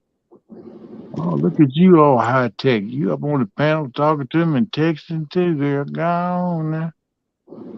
You doing that on a laptop? On my tablet. Yeah, okay. Oh, that's pretty cool. If you had a phone, did it? I don't know what you had because I can't get my phone to do both of them. Well, I have my phone on the holder, Right. and then I have my tablet at my bedside table so I can read chat. Right. I got a tablet. I need to do it too, but I ain't got no internet access worth of crap. That's what bothers me. Now, I stay by trying to run it off of my mobile hotspot, but then I'm afraid I will use that up and it go berserk. My phone wouldn't work. It wouldn't even be in the live stream. So, I don't know. I'm just holding on. I got to try to do something with that this year. I don't know exactly what's happening. I'm on a waiting list for 4 or 5 different internet plans through the government for disabled and elderly people. Nothing comes through my area, but everybody says it's coming my way and put me on a waiting list. So that's all I know about it right now. Even that one where Jody give me a link to that says it's from the government and they'll pay like $30 off your bill. They told me the same thing. Just be patient. They got me on the list and they will contact me when the internet service comes into my area. So I'm kind of hurting the boonies a little bit.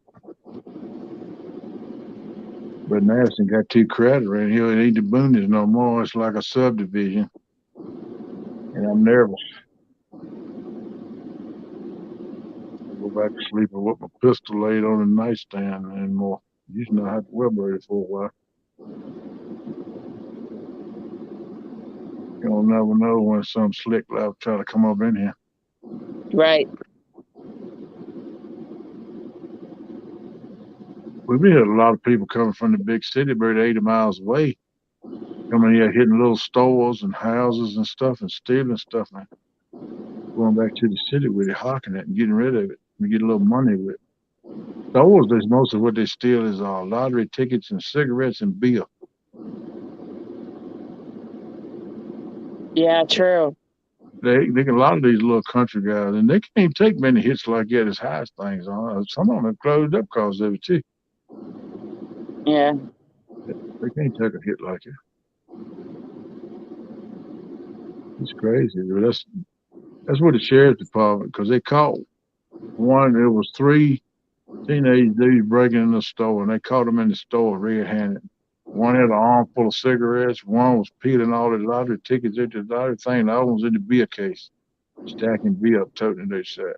And they caught them right in. They was from Richmond, Virginia, which is about 80 miles north of here, the capital city of Virginia. And there's some bad characters in there, especially on the south side.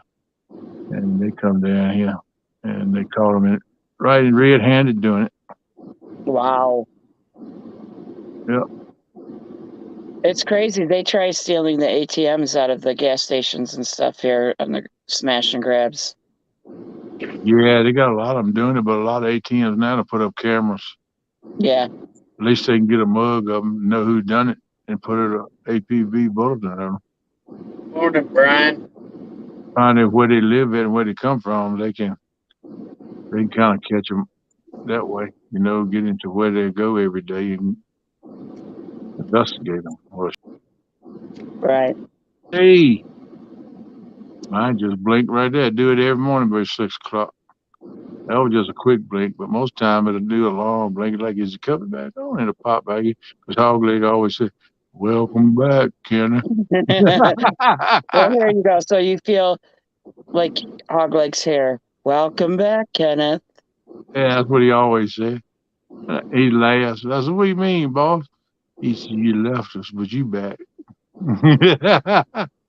Every morning, right around 6, it'll do a blink. I don't know. I think it's some kind of towel or something with my signal. I don't know. That's just what I said. I have no earthly idea. But it does it on its own. I don't touch nothing. It used to pop there like it wouldn't come back, so at least it comes back now. It's just a flicker, so I can handle that. Right. Yeah, you were gone, but for a blink of an eye. Yeah. I've had it pop out and could never come back for about 30, 40 minutes. Not even in chat. Couldn't do nothing. Look at all those campers Eric's driving by. He wouldn't think been many people out there camping in the dead of winter time with you. I ring some people camp somewhere year round all the time. Yeah. I even thought about renting a place in a camping area like that, put a mobile home up in there, a little camp up in there, and just live there. I thought about doing that around the water. Still got to pay that monthly fee on the renting the lot there. Actually, I know there's a lot of them for sale, but the only thing I don't like about that area is they touching each other. And there's a lot of drinking and rowdy partying going on, and they call the cops down there every weekend. And I don't want to be up in all of that. Right. I want to be to myself. You know? I don't know. We'll see how it works out. I've looked at several properties that had in them camping areas for sale. But folks said winter camping is awesome. I bet it is, brother. If you got the heat and all the fixings hooked up for to do that, I bet it would be awesome. Stephen, that's true. Some people travel and live out of the KOA campgrounds. Yeah, that's true. Nothing wrong with that either. That's kind of cool in a way. Damn, Rose, I've been tent camping in the winter and woke up to 3.5 foot of snow. Good gravy. Yikes. That ain't good. That's in the Uncle Luke, did you ever get the new fish finder that you wanted? Did it ever come in stock? Well, look who's here, Mr. Jerry Parker. What's up, Jerry? Mr. Parker Pursuits. Welcome in here, buddy. He's a good supporter. He pops in every night on his live and hangs with us for a little bit till he has to take off to work. Always glad to see him, man, too. All of y'all, man. Appreciate everybody's support. Means a whole lot. Sure does. And if you hadn't, I appreciate you go over and tap that thumbs up for me. Make YouTube grin a little bit. Oh, he's getting some views. I appreciate that. That might put my mess out a little bit more. That mean a lot to me, and thank you. And if you don't, still thank you anyway for showing support and coming in.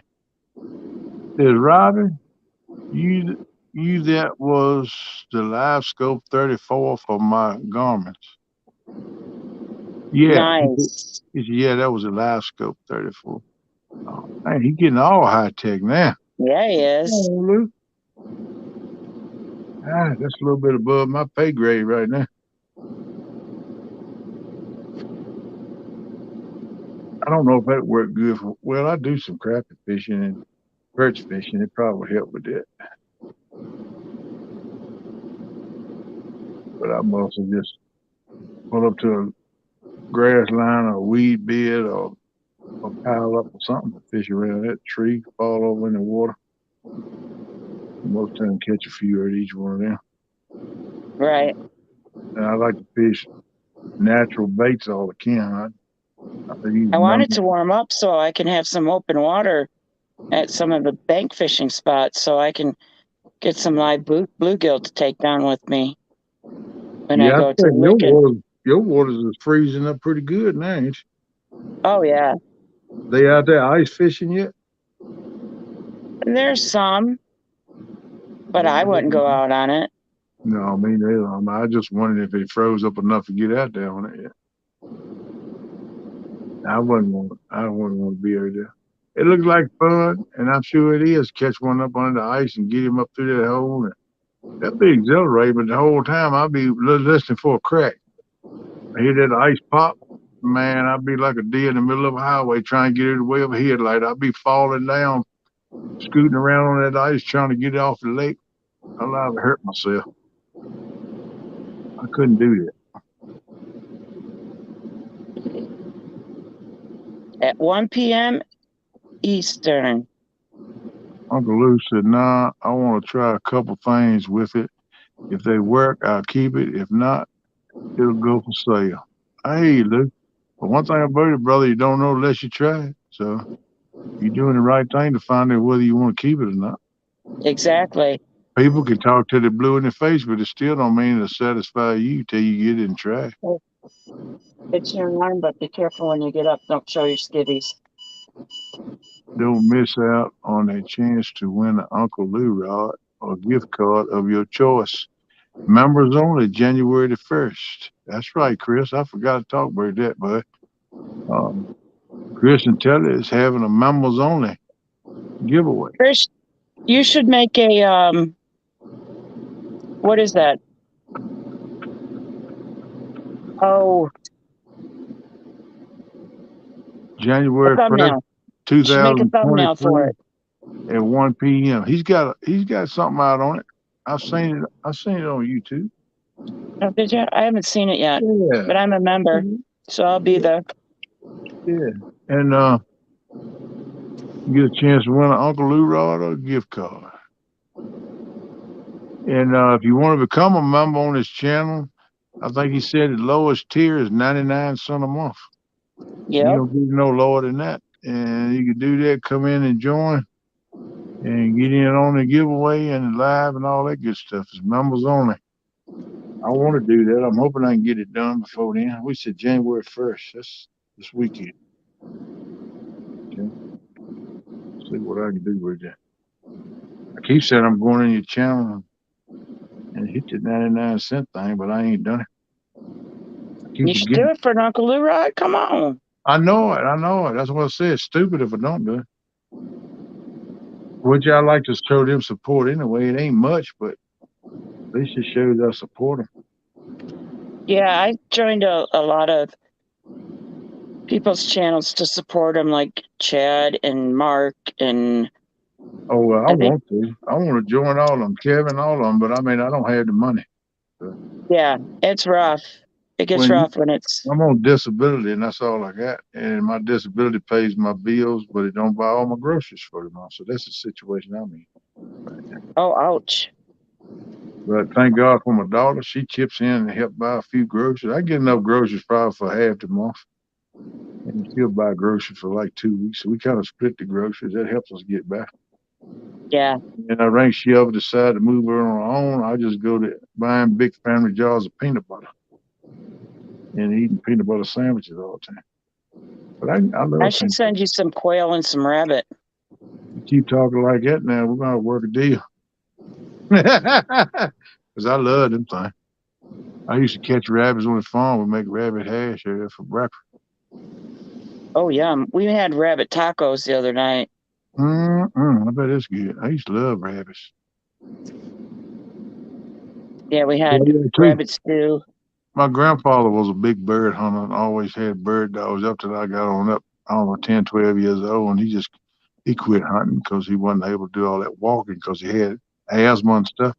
He'd lose his breath. So he quit walking so much hunting. And last few times we went rabbit hunting, so he kind of stand around instead of walking after the dog. And we just got away from him. But he used to have a lot of quail on his farm because he grew crops on like Lespedeza and stuff like that. You know what birds like to eat, them quail. Sunflowers. Yeah, stuff like that. And he always had 4 or 5 big coveys on the other 238-acre farm. He always had 4 or 5 big coveys on a bunch of rabbits because they always had clover.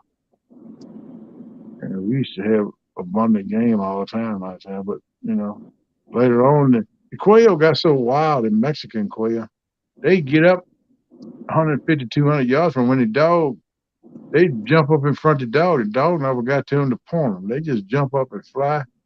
And they're too far away to shoot them. When they get up, they go fly up in the woods and land up in tops of trees, especially cedar trees. Yeah. You walk through there trying to hunt a single, the dog couldn't smell them because they flew in there. And then you walk there and I get right in that amongst them. They start flying up over the trees and stuff. Sometimes you get lucky enough to smack one before he gets away from you, but you got to be quick. Well, see, I just put my eggs in the incubator, hatch them. Yeah.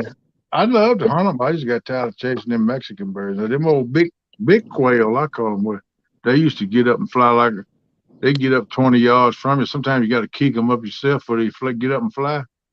And then they fly about 60, 80 yards and they glide and land right back down the ground. You can go right on down that dog, work them up again and kill them on down till you have a couple pair. I always try to leave a couple pair, 4 quail in a covey. And you always had birds. But a lot of people come in there and kill them all. That's why they went extinct, because they killed them out. They didn't leave nothing for them to grow. They were easy to Yeah. keep. And they kind of between a regular quail and a Cornish hen in size. You know what I'm saying? Yep. I don't know what See you the call them. quail. I have the Cortonics. Was it the Bob Whites? I don't know. I think that's what they were, but my grandpa called them the old-fashioned quail. He said it used to be the only quail he had when he was coming around as a young man, but then Bob they Whites, introduced, most likely, yeah, they because they're native. yeah, that's what they were, native birds. But they started introducing them Mexican smaller, quicker, faster quail in, and that changed quail hunting all around for us.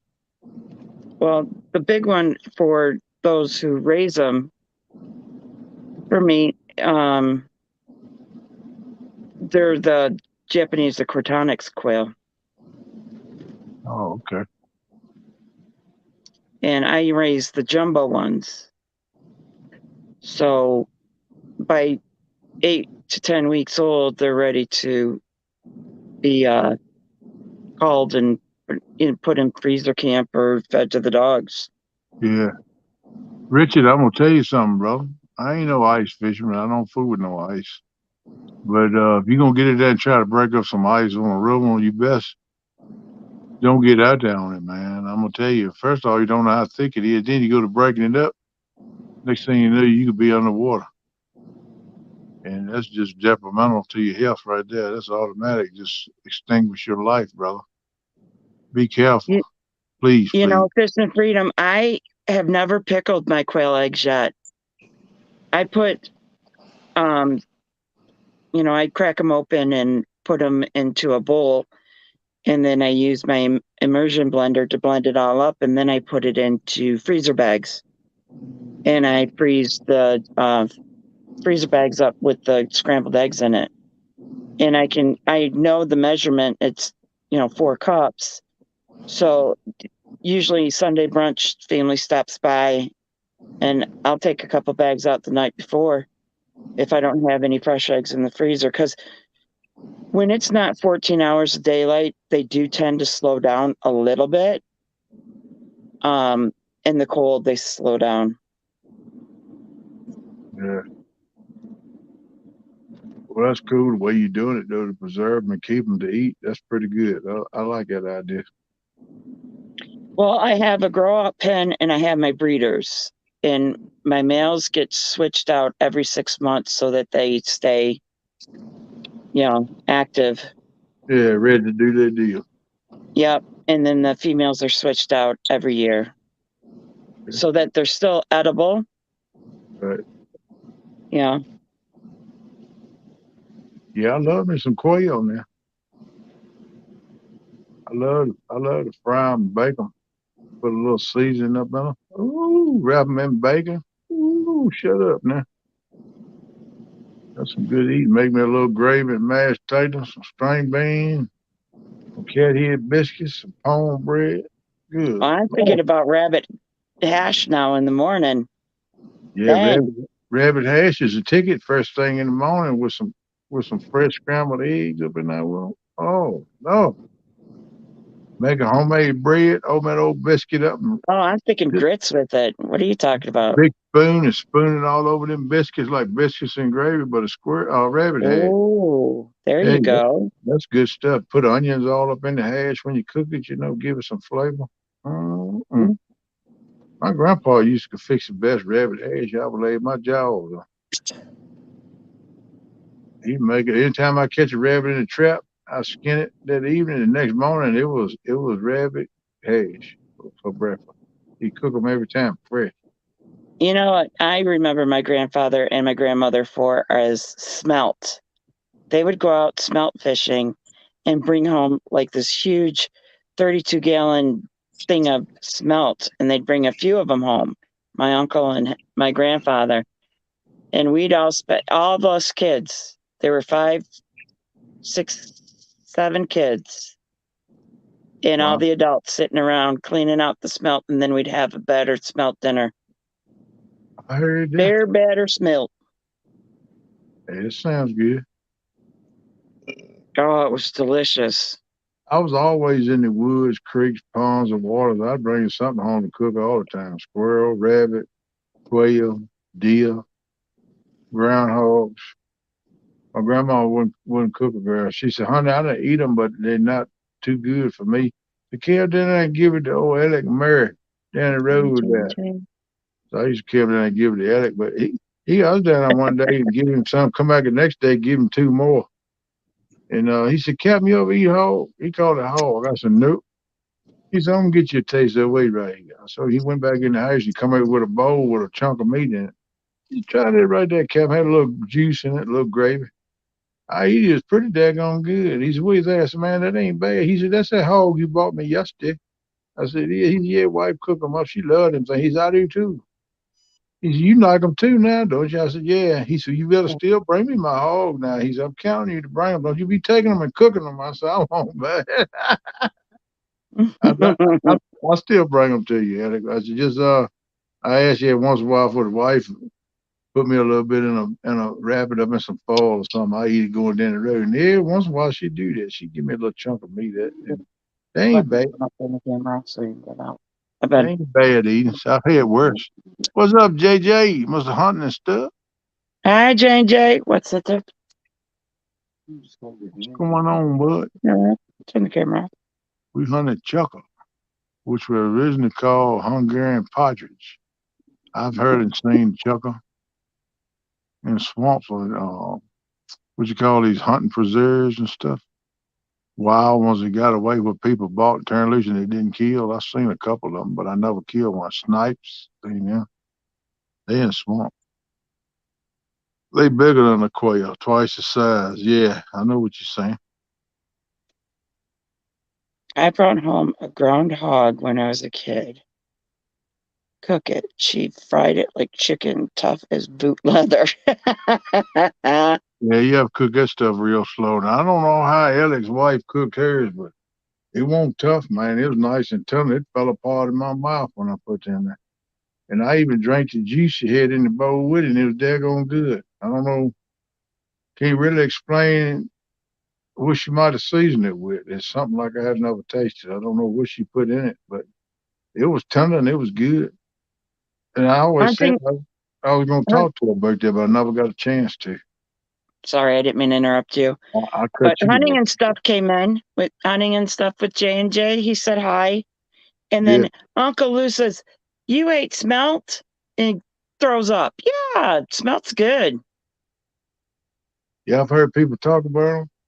I ain't exactly sure what they look like, and I don't think I ever seen one. I don't think they're in my area. If they do, I never knew anything about them. But I have heard the name. People fish for smelt.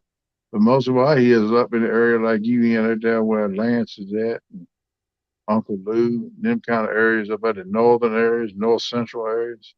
I hear people talk about them. I think that's most of where they're at. Chris M says dog food. Leon Life, how you doing, buddy? Hi, Leon Life. Welcome in. Glad to see you. Doing all right. We got 33 peeps up in the house. We thank each and every one of you for coming in. And if you hadn't, do me a favor, if you don't mind, and hit that old thumbs up. Make me look good in YouTube's eyes. I'd appreciate it. And KP deserves it. glad to have y'all in. Well, I don't know if we did. I just try to hang out and help what I can where I can. And I've been enjoying my community tab. YouTube just jumped up and give it to me, which I'm glad it did. I was trying to get to 500 and get it to share people and things out. And I done finally learned how to use it, and I've been sharing it with different people. And I like doing that. It makes me feel good because I'm helping them, even though they don't even know I'm doing it. I don't do it for recognition. And sometimes I might just like tonight. I went in and Mark's chat and put, "Hey bud, how you doing?" Shared you out and hit the thumbs up and run the bell and left back out. And I was thinking about coming back in, but I didn't make it, man. I lay down in bed and had it playing. And when I woke up, it wasn't on. And I looked, and it was almost 10 o'clock. I said, "Good gravy, I'd have missed it all. I missed Lyle in here." I was out of it, man. Chuck wants to know if I sell the quail eggs. I'm not NPIP certified, so I can't like mail them out to anyone, but I do give them to neighbors and family. CP still hanging with it. Hey, bud, I'm gonna go after the show and make you a mod. I didn't know you want. I know I'd have made you a mod a couple times. I know. I don't know why you keep losing it, but I'm gonna go back and do it again. We're gonna keep doing it till we get you right, buddy. We're gonna get you modified. I just can't do it on the phone while I'm live. I have to do it afterwards when they bring chat back up. Yeah, they do look like big sardines. I might could go back into yesterday's chat. I think you coming up for a little bit yesterday. And as long as I can see where you made a comment, I can tap on and make you a moderator. Good night, all, and KP. I am out before the outage I get takes care. Take care of. Chuck, All where are right, you bro. from? All right, Chris M. He Good was night, from Chris M. CP's around near the Memphis area, if I ain't mistaken. But I think he's in Mississippi, but in Memphis. He might be in Tennessee. I don't know, but I heard him talk about fishing up around Memphis, and I've heard Steve Adams talking about going up Memphis area and fishing with him. So I'm not exactly sure. I'll let him tell you for sure. But I'm just making a partial guess. Try to give you an idea. Shoot, I'd like to have some for Eden, CP. Well, I'll bring some for eating and some rabbit and quail for you when I see you at the meetup. Oh, I'll yeah? have it frozen. All right, I'll have to put And we'll just keep it frozen while we're there.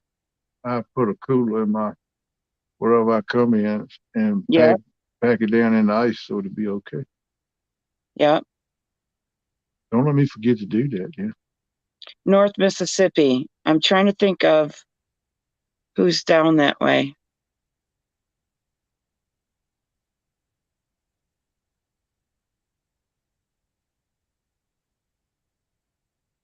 Leon Life, thank you. Yeah, had a pretty good Christmas. Hope you did. Yeah, I had a great Christmas.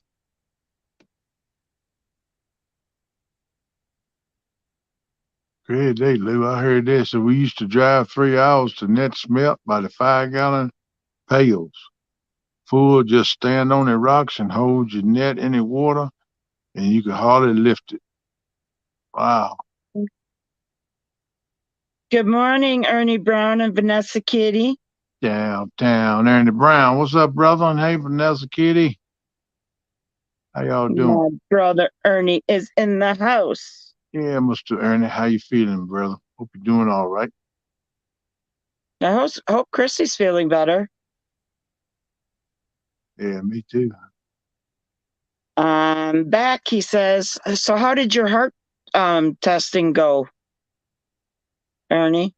If you don't mind sharing. I see where you see you had some blockages and stuff, but they're gonna try to take care of it with meds and not put no stents in or something. Oh, good.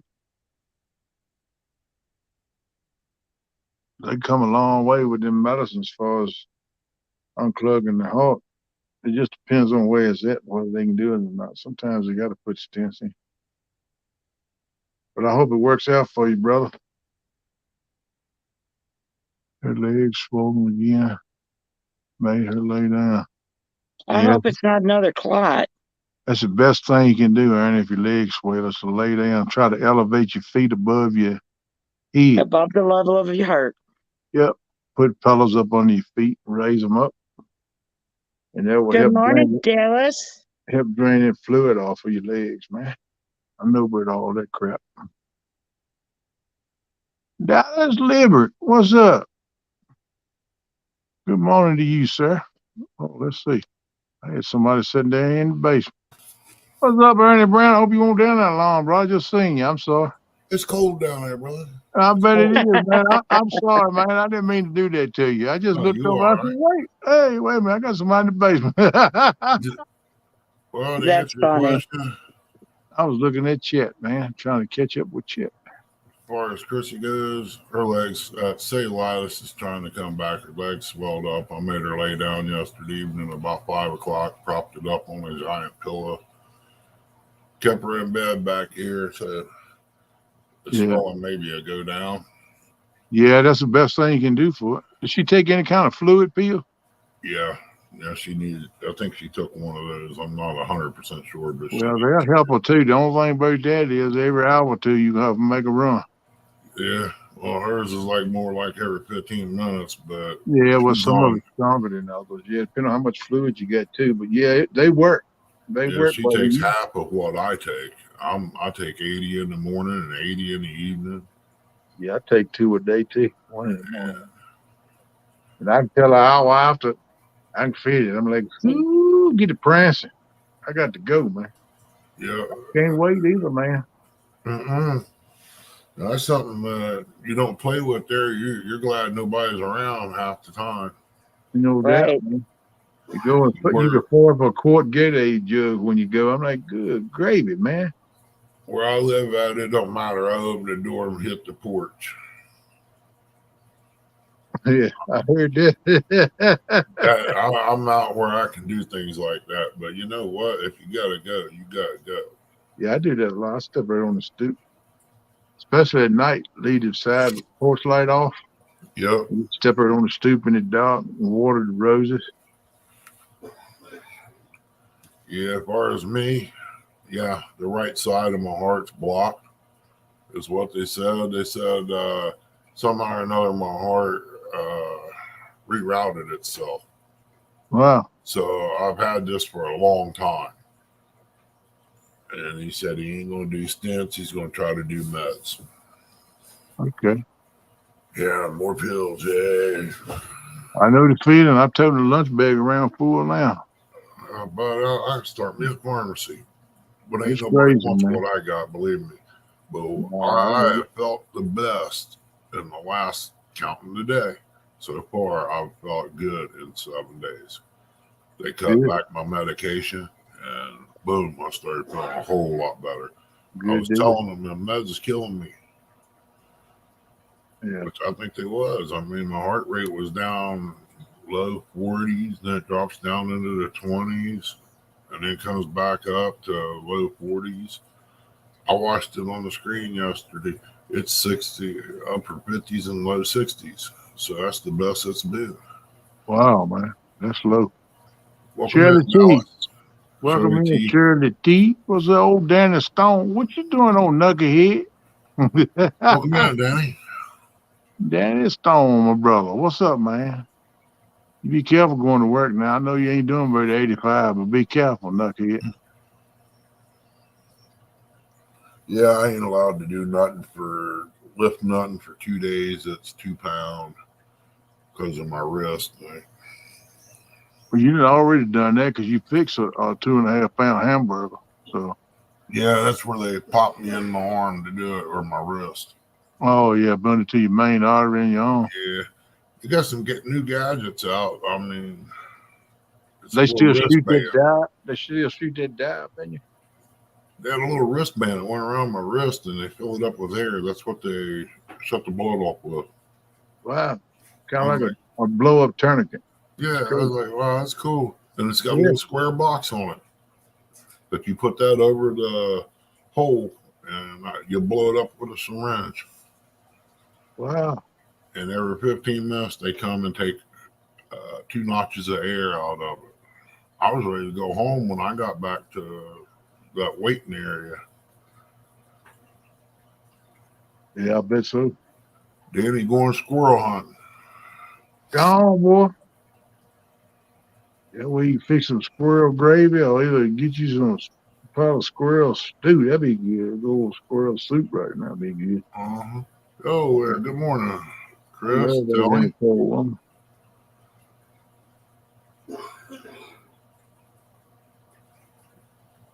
Just don't say nothing. He thinks he's off all week. Well, he's been off all of his life, but he don't know that. Yeah, he know it. He just refused to believe it. Right? He say he's one of them guys that say, there ain't nothing wrong with me. You're the one that's messed up. Ah, boy. I think I seen him on A Wonderful Life this year. Oh, yeah? Yeah, he was looking for Mary. I heard that. He was even standing on a bridge looking down in the water, seeing if he could go fishing in the snow on the ground. He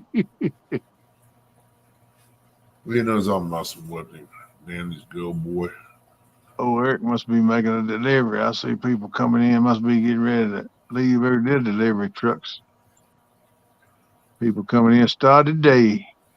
Like they got a little crunch around on the ground. A little light snow.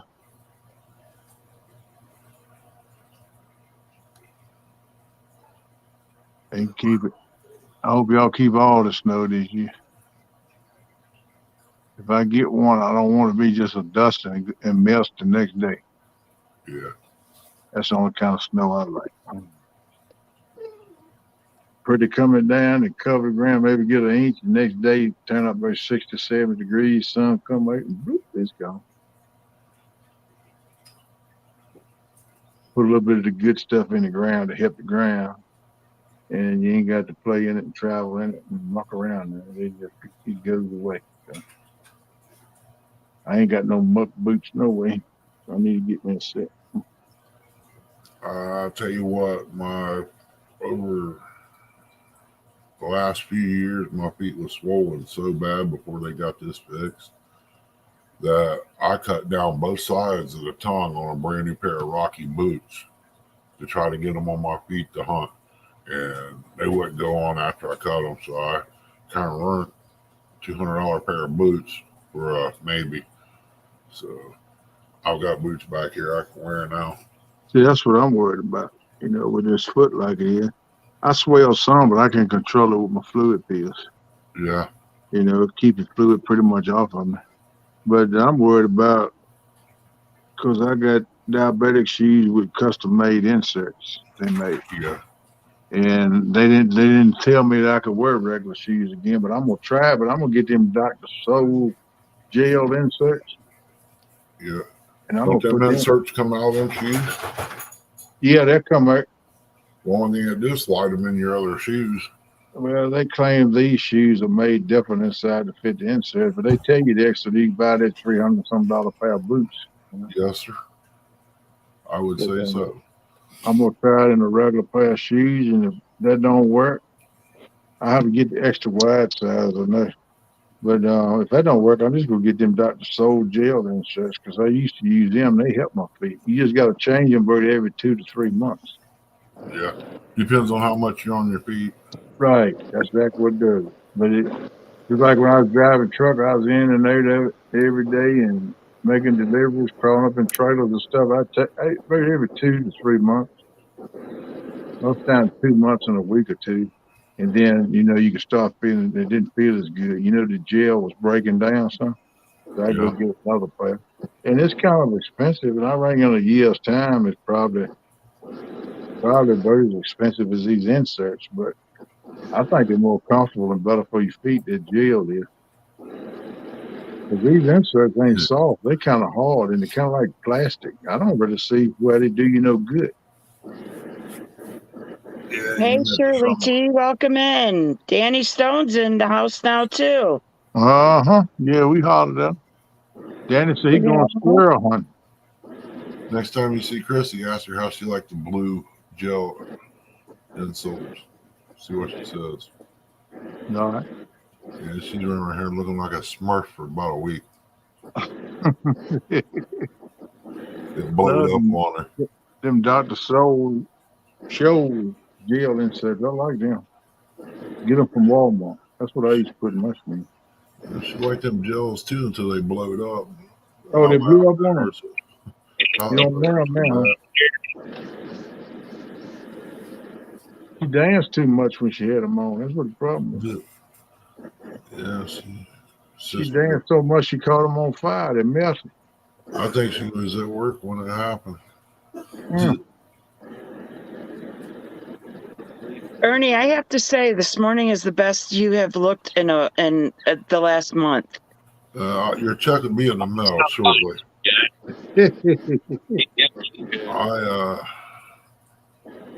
I don't look the best, but man, I feel better than what I did. You got No, better you look skin color. way better. Yeah, your skin color looks a lot better. Uh-huh. Well, I'm on a different computer too, so I moved everything in here. You changed your makeup too, right? Yeah, Cody got me into that. He's Good probably morning, sitting there Emily. watching. I hear you that. Hey, Em, how you doing, girl?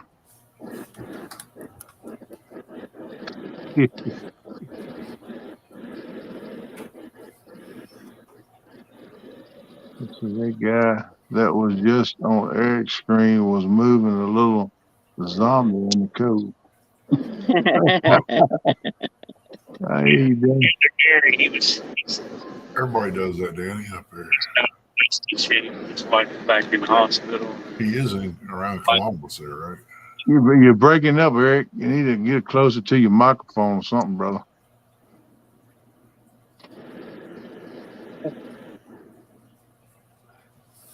I can hear you talking, no as you, but I can't make out what you're saying. You said somewhere at the hospital, and that's all. Yeah, I that guy that he was talking about, Gary, that just walked by. His wife's in the hospital again, and then his pipe in his house broke. Yeah, a lot of people's doing that. My buddy said that he was watching the wind blowing and the storm raining and stuff. He's standing at his door, looking at the window watching it. He said he's watching those big trees right near his house. Has got a power line kind of going through it. He said he looked at that tree, started leaning. He said, "Oh crap!" He looked, he leaned on it, it fell all the way over, and it brought his power lines down, ripped them loose from the house. Oh man! Jerked all his electricity off the house. He lost his current, and then he lost his heat because he had electric heat. And then the daggone water pipes froze up. He said he went in there checking his toilet and stuff. Say he went in and looked at it, pushed the handle, wouldn't do nothing. He took the top of the tank off. He said the water was froze solid in the tank of his commode. Wow. Well, I was lucky it didn't crack. Just one big solid block of ice. I said, man, I can't, good Lord. I said, it'd be cold up in there to do that, man. He said, it is. He been staying with his brother right up the road here. He come by and see me Sunday evening. And he was telling me about all that. I said, man, you're welcome to come stay here if you want to. I said, that coat that folded in the bed, you can unfold it. I said, I do lives a couple of nights a week, but I'll get you up in here in your pajamas and you can dance for it. He said, no, that's all right. But I Good morning, FD Fisherman. I said, you welcome to come stay with me if you want to. But he said he's going to stay with his brother up there. So till he get stuff straight. He done already talked to the electric company. They're supposed to be fixing the service back to his house and talked to plumbers and stuff already with his homeowners. So he just waiting for it to fall out. What's up, FD? Morning, FD, Emily. They got his electricity back on, his heat's on, but when you got that much ice froze, that thing, it ain't gonna melt like talking about. You're gonna have to have some good heat to melt that stuff. Yep. You got to put it up on about 80 and 90 degrees too for 2 or 3 days.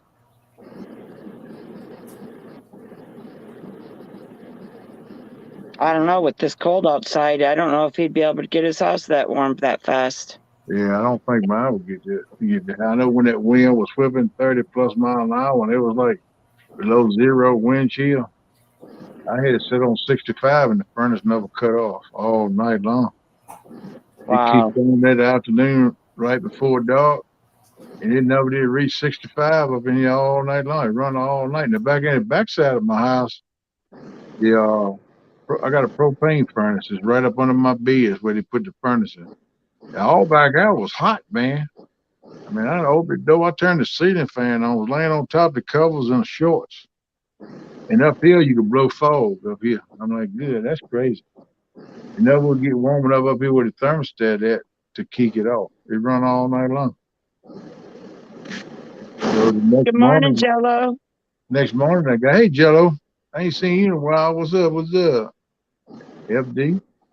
And I got up and cut it down to 60, and it's been doing pretty good. Now it actually just kicked off now. It'll build up to 60 and cut off, but it's warmer now too than it was. Ain't no way, ain't half as cold as it was. So Morning, maybe Joel.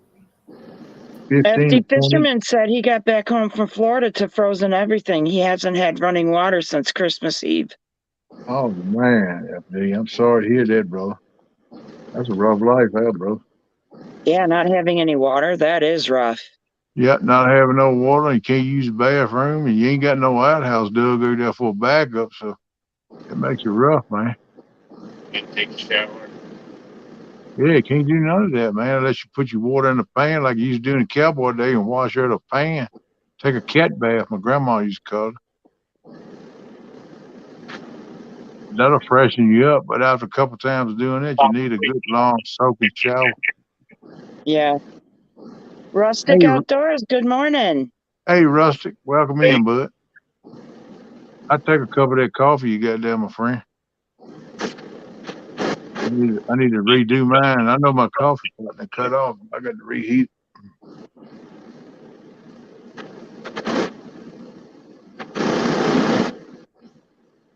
How many stops you got today, Eric?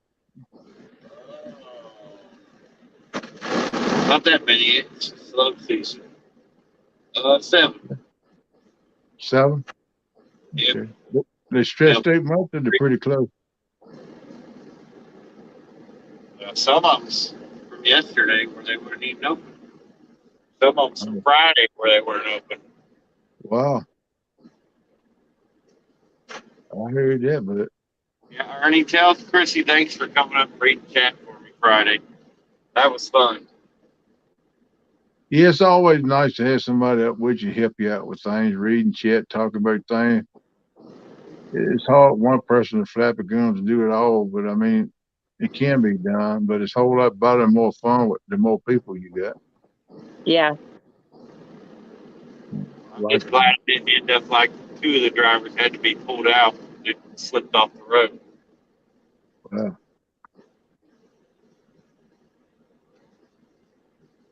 Yeah, that's crazy. Yeah, we shouldn't have been working Friday. No, man, you doing that live, you ride around that mess, you shouldn't have been there, Dad. They should have told you to stay home. I see. I think 5 jackknife semis. I'm gonna tell you though. I don't know how many cars off the side of the road. I'm gonna tell you, and I don't care if your boss is listening. Somebody dropped the ball on you Friday when you went to them places and they won't open. They should have already known that because somebody should have got on the phone, called them the day before, and said, "Hey, we're gonna be delivering. We're gonna have your delivery there. Make sure you're gonna be open. You're gonna be open. I know it's a holiday. Yep. You know that's what should have been done. Somebody dropped the ball on that deal. Yeah, they expect us to give to. That's management, there, buddy. That's poor management.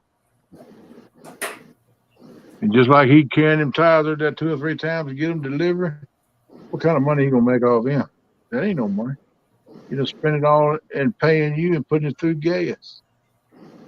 But I mean, that's his business. But I feel for the man. He needs to tighten up his management a little bit more. But then again, I ain't trying to judge him. I'm just giving my opinion of it in a business minded state. You know, you got to think business when you're in business. They'll probably saved him over $100, Eric. Yeah, he probably said, "Hey, we done delivered it 2 or 3 times. You didn't tell us you was closed. We didn't know, so we're gonna have to add an extra $100 on the delivery or something like that." I seen that done too. Yeah, different All ways. these trucks are diesel. So. Yeah, that ain't cheap. That's for sure. I expect some days you burn what, 50, 75, 100 gallons?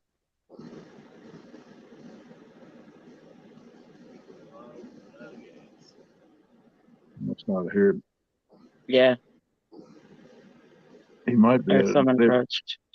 Yeah, he's sitting still. He probably has to deliver.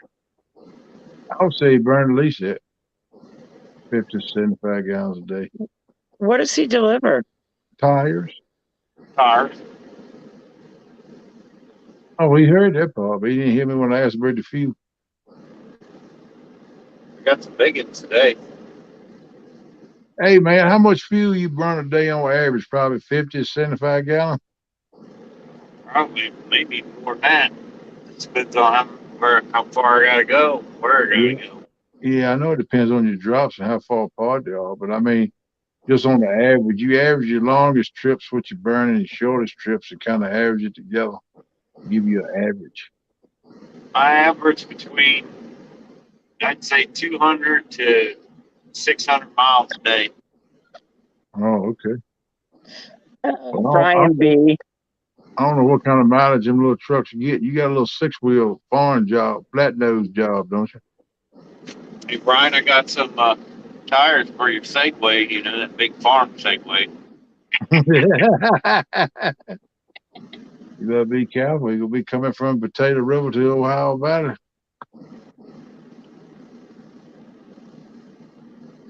That's right. Brian says he's a certified rubber deliverer. That's too funny. That's my only opinion right now. Everything else, unsafe ice. Yeah, I don't trust the ice. I don't care if it's foot thick. There's chunks of ice on the Mississippi. I hear you good, Danny. Yeah. I'll be hearing about Ice Day there soon. Next couple days. Yeah. It's crazy how them big mighty rebels they can ice up too, but it's got to be cold to do it. But hopefully the spring thaw would help things, river levels rise some. I hope so. I caught a few yesterday, but we'll do better Saturday. All right now. As long as he's certified.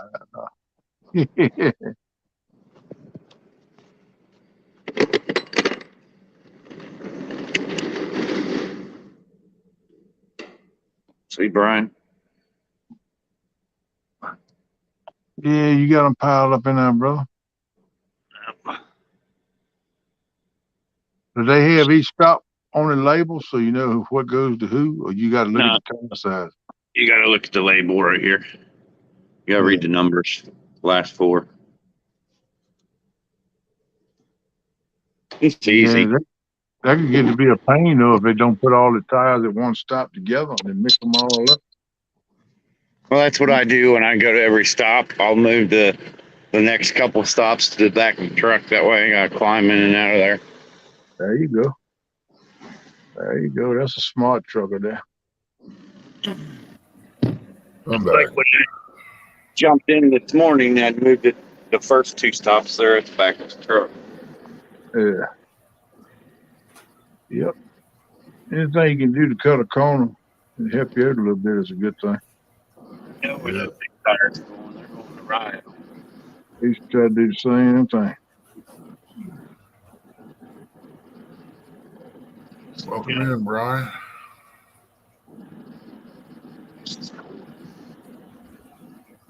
Yeah, I had to give Chris a call. She just got up.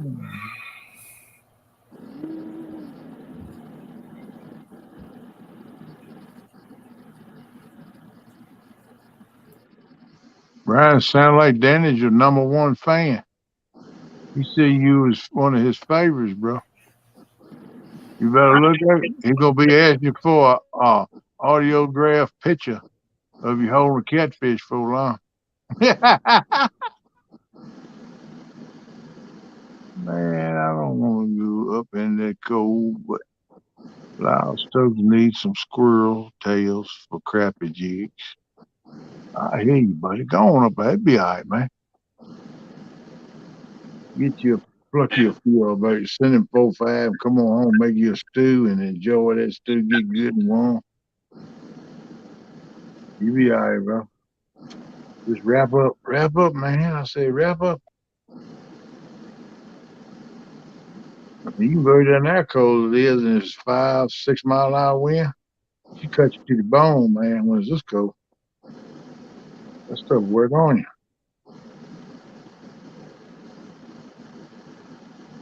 Ernie, what you think about your breakfast menu? No, I was sitting here listening. Oh, I thought you was thinking about what you gonna cook for breakfast, man. We got leftovers. Oh, ain't nothing wrong with that.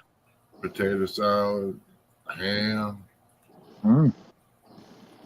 Shoot, Well, there was some baked beans, but they gone now. that's most time first thing go around my house. I love me some baked beans. I tear them boogers up. Yeah, deviled eggs, that baked beans, and potato salad is about the three things that fly away. Good Lord, man, that's good eating right there, bud. Good eating. Mm. Yeah, I always was raised on chunky potato salad, but got with Chris and she made this mashed potato salad. I liked it even better.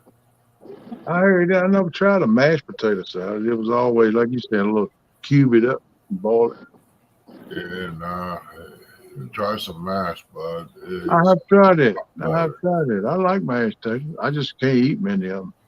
I get me a spoonful, sometimes two, and that's it. It's a southern thing.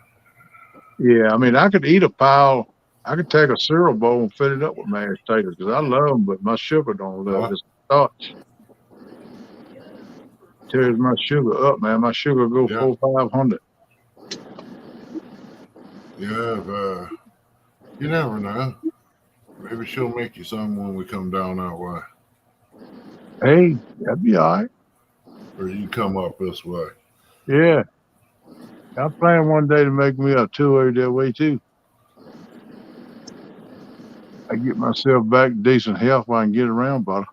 Yeah, things didn't work out like I had planned, but because Never does, brother. Mine ain't either. I thought I'd be up and moving and ready to go back on the riverbank fishing again, but I I ain't. thought I would have had help to get all that cleaned up there and have it on the market and have it sold before the end of January or February. Yeah. Yep. Things always take a whole lot longer than you plan for it to. Just the way things work out, man. There you go there, Brian B. Said mashed potatoes and corn. Hey, Crescent Moon, what's up, man? Yep. How you doing, bro? Is it cold in South Carolina too, man? You probably think we're going fishing down now. Put on a little copper tone, keep them getting sunburnt.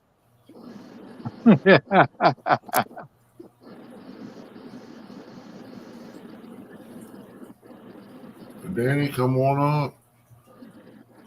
There He's you go, Dan. there's one out there that's very wide. He's got 4 on one side and nothing on the other. I don't know if they're dropping antlers right now or if that was the one that was out there earlier in the year. I don't know. I wouldn't think it'd start dropping them quite yet. It ain't much longer there. No, it ain't too far off, but that's what kind of blew my mind. Why they're doing it so early?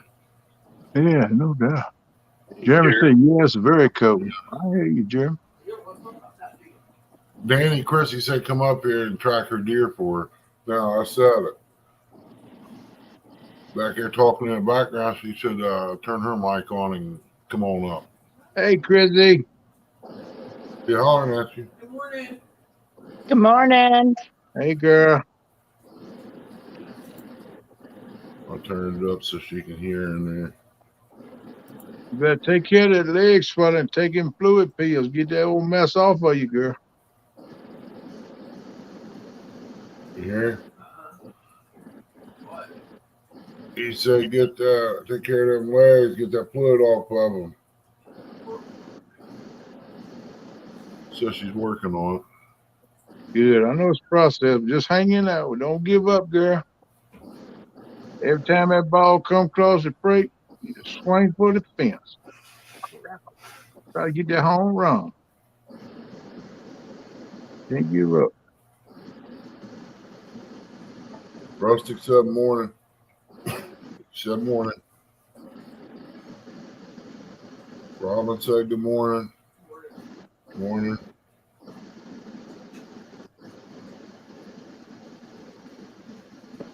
Hey, Mr. Ernie, have you thought about going live this morning? No, Oh, okay. Because I thought if you think we're going live, I'm thinking about shutting it down here and about 7:30 anyway. Yeah, Bob, you've been on quite a while. Yeah, I started at 2. I do 5.5 hours, 2 nights a week. Plus, I do 2 nights a week with hog leg. So Yeah, it's Right. supposed to be his night tomorrow night, but I don't know if he's gonna be feeling good enough to do it or not. I might have to step in and cover for him on my channel. I don't know. I'm gonna talk with him today, send him a text and see what he says and what he wants to do. And if he tells me to cover it for him, The then I kid, ring if out. you text him, Huh? when you text him, will you say Eric and Curtis said go Buckeyes? When I text him, tell him you said go dog. No, heck no. Shirley said, Yeah, I know what you. I tell him, man, that'll stir him up. He get a laugh right now. She said, "Good morning, Shirley." Yeah, I was kind of wondering about how he was, man. I knew Melissa got sick here. Yeah, she had it first, and he told me she was diagnosed positive for COVID. And he said, I feel like I'm coming down with it. And then I talked to him the next day. He said, man, I got it.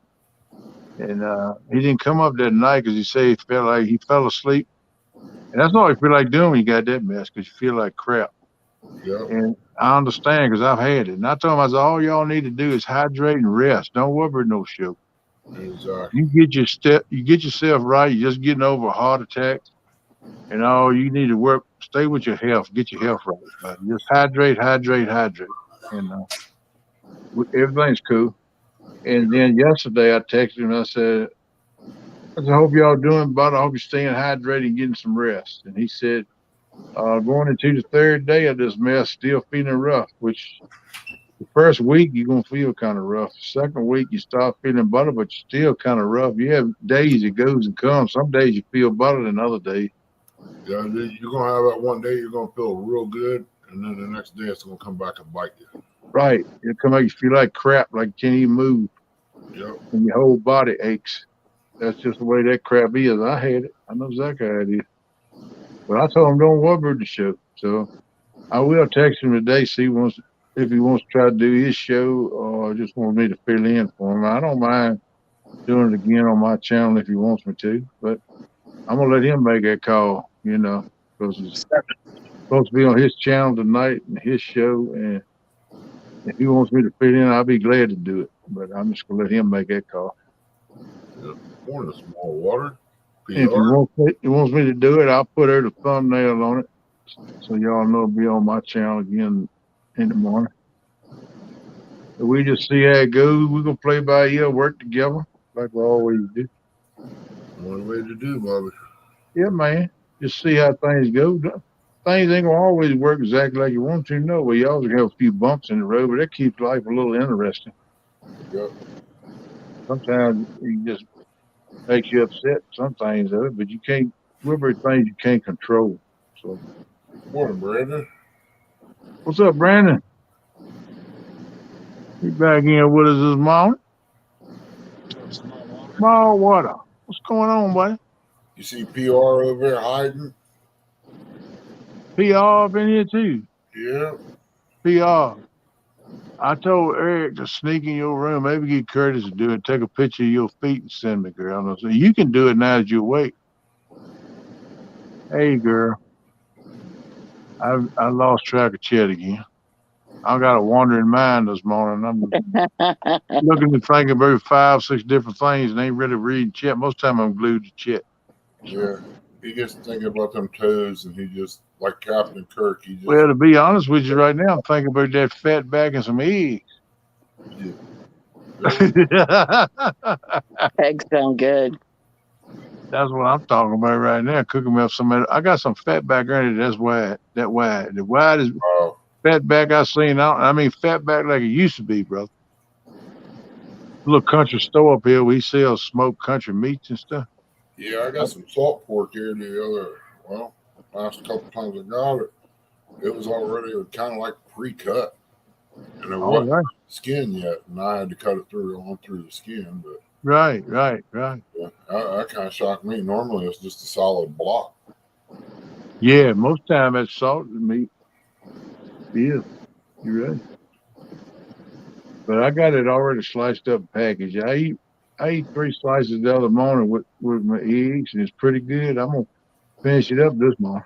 Yeah. I don't want to get rancid. I'm gonna go and finish it up and fix me some more eggs. I might do me a flapjack on. I was thinking about cooking biscuits, but if I do that, then I'm gonna have to make gravy. Yeah. Mhm. I'll just go with the flapjack and then fat back and about two, maybe three eggs. Yeah, that salt pork, what the store calls it, we used to call it salt bacon. Yeah, Up, cut that yeah, up, and package it up to where you can just get a package out and make a pot of beans with it. there you go. Seasoning meat. That's what my grandma called Yep. it, seasoning. Yep. And I got me a pound bag of dry beans. I think I'm gonna put in the crock pot, and I got a ham hock been cut up in 4 chunks and put that in there too to season it with. Yep. I'm gonna cook them today. I'll be munching on them tonight. I think we're baking some jalapeno cornbread to go with it. Yep. Sound And like a good deal. that's gonna be my deal for this evening, man.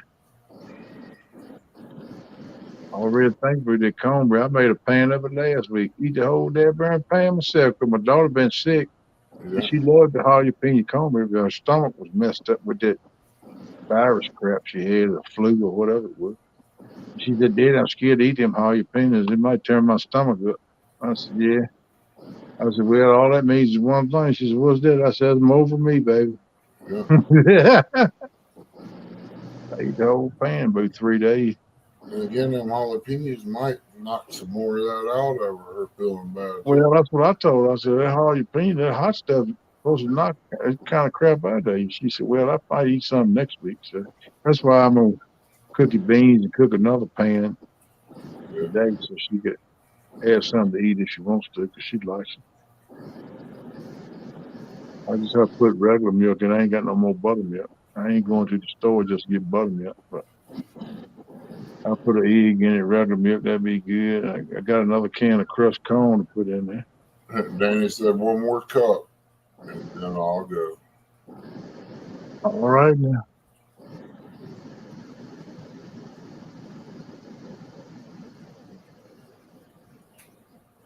Yeah, it's supposed to be up in the 50s here, I guess, next week.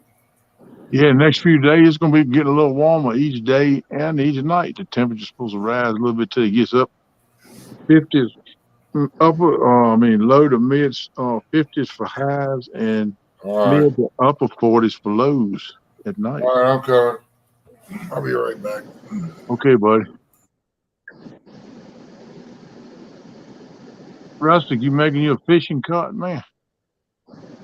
That's pretty cool. Gonna be self-propelled. You got a lawnmower motor so you can crawl up on it and ride, or you got to push it or pull it.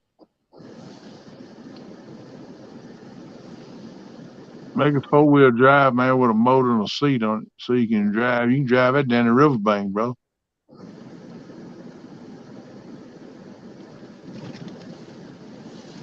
That'll work. Good Lord, you hit a pothole right there. Shook the whole truck, bro. Kenneth, if you're going to the store, I'll take some Pepsi and a jar of bread and butter pickles. Oh, girl, I love them things too. I'll see what I can do for you, girl. You gonna come get them? You gotta come get them, pick them up.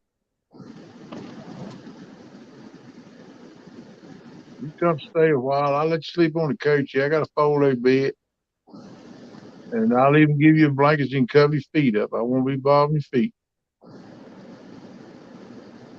Cook your breakfast, cook your supper. Give you some good hospitality for 2 or 3 days before I send you back with them knuckle heads. They won't even take you to a steakhouse and somebody else cook for you. I don't understand that.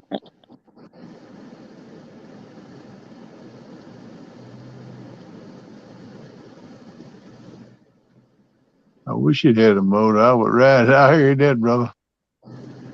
It's a pool type. Okay, cool. Yeah, they nice too, man. Art and one ton got one. The only problem with his, he had the smaller tires. When we loaded that thing down that night, went down the riverbank, the tires was almost flat. Every time I hit one of them roots, that run from tree, it mashed flat against the rim. I said, "Boo, we need to readjustate this situation." He said, "What are you talking about?" I said, "Your tires are almost flat." I said, "Either need more air in it or bigger type tire." I think your tires is too small for the cart with the weight you toting. Cause he got them old great big batteries where he runs his light in at night and stuff off of. And, man, them things are heavy, man. You can't. They're like 60-some pounds a piece. He got two of them. Well, he did that night, and that adds up. Then you throw all your fishing equipment in. I had mine, and then I too packed mine in. We had that joker loaded down, but she towed her. We kept her down there, unloaded, fished the tournament, and brought it back up the bank. It wasn't easy to get up the bank with all them roots, but I was pushing in the back. He was pulling in the front.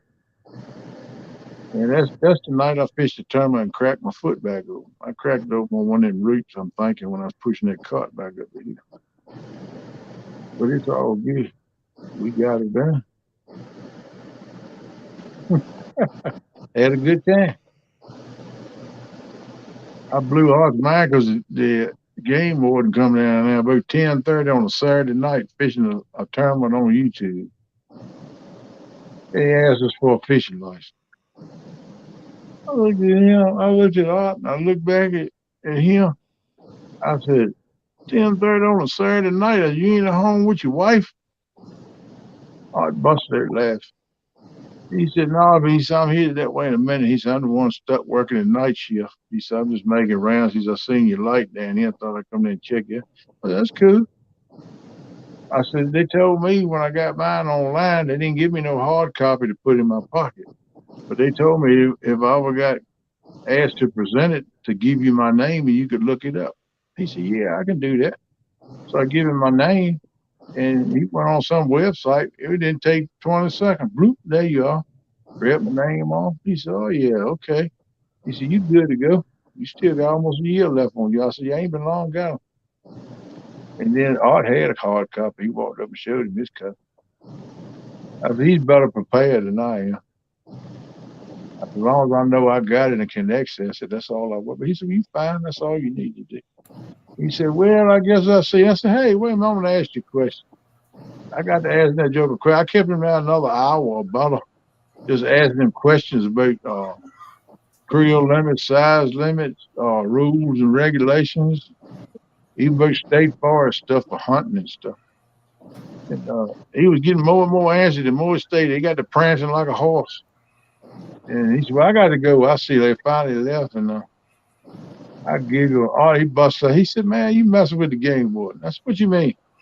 You kept him here because you know he was trying to get away from me. You kept him here just asking him questions. I was picking his brain, man. I was trying to learn something.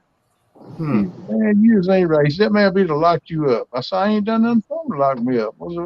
He's supposed to give information when you ask for it. That's all I was doing. Imagine that. That's what I was doing one day. I had old Art laughing. Old Art said, you ain't right, boy. You get locked up. He said, I ain't got no bail money. Well, that's like up there at Hoover. I mean, I was talking to the game warden. There's Eric and Curtis, Chrissy over there fishing. I'm talking to him. I'm trying to find things out. I guess they got worried or something. Then Eric started talking to him and Curtis. That's how you find things out that's happening. It's going to be happening to the lake and all that. You got to find these things out. Yeah. Double Hook, you and Gene Tillman, did you all send a friends request on Facebook? Hey, Double Hook, what's up, buddy? Hey, look, it showed somebody was in the basement. I don't know how long they was down. I clicked down there, wasn't nobody down there. So whoever it was, I just didn't see you. Come back if you want to come up on panel. I'm sorry. Like I told you, I ain't all the way in it this morning. Most time, Hog, he'll watch a panel and I watch a chat. And I'm just ain't all together this morning. So y'all want to come in, come back up. I'll watch to see if that little red light pops back on. I'll let you up this time. Forgive me. Yeah, PR wants to know how many stops you got there, Eric. 5. 7. You done got 2 off, ain't you? You got 5 left, right?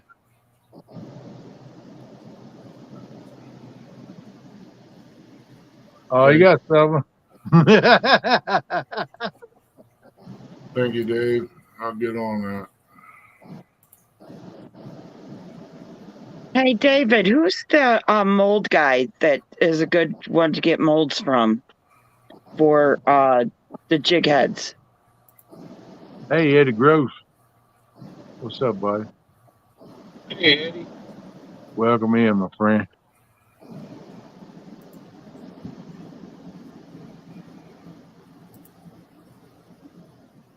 Morning, Joe.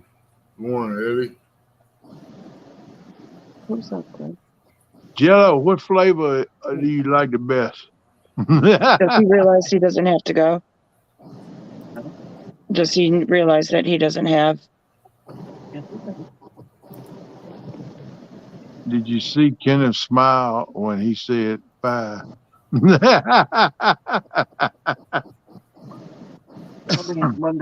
Yeah, I know he said 7, but I think he No, got it says 2 on the off. thing I that don't think there's I thought nothing he would from have had left, Rustic. Oh, Dave, I until hope the January I'm 2nd. right.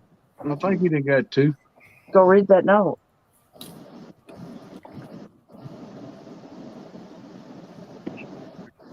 I did. Camera's off. You can get up. Do it, molds. Okay. Thank you. Yeah, they sell. You can get them bird anywhere. Best way to do is Google them. Google do it fishing molds, and it'll pop up.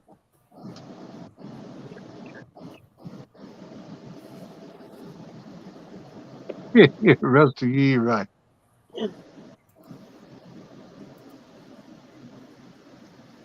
Yeah, maybe I can let them in this time. Hey. Was Good you morning. the one in the basement a little while ago and left? No, sir. Oh, okay. Because I seen a red light. I said, "Dog, what how long they been down?" I hit the button when in the basement, won't nobody down there. I rang. They just got tired of waiting and left. No, I just got done making some more coffee. Thought I'd come in Oh, and tell okay. everybody good morning. Well, glad you did, brother. Always glad to see you. How you doing this morning? You feeling all bright eyed and chipper? I want to go fishing. Well, Me go. too. Go, man. Well, I'm sure the boat ramps are still icy and snowy. Yeah, probably. That means you can sling one from the bank, man. You ain't got to fish in the boat every time you go. I know it's a whole lot better, but shoot, I'd like to see you go live on the bank fishing. I don't really have any spots, bank spots along the river that I could go. When I quit using my boat and got back to fishing doing the bank, I was the same way. I was lost. I said, man, I don't even know where to bank fish yet. I went to riding around and looking and checking places. I had ideas. I found a few places, but a lot of the places I like to fish, bank fish, is no phone signal. So I just like one spot is Bluestone right there where Art and them went live the other week. Right there in Bluestone, caught them fish. I love to fish there. You can catch fish there, but I ain't never been able to get but like almost 2 balls, and I got to have at least 2 full balls on my phone signal to go live. He said that's what he had was 2 balls, but I told him that's unusual. He said yeah, most time he couldn't get a signal enough either, but he did that day, and that was pretty cool. He had the birds out there feeding on them shad, and them fish were moving. Man, they was feeding. They had pretty good luck there. What's up, small water? PR. PR up in here. I'm trying to get PR to send me a picture of a feed. You better get her on panel first before you get that intimate. Well, she ain't coming up here. She already told me she won't even come up here and get behind the icon. She afraid it's translucent and somebody can see through it or something.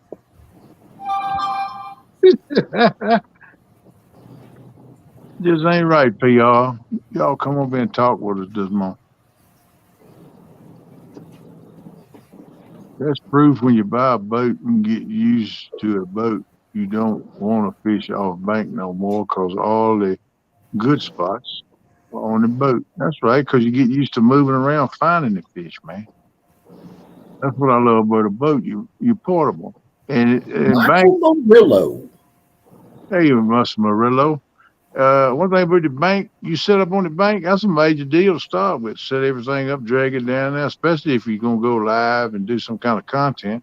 Except much more stuff you got to go. Set it up, and then if it ain't biting, you say, well, I'm gonna move it off the spot. You got to tear it all down, drag it to wherever that's at, and set it all back up. And the boat is in the boat. All you got to do is get your rods reeled in pretty much, and you can move. You might have to move a couple things around, but you can have better access to moving in a boat than you do on the bank. That's what I've seen. You know? But I mean, you can move. It just takes a whole lot more work on the bank.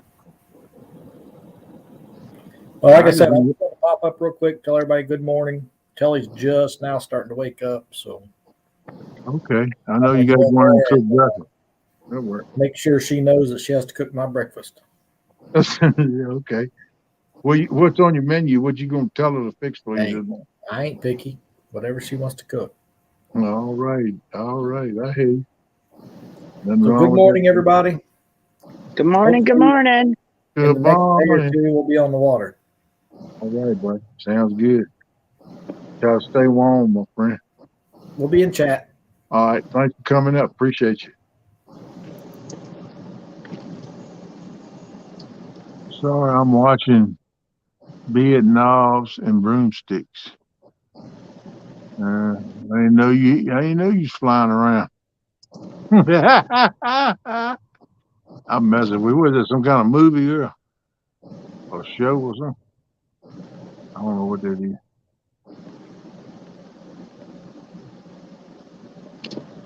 Double Hook, I think I spoke at you one time. I've had howdy. I don't know if I missed you or not. I'm just covering my bases to make sure, bro. Glad to see you come in. Crescent Moon, welcome in. Y'all have a wonderful day. Doctor's appointment this morning. Glad got to get in here this morning. Been a busy month. Yeah, Crescent, good to see you, buddy.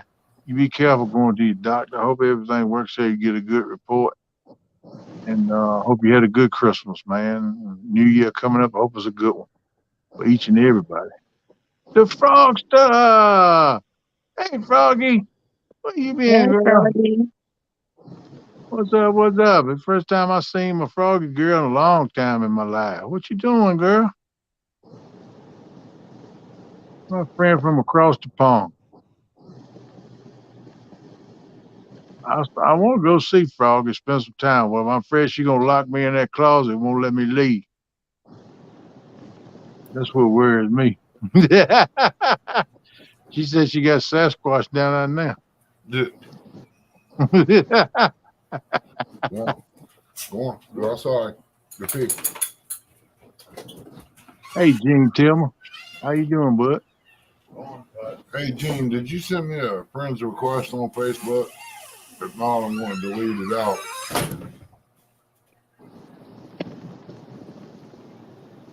Man, I get a lot of them from people I already know I'm hooked. I go back and shows that we already friends. I go back and delete it because they never some kind of scam, man. Yeah, especially when you get one from somebody that's done passed away. Yeah, no doubt. You know that ain't right.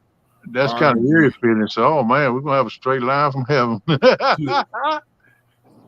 Appreciate it, Gene. Yeah, I don't want to click on something. You know, it might be a virus or something on it. Yeah, he said, yeah, I did. Yeah, you're right.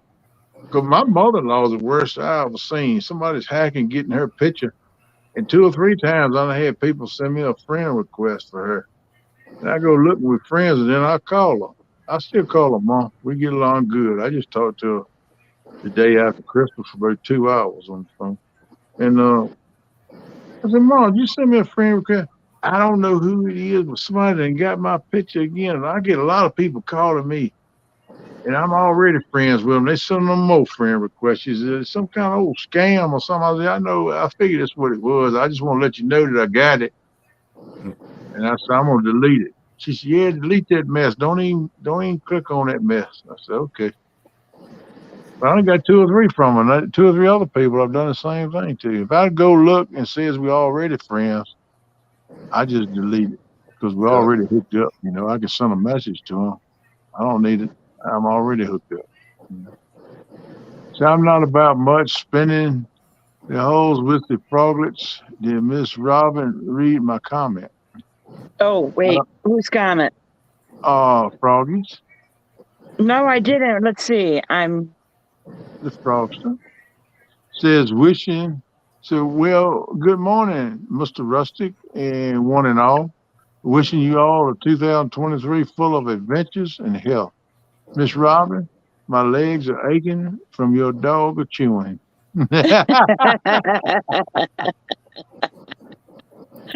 oh, froggy, froggy, froggy. That frog's was something there. Can't find it now. It'll pop up when you least expect it. But some of them know if you don't click on friend request for a little while, they'll delete it. They'll do away with it. So Kenneth, do you like flirting with the ladies? He Nah, loves it. I don't really call it flirting. I just call it talking to them. It ain't like I'll get up in the face, hey, Carl, what you doing? I don't do that kind of stuff. I just hang out and be loose and call it what you want. That's all I can Cut tell up, you. carry on. And the only thing he asks for is pictures of your feet. Yeah. That's right. That's right. I don't bother nobody in no way. Just send me a picture on Messenger. It makes my day. It gives me something to do that day. Picture of your feet and a pan of cornbread. Now you talking. Now you talking. Bowl of beans. Now Bowl of Ernie knows it. Ernie knows it. Ernie knows it because he likes the same thing. Oh, is Chrissy hearing what I'm saying? I ain't gonna say. I know you ain't. David, I ain't trying. I done got you, brother. I ain't trying to put you on point, brother. Don't pay me no I ain't more. worried about it. I know you ain't. I cut up all the time. You don't want to go Hey, to the whoa, whoa, hospital with me. whoa. Look at this. That's Jean what it's all Tillman, about. did you all see Shirley T got her PB yesterday, an 18.84 blue? Wow. That is awesome, Shirley T. I haven't seen it, but I'll look it up. All right, Froggy. Take care, girl. Appreciate you coming up. So good to see you up in here. Hope everything goes okay with you. Well, today, if anybody sees Troy from Real and Virtual, wish him a happy birthday. Today's his birthday. We're going truck driving today on his show. Oh, I can't wait for that. He always crashes. Although he's getting better driving it. Yeah, he's hilarious. I like him. Yeah, I come in one night, watched the live. He had kind of lurked. I know he didn't make a comment, but I watched it a while. Oh, wait till he gets in the mood and gets fired up. Poor little Alvin Lewis, they leave him at the truck stop and everything else. Yeah.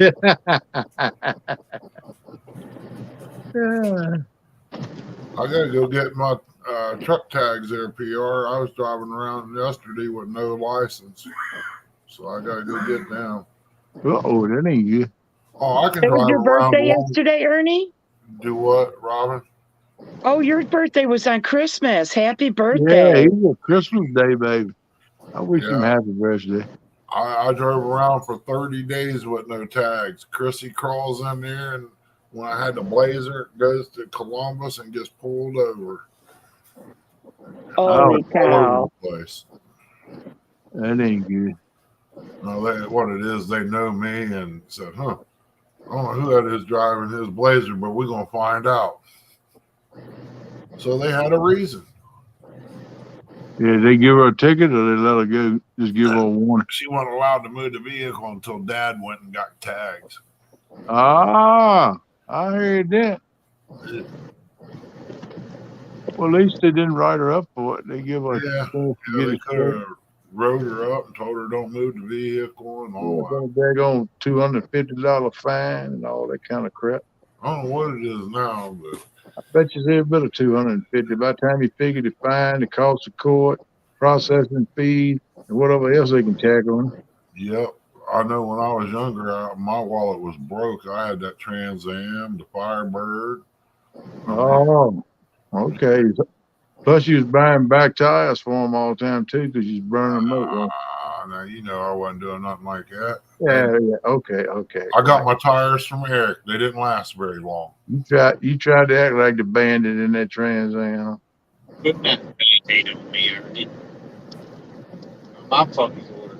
I'm usually setting a place called Central Point Shopping Center or Great Southern Shopping Center on Friday nights watching the races. I heard that. And you know I wouldn't get into nothing like that at all. Yeah, Shirley. I mean, Robin, you didn't see that big pretty cake that he get his what was it, your daughter fixed it for you, Ernie? Oh, that was store bought. They bought it and brought it down. That was a nice cake. It's still in the refrigerator, uncut. Man, I told you that's the message. I told you, man, I wouldn't want to cut that. That's too pretty to cut. Yeah, it is. That's an awesome cake, man.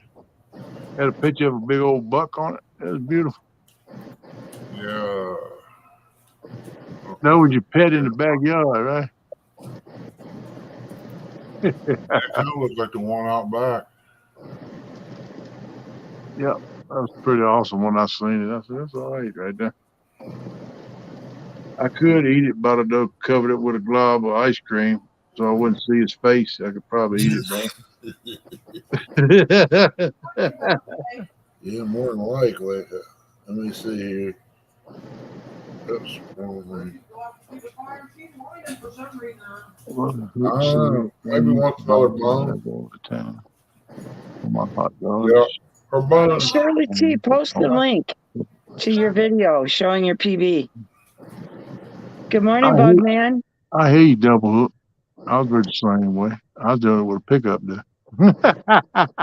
I'll be right back. All right, buddy.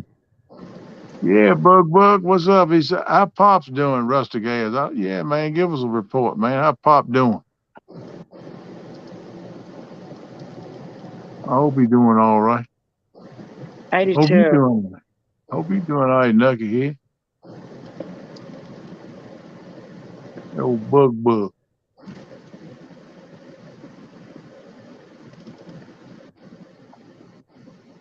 Yeah, PR's a few Christmas Day babies out there.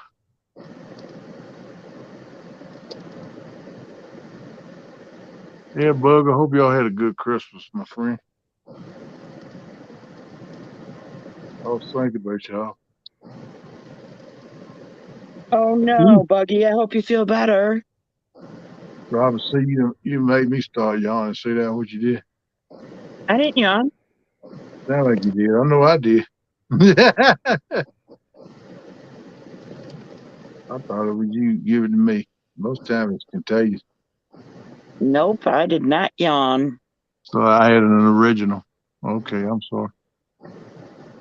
So he's okay, seems to be back to normal. And I'm sick today, feeling all buggy. Man, I'm sorry. You better stay hydrated, my friend. And I ain't talking about energy drinks either.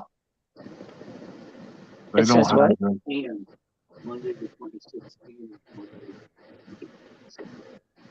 Okay. Okay. I hope you feel better than Bug. I mean, it's just like Hog Leg and Melissa, they got the daggone COVID. They getting it feeling right rough with that too. I felt real bad last night, took some NyQuil, went to bed. That NyQuil is good stuff now.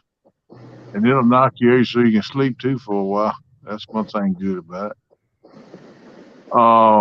PR, I have not seen NJ. I talked to him a couple of days ago by text.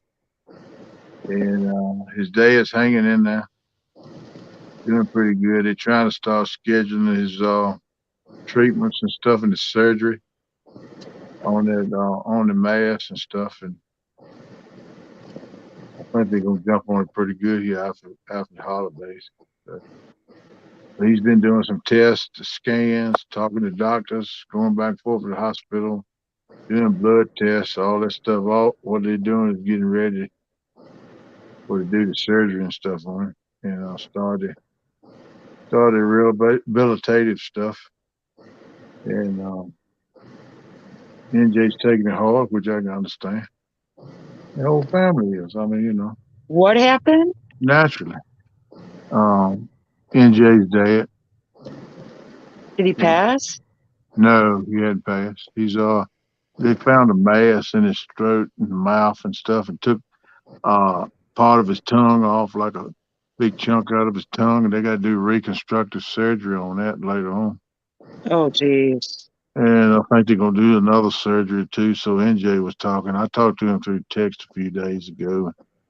I don't want to get real deep in it. I probably already said more than I should have, maybe more than NJ wanted people to know. But what I've said, I've already heard him say it in public, so that's why I said it. But I'm not gonna get too deep in it. Hopefully, NJ will pop in sometime. He's there with the family, his brother and his mama and his sister and all of them. They pulling together and they commuting back in there to New York City. He's staying in New York City. That's where his doctors is at a lot. Yeah, no, he said he was pretty bad shape. Yeah, he's in bad shape. But I don't know what the prognosis is going to be. They still working with the doctors. I just hope they go ahead and do something for him before he gets too weak to be able to do anything for him. Yeah. You know, that's a big problem you have with fighting this mess, because that's what happened with my mama.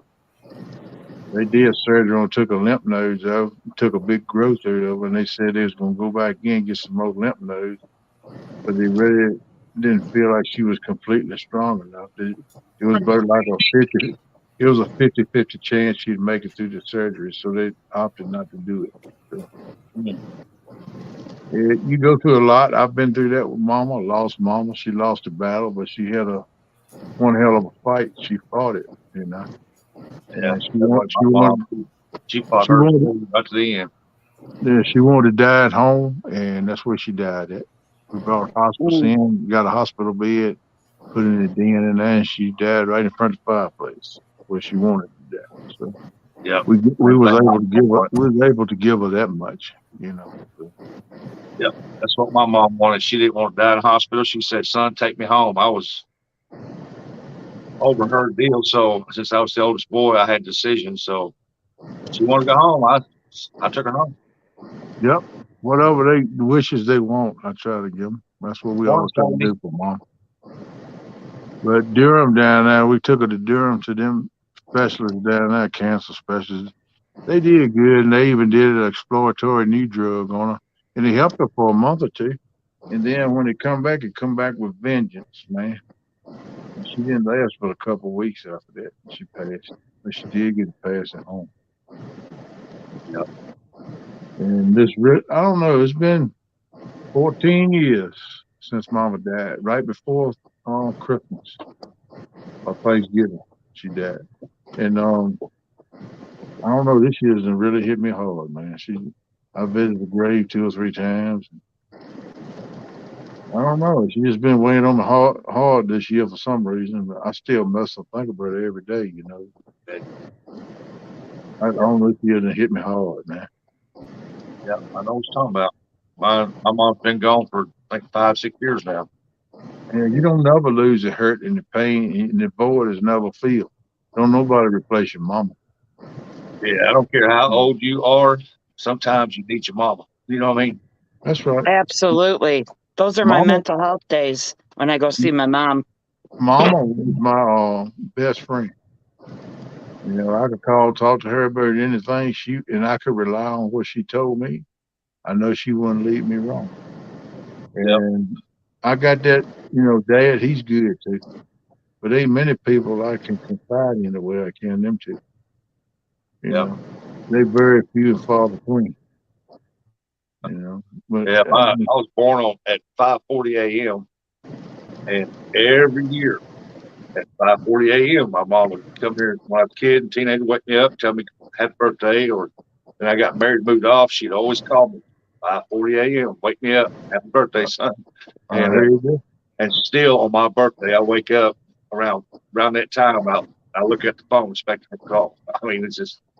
Yeah, I know what you mean, man. So me and my mama, we used to talk every morning about 5:30. She'd get up a little after 5, start the day, pack Daddy's lunch, even lay Pop's clothes there in the chair right there in the kitchen. All he had to do is come in there and get dressed. She treated Pop like you wouldn't believe. She took care of him. Yeah. And that's true love. They really loved each other. They were more than just husband and wife. They were true partners. They was together. When they weren't working, they were together. If he's there on the farm putting out hay, running calves through the chutes, whatever he's doing, they was doing it together. And the only time they were separated when they was working. And they took care of each other. They went above and beyond and did for each other. And I reckon that's why I try to show that too, because I was taught to do that. You know? But I don't know. Her sister used to call her every morning at 5:30. She had a twin sister, but they looked nothing alike. You know, you think twins, you'd look at them and say, they twin? Ain't no way they twin. My aunt, she's like me, she big. And mama was, kind of small, different complexion. They didn't even look like twins, but they talk to each other at 5:30 in the morning. Hey, how you doing? What you doing today? Oh, nothing much. I'm feeling good. I'm doing good. Just check on each other for about 5, 8 minutes. Do a little quick chat. Hang up. But he did it every day. And after my aunt died, it was about a month or two after my aunt died. She died with cancer. And I come in over to see Mom and Pa one day. I walked in the house. She was sitting at the kitchen table crying. I said, Mama, what you crying for? What's going on? Oh, I'm all right, son. Don't worry. I said, no. You ain't gonna play that game on me. I said, something wrong. You wouldn't be crying. She said, I miss my sister. And she busted out crying. I said, I'm so sorry. She said, I miss my phone calls every morning at 5:30. She said, that's the worst. You see, you get done. She said, we did it for like 2 or 3 years straight, and now it's not there no more. She said, I really miss that, and I don't get to talk to her no more on this side. I said, yeah, I know it. I said, well, I tell you what, I can't bring her back, and I know I ain't like her, but I start calling you every morning at 5:30, and we'll chit-chat like y'all did. And she looked at me. She said, are you serious? I said, yeah. I'll do that for you because I love you. I don't want to see you in pain. I can't replace Margaret, but I can be there for you. And I started doing that every morning at 5:30. And we did that for almost 2 years before she passed. And we got to know each other a whole lot better because we got to talking more. And then when I go over and see her, we sit there, everybody else be doing that thing, me and her be talking. And I felt comfortable around her. She always give me good advice. And I do that for her too. We just helped each other out, And I'll never forget those times and never wish I could give them back. I cherish them times. All right, Jello, stay warm and hope to catch a lot of fish. Jello going fishing. Go get them, boy. Hey, 217, what's going on, Rev? What's up, Rebel? Silver Fox Sandy, what you doing, girl? How y'all doing this morning? Welcome in. Good to see you. Man, it's already out 7:30, ain't it? We on the road here this month. Yep. I said I was gonna shut it down at 7:30. PR, that's your fault. You How didn't much, tell me it how was much snow 7. up there, Kenna? Do what? How much snow did you get up there? Who, me? Yeah. I didn't get none. I got some rain. Oh, did you? Yeah, we got a bunch of rain. We got more rain coming. The freeze line was right up in the foothills of the Blue Ridge. Probably about 45 minutes to 50 minutes west of me is where the freeze line was in the high elevations. On out to the other side over in the Ohio Valley and all that mess went. And then the warm front come in off the coast, pushed the cold front back and up. And that's why I went up into New England. And they got dumped pretty good. And I pray for that warm front keep coming in. Yeah, the low pressure coming in off the ocean was saved us for 2 or 3 bad snowstorms. And I hope it keeps on working until at least March, middle of March. Yeah, it snowed here yesterday morning for a little bit, not enough to mount to anything, but and then towards the evening time it started snowing some big flakes for about an hour. And we didn't get much out of that one there either. We got 3 inches of snow and some ice finally thawing out. So yeah, that's nasty when you get snow and ice. I hate that. Yeah, just snow and ice any day. And I was looking here at Eric's look like Eric Ernie, they got pretty good snow. Yeah, I heard him on his live Friday when he was riding around. He shouldn't even been out down that mess. Yeah. Bye, baby. Have a good day. Love you too. Get your salmon. Coffee over if you want. Okay. I'll take care of that. Be careful. Love you too, baby.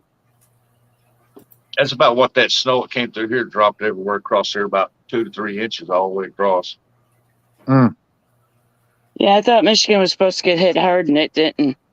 Yeah, that's what they were calling for when this thing was first coming to life.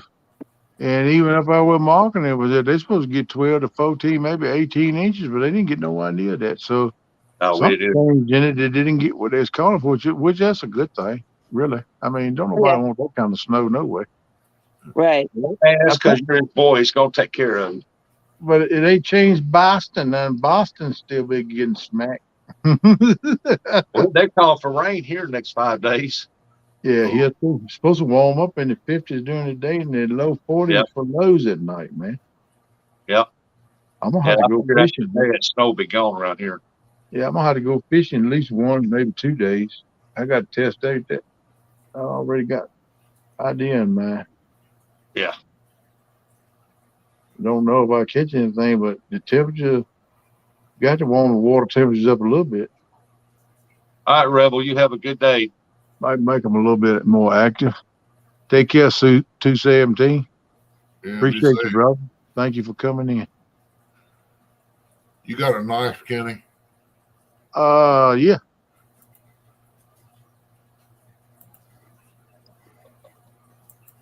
Okay. You said he got a knife? Yeah. I want him to cut this for me. Oh, okay. I was just getting out of the way. What you want me to cut, man? How's that right there? Can you see it? What is it? It's that cake. Oh, hold on. Share? Hold on. I got a full tank of gas and a $50 bill. I think that might do the round trip. I'll be on the way. It didn't share on screen? Huh. No, I didn't see it. Wow. I must have done something wrong. This is my knife I bought from Uncle Josh. Blade smithing. I love it. That's a nice knife. It's an elk horn handle. Oh, I can too. It's elk horn is made from a bandsaw blade. And that joker is shy. What you talking about? I can shave the hair off my arm with it. And I ain't fine-tuned it. Good steak knife. I shared it to the page. That's what happened. I thought I could bring it up.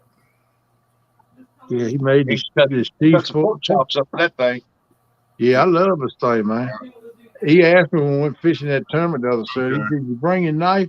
I said, "No, I left it right on the table by my chair." I said, "I keep it there for backup." He looked at me and grinned. He said, "For backup?" I said, "Yeah, I don't ever know when I might have to cut something." He laughed. And I forgot to get it. He said, "Well, you should have brought it." He said, "I'd like to see my baby. I miss my baby." He gets into his knives. They're just like kids to him. I said, "Man, I'll bring it next time we go, bro. Let you look at it and hold it. You can't cut with it, though." So why not? I said, "You ain't ruining my knife, man." We was laughing and joking, but there for an hour. Yeah, it's like my son. I don't know what it is, but he loves pocket knives, any kind of knives. He collects them. Yeah, I so hope look at my new knife, Dad. Yeah, I hope one day I can get Josh to make me a set of kitchen cutlery. Like 4 steak knives, have me a butcher knife, have me a meat cleaver. Yeah. And stuff like it, and make me a block to put them all in as a set. I know it's gonna set me back probably $600 or $800, but it'd be handmade. You know what I mean? I don't know if I'll ever get it or not, but that's what I want to do. I'd like to get him to do that. Man got a cool knife for Christmas. The blade is made of flint, and the handle is antler. Well, that's awesome. Yeah, that's pretty cool. Yeah, I love mine. He said that was the last piece of elk horn he had. He got that from Coyote.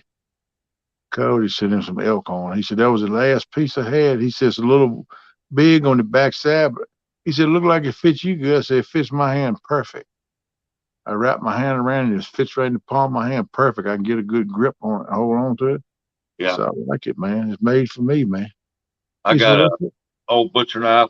It's got a little rust on the blade. I got to get that off, but it belonged to my grandma's mama, my great grandmother, and I got it from my grandma.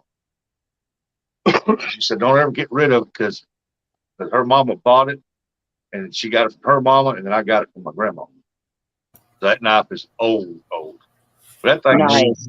razor blade sharp. Yeah, them old knives got better metal in it than the newer ones do.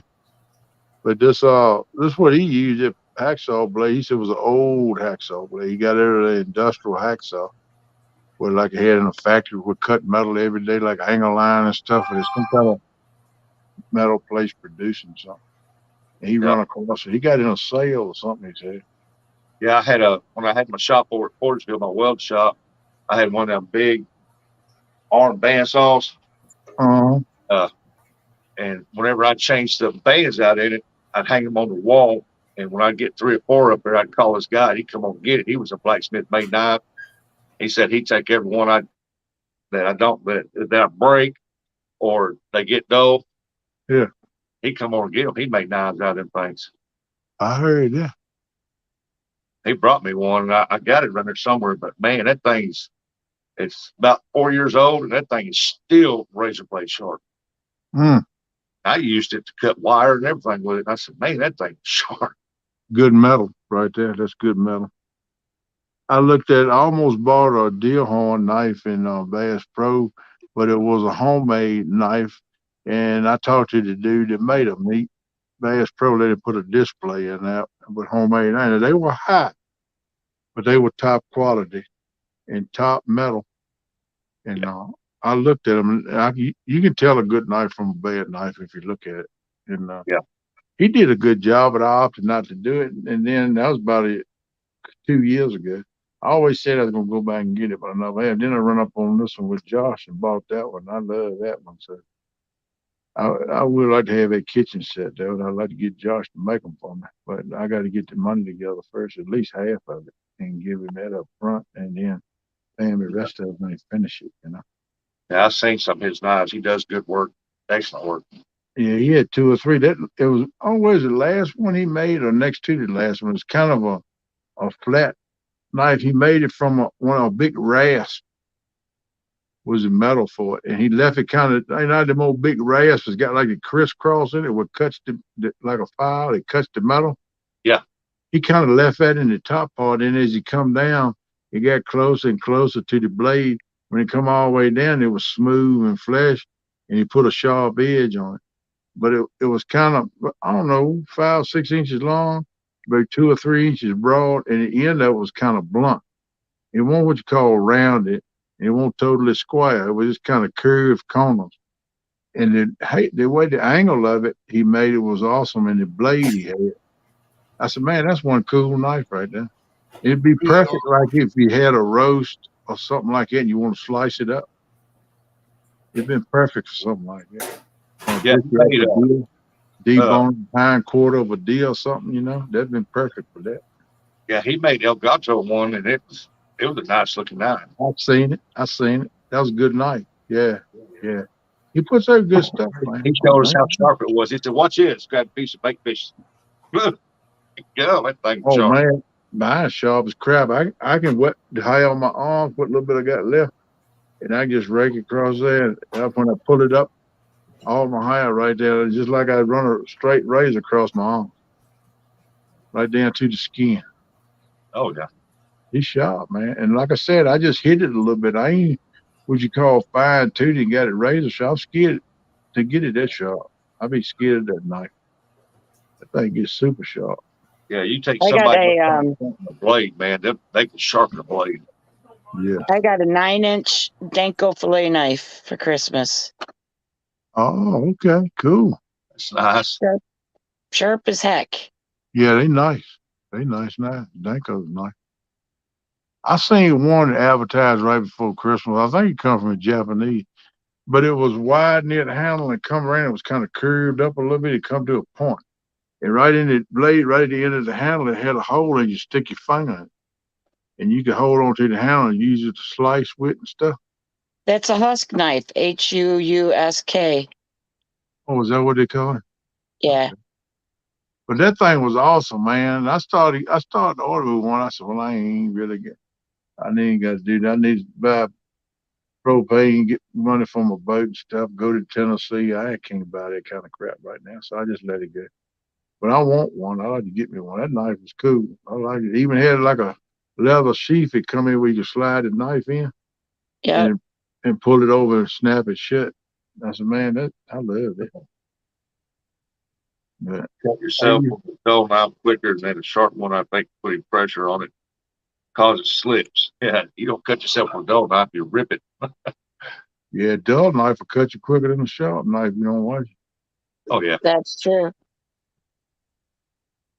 I got a bunch of my kitchen knives that's so dull they won't even cut butter when it's half melted. I'm like, that is pitiful. I told my daughter, I'm gonna throw them knives away. No, it ain't all it needs is sharp. I said, you wouldn't get an edge on them things if you ground on them for 6 months. They ain't got no metal in it. Some old cheap Taiwan. Yeah. It look like aluminum. You can't sharpen that crap. All right, Sandy, you have a good day, and I hope they can get you fixed up. Yeah, Miss Sandy, hope you're doing good, girl. Go get that physical therapy, girl. You gotta be running up and down the boat in the bank and everything here springtime now. Don't feel bad. I'm getting ready to get into some heavy therapy myself, girl. I'm gonna try to get I hooked up hope with you the do, wife. J-Dog. J-Dog. I hope you do, KP. Why you call me J Dog? I'm twice as good looking as J Dog. Good Lord. No, I'm just kidding. I know what's wrong with Robin. Welcome in. Miss Molina said, I fell asleep hours ago and left you running. I was dreaming about knives. And you wake up, we talk about knives. How about that, Tim? How you doing, brother? Yeah, man. We'll talk about a little bit of everything. What's wrong with me, Ernie? I know what's going on with you. You got your mind set on something. Going fishing. Your heart set on something else too. A pontoon boat. That's right. Yeah. Good She can't think straight, can she, Aaron? No, worse than KP and toes, I'm telling you. Oh Lord, she's that bad as one. She even talking in it. Oh, she got a picture book. A picture book. Hey, I would like one of them. Hint. Pretty toes, no ugly toes. Thank you. Yeah, I like this boat, but it ain't got what I need in it. But this one over here does. Double Hook said most people don't realize if they ran a steel across a knife a few times, it will straighten at the edge. Yeah, he's exactly right. It'll cut it. Let's see, I lost it. Here it comes. Steel across it will straighten the edge and it will be sharp again. I run a steel across my knife almost every time before I use them. Yep. It's a good way to do it too, man. And if you got a piece of leather like a belt or a strap, after you sharpen it, polish it on that piece of leather. That helps. You can't use that leather that's been through the process. So you got to have regular raw leather. Exactly. There you go, KP. Oh, there's a song, Whetstone. Yeah, man. There you go. I got me a Whetstone in there beside the refrigerator in the drawer. This is right here beside the chair. It's not in a drawer by the refrigerator, but I have one too. Yeah, I keep one. I'll leave this one set beside the chair. I got a couple old butcher knives my grandpa had, them old hickories where we kill hogs with. And they wore down halfway down, because we kept them sharp. But them things still get sharp as a razor blade. I just keep them in the drawer and look at them, but I don't use them. I need your address. My address? Yeah. I'll send it to you on Messenger. All right. I'll send it to you, my friend, on message. 2 things I got to do is send you a message, and I got to make CP a mod for like a 3rd time. PR, they got one over here. I think it's under $8. I'm not 100% sure.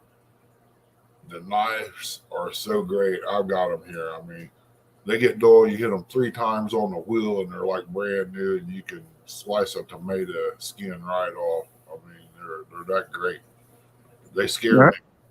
Ernie, you talking about a sharpening wheel? I got one. Yeah, this here is the knives are called Rada, R-A-D-A.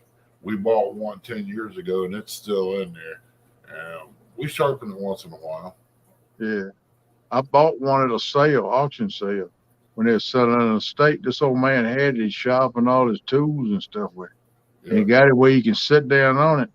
I got to brace it up now because it's getting a little wriggly. I got overdid it in this shed in the stable.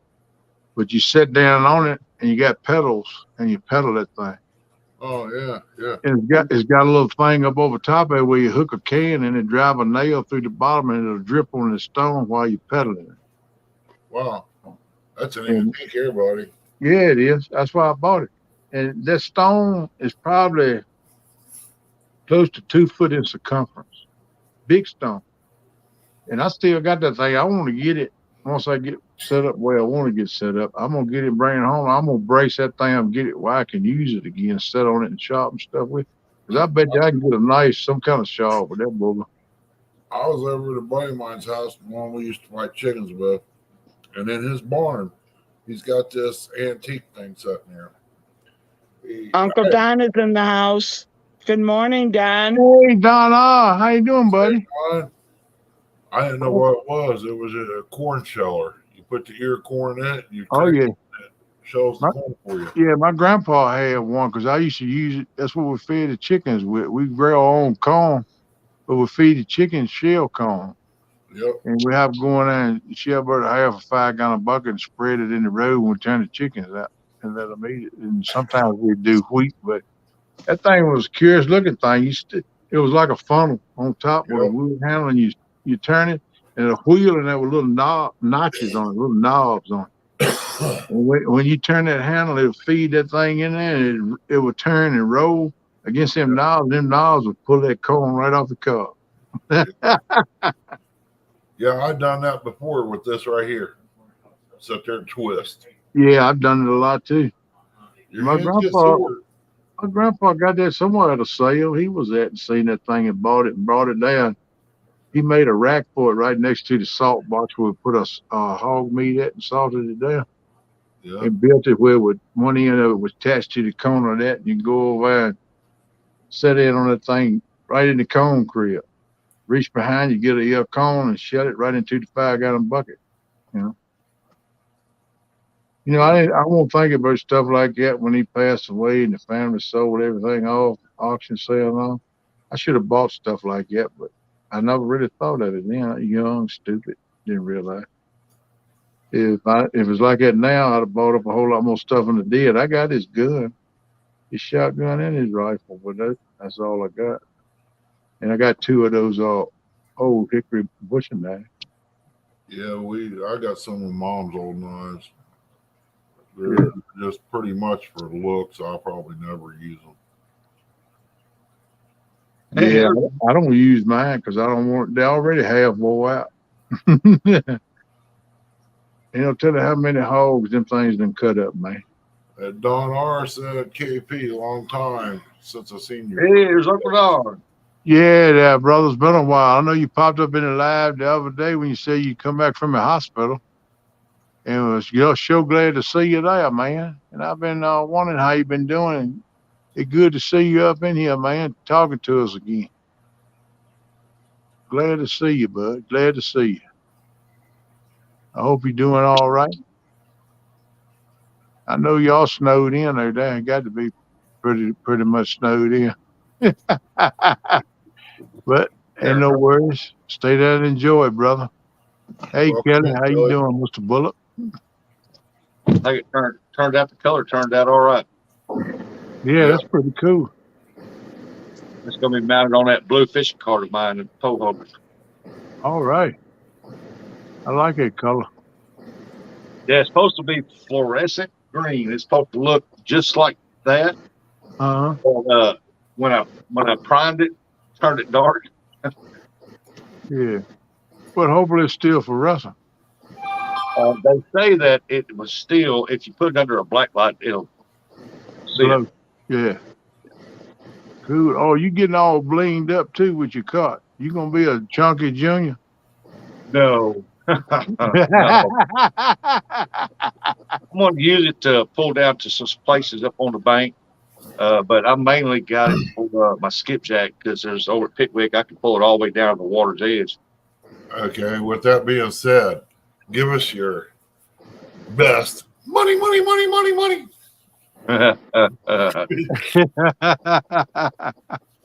don't have it. Can you say it? I'm gonna give you a little food for thought too. I don't know if you thought of it or not, but I've seen it happen. Quarter. Somebody that made them a cot like you talking about, pulled it up and they put the rods on it, and they had a big fish grab and take it over. When it did, it pulled the cot and everything over. Yeah. Yeah. Oh And man. the rod shot out the rod hole and bloop right in the water before he could get there and get it because he had to get around all that mess that just flipped over. And he Yeah. couldn't get there in time. He lost a nice catfish or fish. So food for thought. Do a I'm not, test on it. Do a test on it. Take your rod, go out there with your line in the yard, 60, 80 yards, and pull on it and see how top heavy your wagon is. If it wants to flip over, then make I'm some not, kind of ground strap What do or you something to want? put on. I'm not using that for that. I got pole holders that go on the ground for that. Oh, okay. That's what this dude did. He took Hey, it Kelly. apart. Kelly. He was using it Yeah, for transport purposes. I got I've seen them flip over too, and I'm sitting you. there Yeah. watching the guy fish. And I'm like, how does that keep standing up like that? If a big fish hit, about the time they said boom, and he was lucky. He was just sitting there. He caught the cart and pulled it back. And he Yeah. I wouldn't would loop that. I'm I like, would have to put me some kind of strap to the wagon and then put a hole in the strap, drive me a little stake in the ground on both ends of that cot to hold it down or something before I feel halfway secure. Look at that joker donut fast. What's the matter with you, knucklehead? Show me that stuff. cool. You gonna make me go in there and get up in all that Christmas candy and cookies I got and mess up this morning. Hello, Kelly. Good morning, little brother. What are you? Exactly what you about to do, man. I can't play with you with this. You get any milk to eat with them donuts, man. With my left hand. Well, look, people, it done made it to 4 minutes to 8.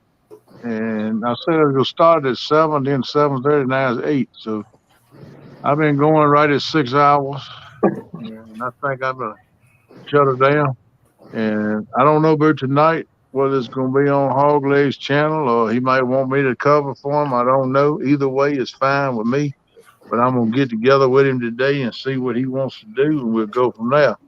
If he wants me to go live on my channel, I'll stick up some kind of little thumbnail or something, letting everybody know that I'll have a show again on my channel tonight. Yeah. Ernie, And you gonna go live, Ernie? I don't know it.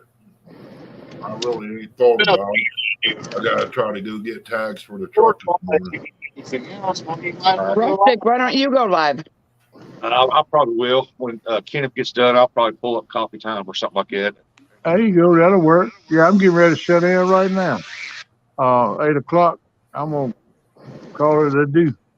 Yeah, just to let you know, PR, I seen that. You and Eric more than welcome to come over and get a piece of that cake. I don't care. If you want to, if you want to go live, Rustic, you ought to, brother. And I'll shut it down so you can go. I didn't really mean to stay on here this long. No way. This thing's been going pretty smooth this morning. I had some good peeps See come y'all up. later. Making up for ending it so early yesterday. Yet been rolling, so I just been going with it. But yeah, I'm gonna shut it down. But people, thank each and every one of you for your support. Let's remember Hog Leg and Melissa.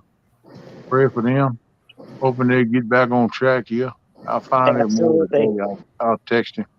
Yeah. Robin C, appreciate you coming up. Ernie, Eric, Rustic, Thanks all for y'all. helping us out. All the other ones that come in for a while left out. Appreciate y'all too. And y'all have a good day. You too, brother. You take care. Always, not just this time of season where you give thanks, but always be thankful for what you get because it can change in a heartbeat, people. Absolutely. Yeah, It's been always fun having you in here too, Shirley. Thank you. Don R., take care, my friend. I'm so glad to see you back around with us. You take care of yourself, man. We'll be in touch soon. Glad to see you. Hope everybody has a good day. Thanks, Kenneth, for having me up. Hey, you're welcome anytime. Always glad to have you. Anybody's welcome to come up here anytime they want to. That's what I like to see people do. But y'all take care. We're going to end this. Love you. Y'all have a good Peace one. out. Peace.